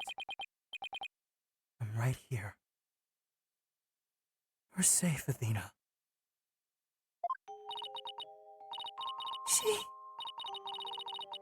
She was on the floor at a workbench with the katana sticking out of her.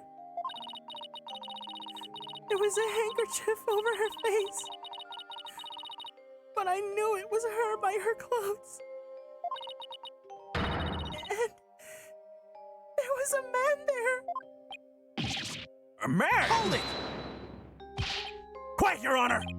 Go on, Athena. He tried to attack me. In a panic, I grabbed the knife that was there and... He dodged at first, so I only got his clothes. But I tried again. And this time, you got him, didn't you? I did. I remember it clearly now. The knife went into the back of his hand. Then he kicked me, and I passed out.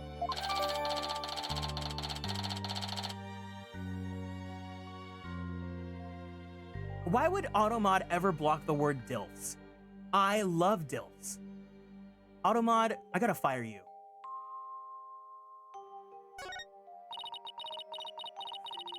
When I came to, my mom wasn't moving. I had to do something. I had to fix her, I thought. So I asked Ponko to move her to the operating table.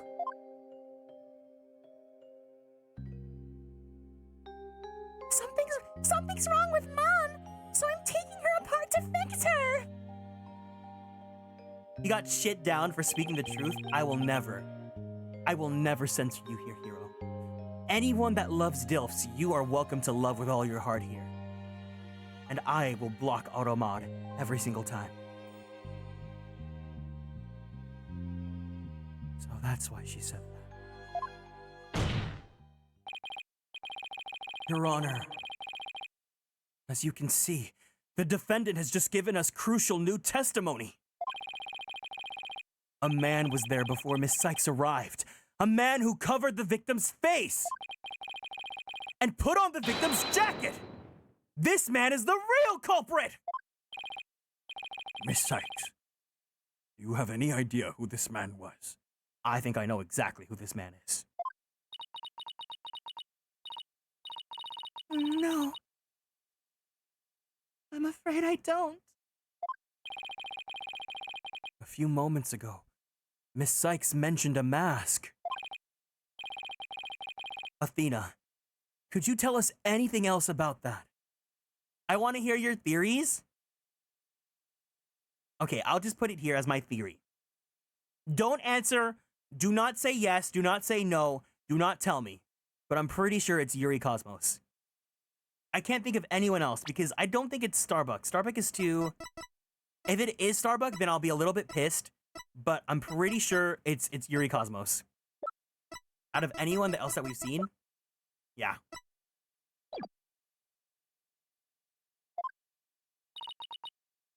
Yes. The mask. It was my mom's Japanese theater mask. I think it was the one hanging on the wall of the lab.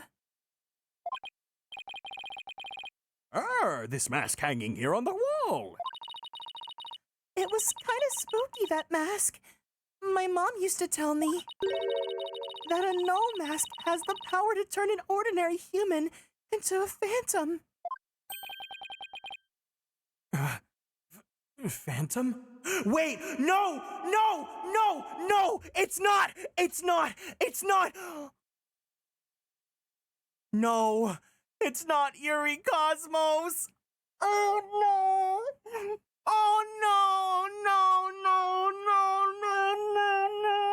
I don't want to say it. I know who it is now, and I don't want to say it.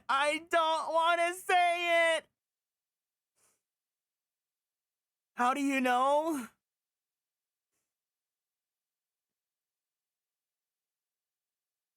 We'll find out.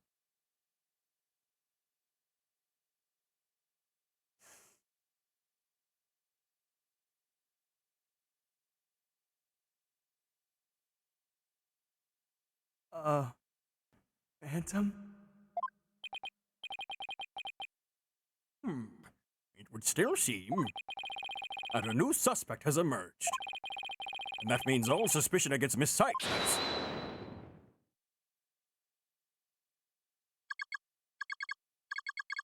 You see? This is precisely why I can't trust the court system. Athena Psyched is the murderer. I won't accept any other verdict. Miss Blackwell! This is not good. A new suspect. Where's the proof this person ever existed? Who says it wasn't all just a dream in the little princess's groggy little head? She's right.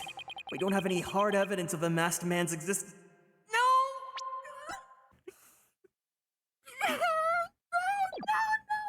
It's my worst nightmare. My worst nightmare's coming true. 10 years of me waiting to play this game. Objection! Thank you, Mr. Wright. I'll never be able to repay you for all that you've done. But I'm fine now, because I can say with certainty, that I didn't kill my mother. Athena. So glad for you. More and more memories are coming back now. So I'd like to say one thing if I could. Poco came to the robotics lab at around 2 p.m. to recharge. I went to the robotics lab at around 2 p.m. to bring my regular recharge. Just as I was about to charge up, Athena came in and hugged Mommy Mattis. And then Mommy Mattis fell down. After that, I was recharging, so I don't know anything. I see where you're going with this. If Mommy Mattis really was the killer in disguise. Wait, why is my game muted? Why can't I hear my own game?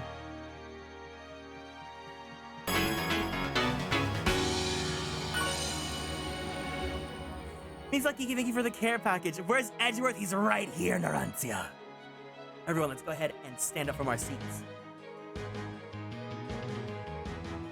Let's go ahead and twist our bodies to the left. Let's twist our bodies to the right. Let's stretch our arms straight up to the sky.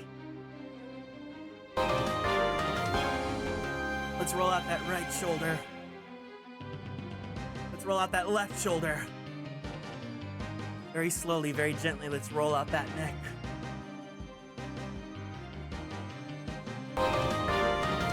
Take a deep breath in.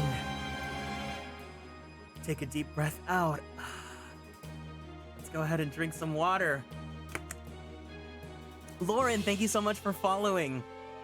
I am seething. I am seething. I am seething. I am seething. But no one spoil this. Even if I know the answer, do not spoil this.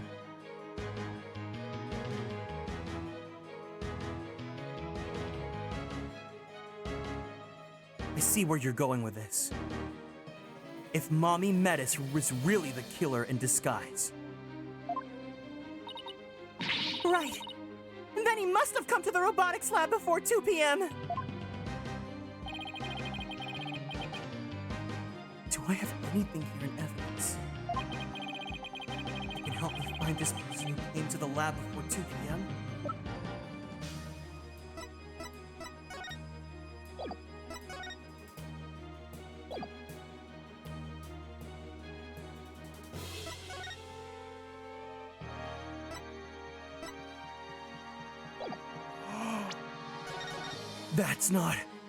That's not her jacket! I must go do some errands. No problem, Aaron. Thank you for hanging out here. Take care. Love you. See you soon. Bye-bye. Take that! Take that! What? No?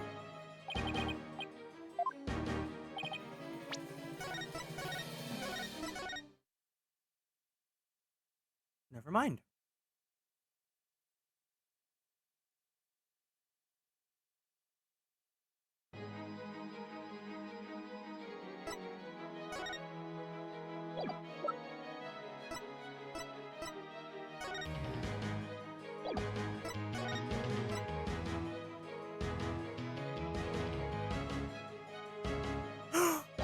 Take that! Take that! This pe-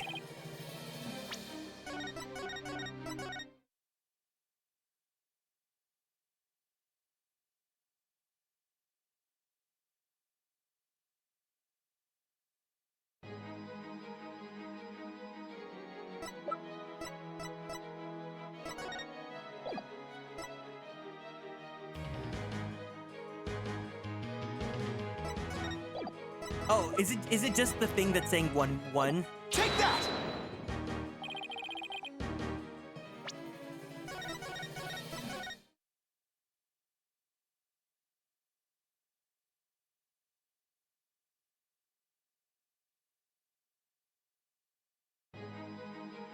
Edgeworth with a race car bed. I hate that I know what you're trying to say, but the game wants you to feed it something specific. This is...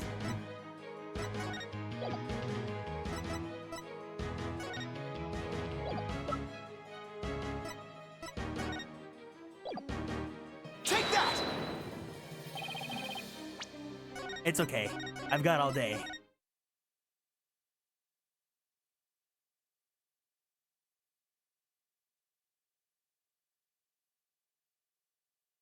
That is in fact Ace Attorney.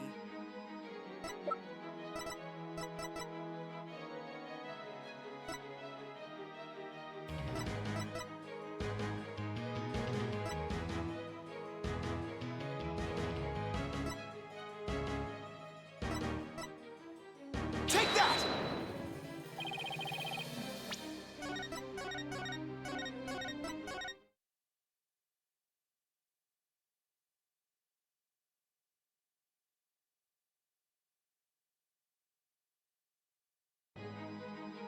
All right, everyone, sit back while I try to troubleshoot.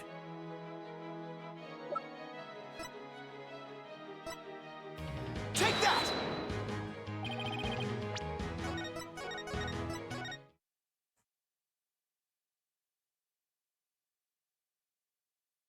Yeah, where's everyone tuning in from? You guys, I'll let you guys be off topic for that.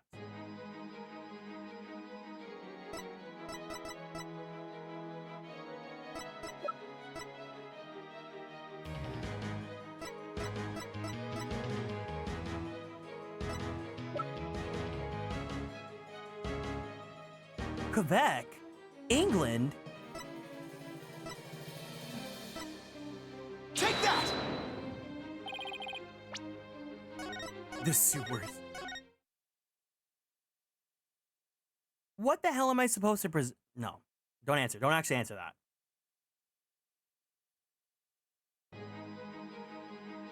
Mexico. Oh my god, so many people from all over the world. That's so honestly really interesting. Take that!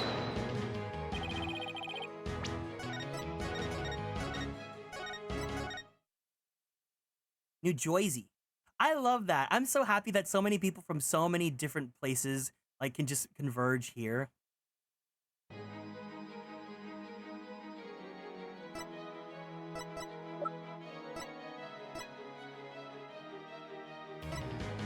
Take that! Literally, what else do I have to show? What else? How many? Am I getting faked out? Like, am I just not getting the right dialogue? I found you from your Final Fantasy XIV stream, but I love Ace Attorney.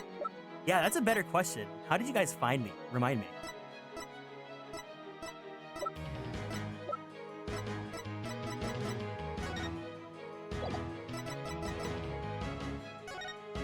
Here to represent the Asia.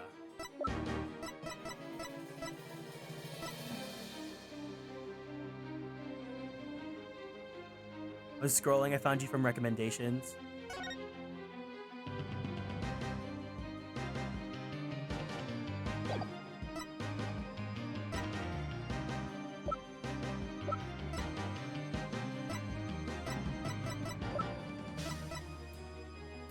When you started Phoenix Wright for the very first time, like before I was Kieran?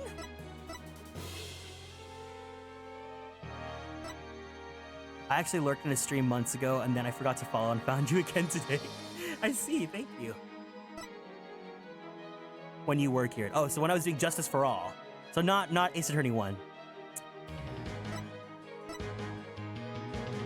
Actually, I don't remember when I met you last year. That's interesting.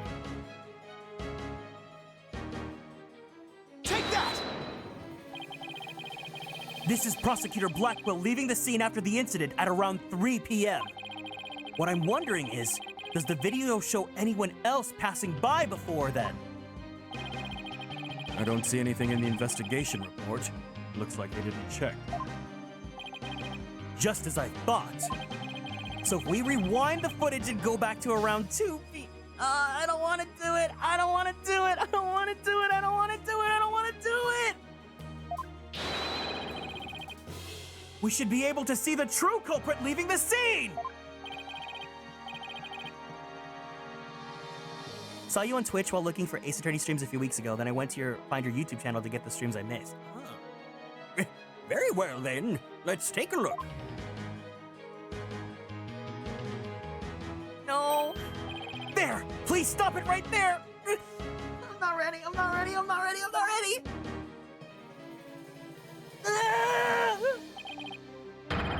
It's just like you said. There's a man leaving the scene of the crime. Miss Sykes, Do you remember this person? That's him! I'm sure of it! He's wearing my mother's jacket! I did, but what I really wanted to see was her jacket. Jacket on display. That was Dr. Psyched's? Can you see it? There's the slash I made with the utility knife that day! And I'm sure that knife is under that jacket somewhere! So then, everything Miss Psyched said. Exactly. It proves that Miss Psyched's memory was correct. Dr. Psyched's killer arrived at the robotics lab before 2 p.m. He killed her and hid her face with a handkerchief. Then, he disguised himself with Dr. Psyched's jacket and mask that were there in the lab. The culprit probably knew beforehand that Ponko charged up at 2 p.m. every day. So he waited for Ponko to come to the lab for her regular recharge. By leaving Dr. Psyched's jacket on, the culprit tricked Ponko into thinking he was Dr. Psyched, thereby making it look like she was alive up to that point in time. All to disguise the real time of death. Objection!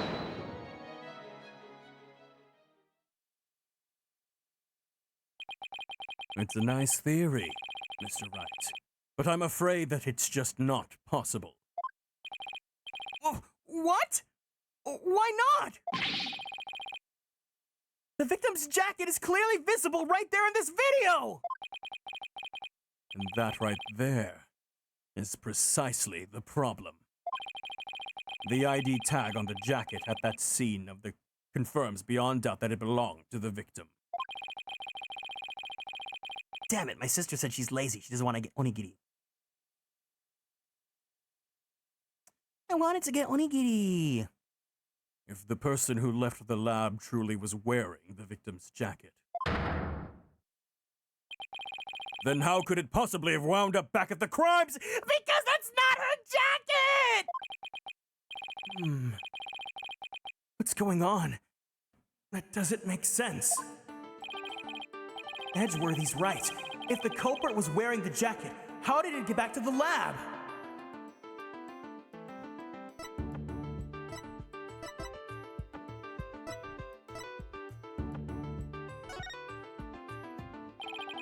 The killer used the jacket as a disguise to make his escape. But in order to conceal that fact, he had to get the jacket back to the crime scene. So the culprit simply returned to the robotics lab later and planted it there. Contradiction resolved! Objection! Except that it would have been impossible.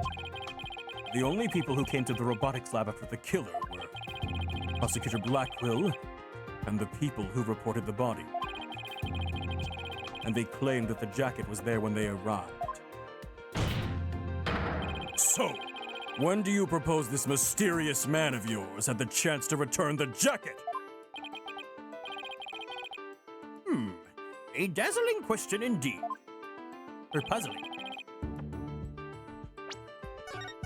I'm getting to it. I know what it is. I know what it is, but I don't want to reach that conclusion.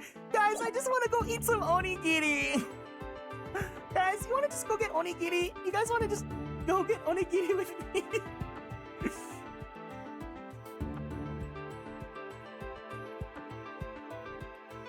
I'll allow it, but maybe chill just a little bit, please.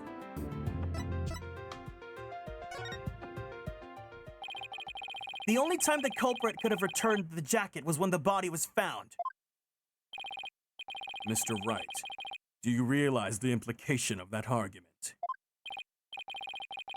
Can we get some onigiri for the hostages too? Are they paying? I do. Most people, when they come across a murder, focus their attention on the body. Can I have some onigiri? Are you paying? The culprit could have taken advantage of that split second to plant the jacket. In other words, the true culprit of this case, the man known as the Phantom,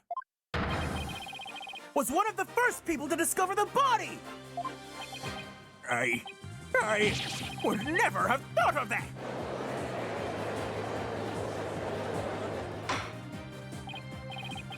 Order! Order in the court! What is this meaning of this, Prosecutor Edgeworth? The body was discovered and reported by a group of 3 people. They were there to collect the space Probe's capsule in preparation for the Hat 1 launch. One of those people had a special bag to transport the capsule in. Oh, you mean the shock-resistant bag? Correct. I suppose that if the jacket was in that bag, it could have been returned to the scene of the crime without anyone noticing. I'll see to it that you get the reports on those 3 people. You will? We should also check the facial recognition database for that robot. If this person felt the need to hide his face with a theater mask, it might mean that his facial data was once registered. Prosecutor Edgeworth, does that mean... I have to admit, I believe Miss Sykes' memories to be credible. You win, right? Not that this was ever an official trial, anyway. Do my ears deceive me?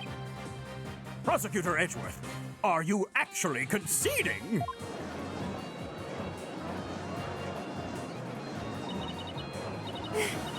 Is it true, boss?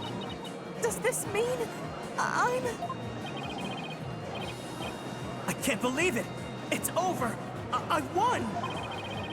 I proved that both Athena and Prosecutor Blackwell are innocent! Your Honor, I see no need to further prolong this trial. Objection! Hold on, Mr. Wright. Have you forgotten who's in charge of this trial? That's right.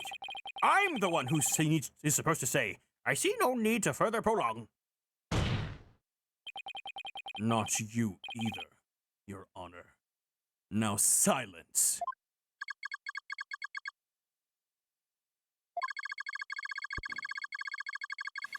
The little princess who was truly beloved by Metis, and who repaid that love with death.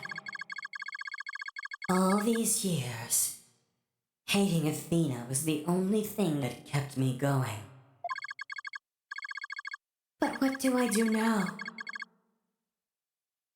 Can anybody tell me? How am I supposed to go on? Miss Blackwell. How unlike you, Aura.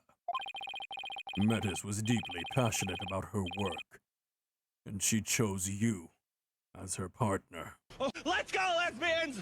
Isn't that... Shut up, Simon! You know exactly how I felt about her! Everyone say it with me. Oh, let's go, lesbians! 1, 2, 3. Oh, let's go, lesbians!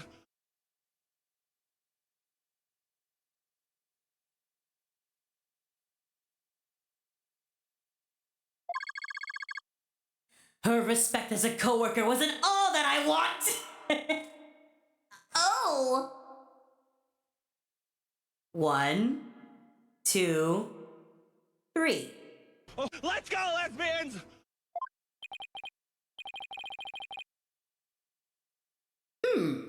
Then, what did you want from her? Did you really just go there, Your Honor? They just leave it. They just leave it. Like, they know. They can't say it out loud because this came out in, like, what, 2014 or whatever? This is the closest that they could get. Aura, there's something I've wanted to say, if you will lend me an ear. I have in my possession a lead on who Menace's murderer is.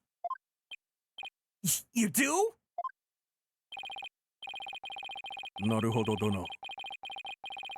You asked me about the identity of the Phantom of 7 years past. And also, My sister is gay. Just like me. That's right. The Phantom. The person Blackwell has been looking for, even from behind bars.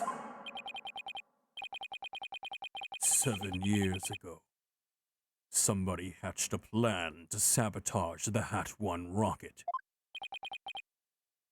The spy. But he was no ordinary spy.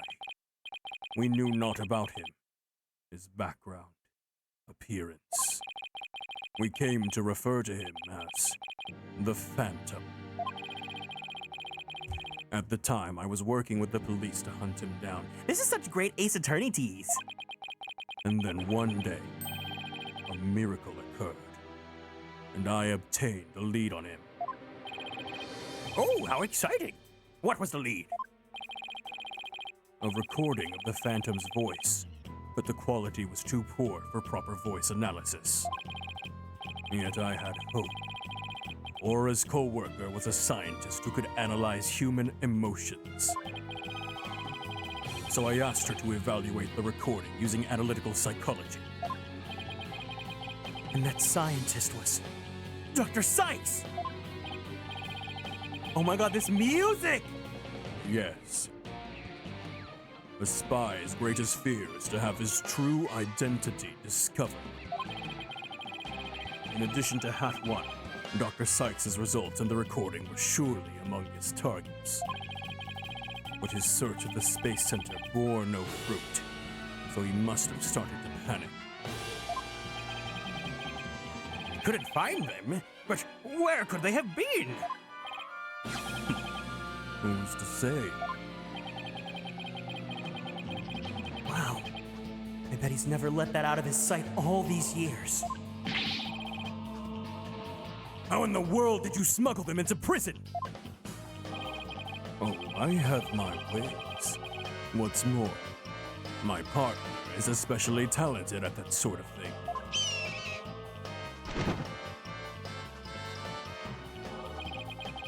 I worked to lure the Phantom in by spreading rumors throughout the underworld. I was even granted permission to prosecute cases to attract the Phantom's attention. Just try to retrieve your identity, you bloody butcher, became my taunt. And what about the results Dr. Sykes drew up for you? Was there any useful information?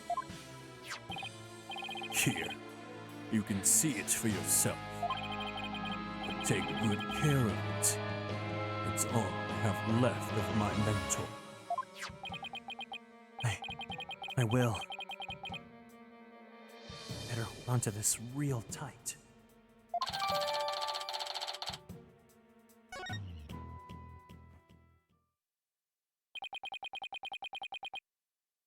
Psychological profile. Classified. Emotional output of this voice extremely weak compared to typical voices. Subject deemed to have unique psychological makeup with almost no emotional fluctuation.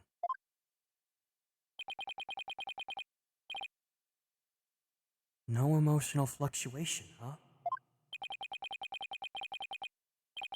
A spy who experiences no emotions, not sadness, nor anger, and naturally, no fear. He is the very definition of a phantom.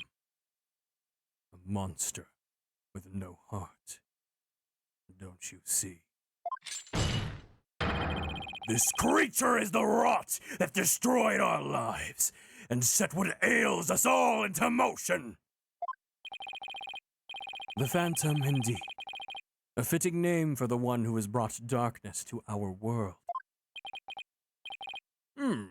Well then, it seems a phage image of this man has started to take shape.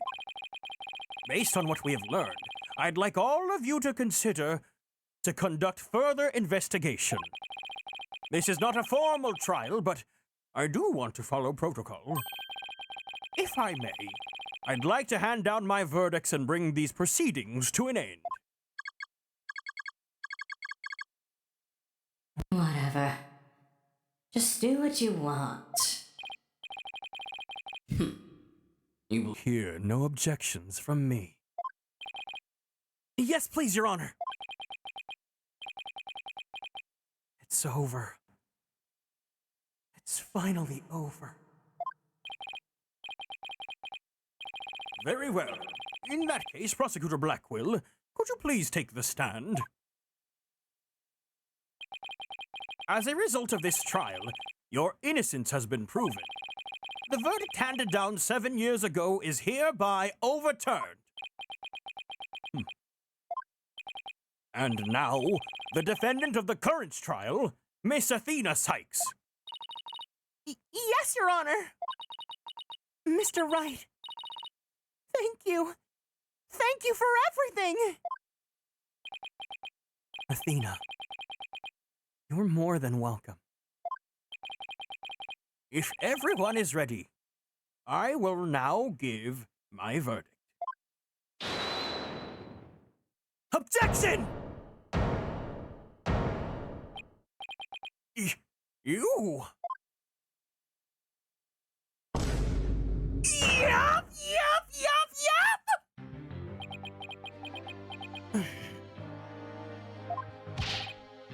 Apollo!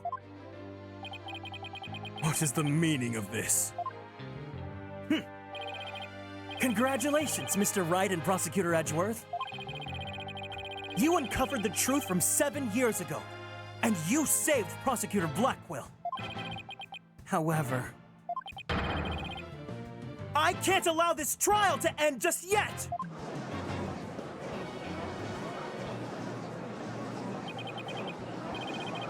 Why, Apollo? Why would you do this to us? Gagged! Gooped and gagged!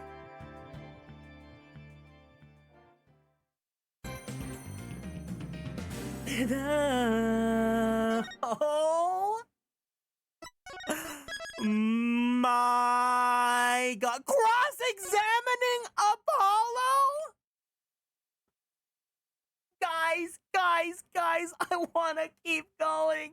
I really do, but we're almost 5.5 hours in. I can't leave on that cliffhanger. You guys, if you know what I know, if the gears have turned in your head like I'd have. For once, I'm actually smart and I know.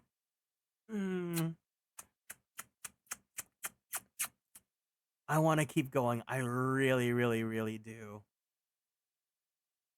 Is it just me or am I hearing double? Food break? Then keep going? I know it. No.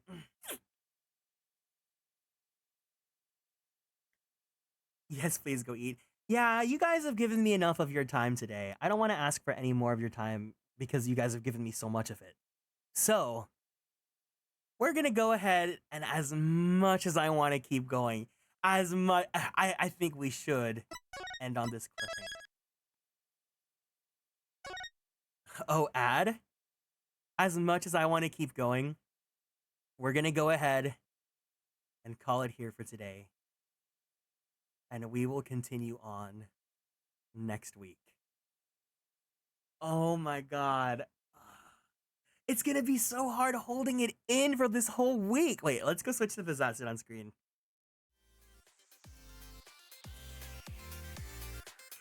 It's going to be so hard holding this in for a whole week. Because I want to get to it. But I don't know. Okay, Hero is the only one that's allowed to answer this. Hero is the only one that's allowed to answer this. No one else is allowed to answer. Next week, if we continue it, are we gonna, is that gonna be the end of the episode? Are we gonna be finishing Dual Destinies after that? Or is there still more after that trial?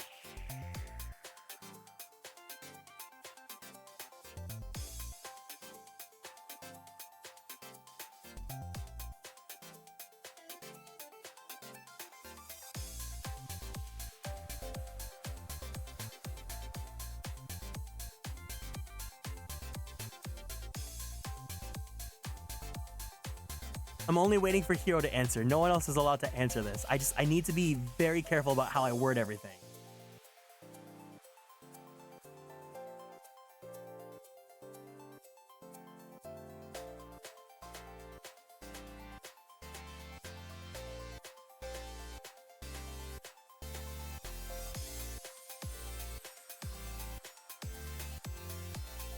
Because my thing is, if we finish Dual Destinies next week, then I'll only have the one stream. But if there's still more, then I might do a second Dual Destinies stream during the week. I don't know.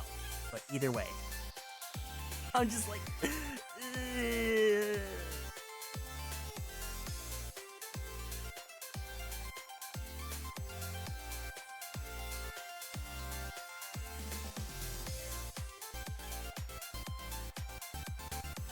I don't even know. Somehow.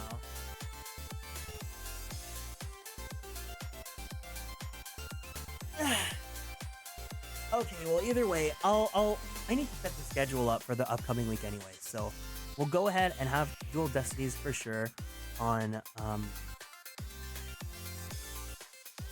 next Saturday. And then if I need to, then I'll do another one. But anyways. Oh my god, thank you guys so much for joining me today. I hope you guys had fun playing Dual Destinies with me. It was getting juicy. It was getting good. I'm absolutely losing my mind every single time. Great to be able to catch your stream. Thank you so much for joining me from YouTube. If you guys are watching from the YouTube VODs, thank you guys for watching the VOD as well. And if you guys are new here and want to keep up on all the socials, please feel free to join us on Twitter, YouTube, and TikTok at Atelier Kieran. If you guys want to join the Discord server, it's available down there. Anyone is welcome to join as long as you guys are all over the age of 18. But you guys all need to be watching. You guys need to be adults if you're watching my stream. Or else. Andy, thank you so much for stopping by today. I'm so sorry that it's the very end of the stream, but if you were here lurking or anything like that, I hope you had fun. But anyways, I'll see you guys next time with more Dual Destinies because, oh my god, it was so good. Honestly, if I wanted to, no, it's good. Yeah, thank you guys. Thank you. Let me see if he's still going, and then we can raid him. I can't raid Kiro right now because he's doing really spoilery stuff. Okay, he is. So let's go ahead and raid Raymond, who's currently playing some Minecraft, so we can decompress and get some fun vibes afterwards. But thank you guys all for joining me today. If you guys, the raid message is hiya hey hey. If you have access to the emotes, send him some blankies as well. This was great. This is so much fun. I really appreciate it all. Have a great rest of your weekend. Get some good yummy foods. Share them with me because I love food. Be kind to yourselves, be kind to others. You know the drill. Have a good one. And I love you guys so much. Otsu Kieran!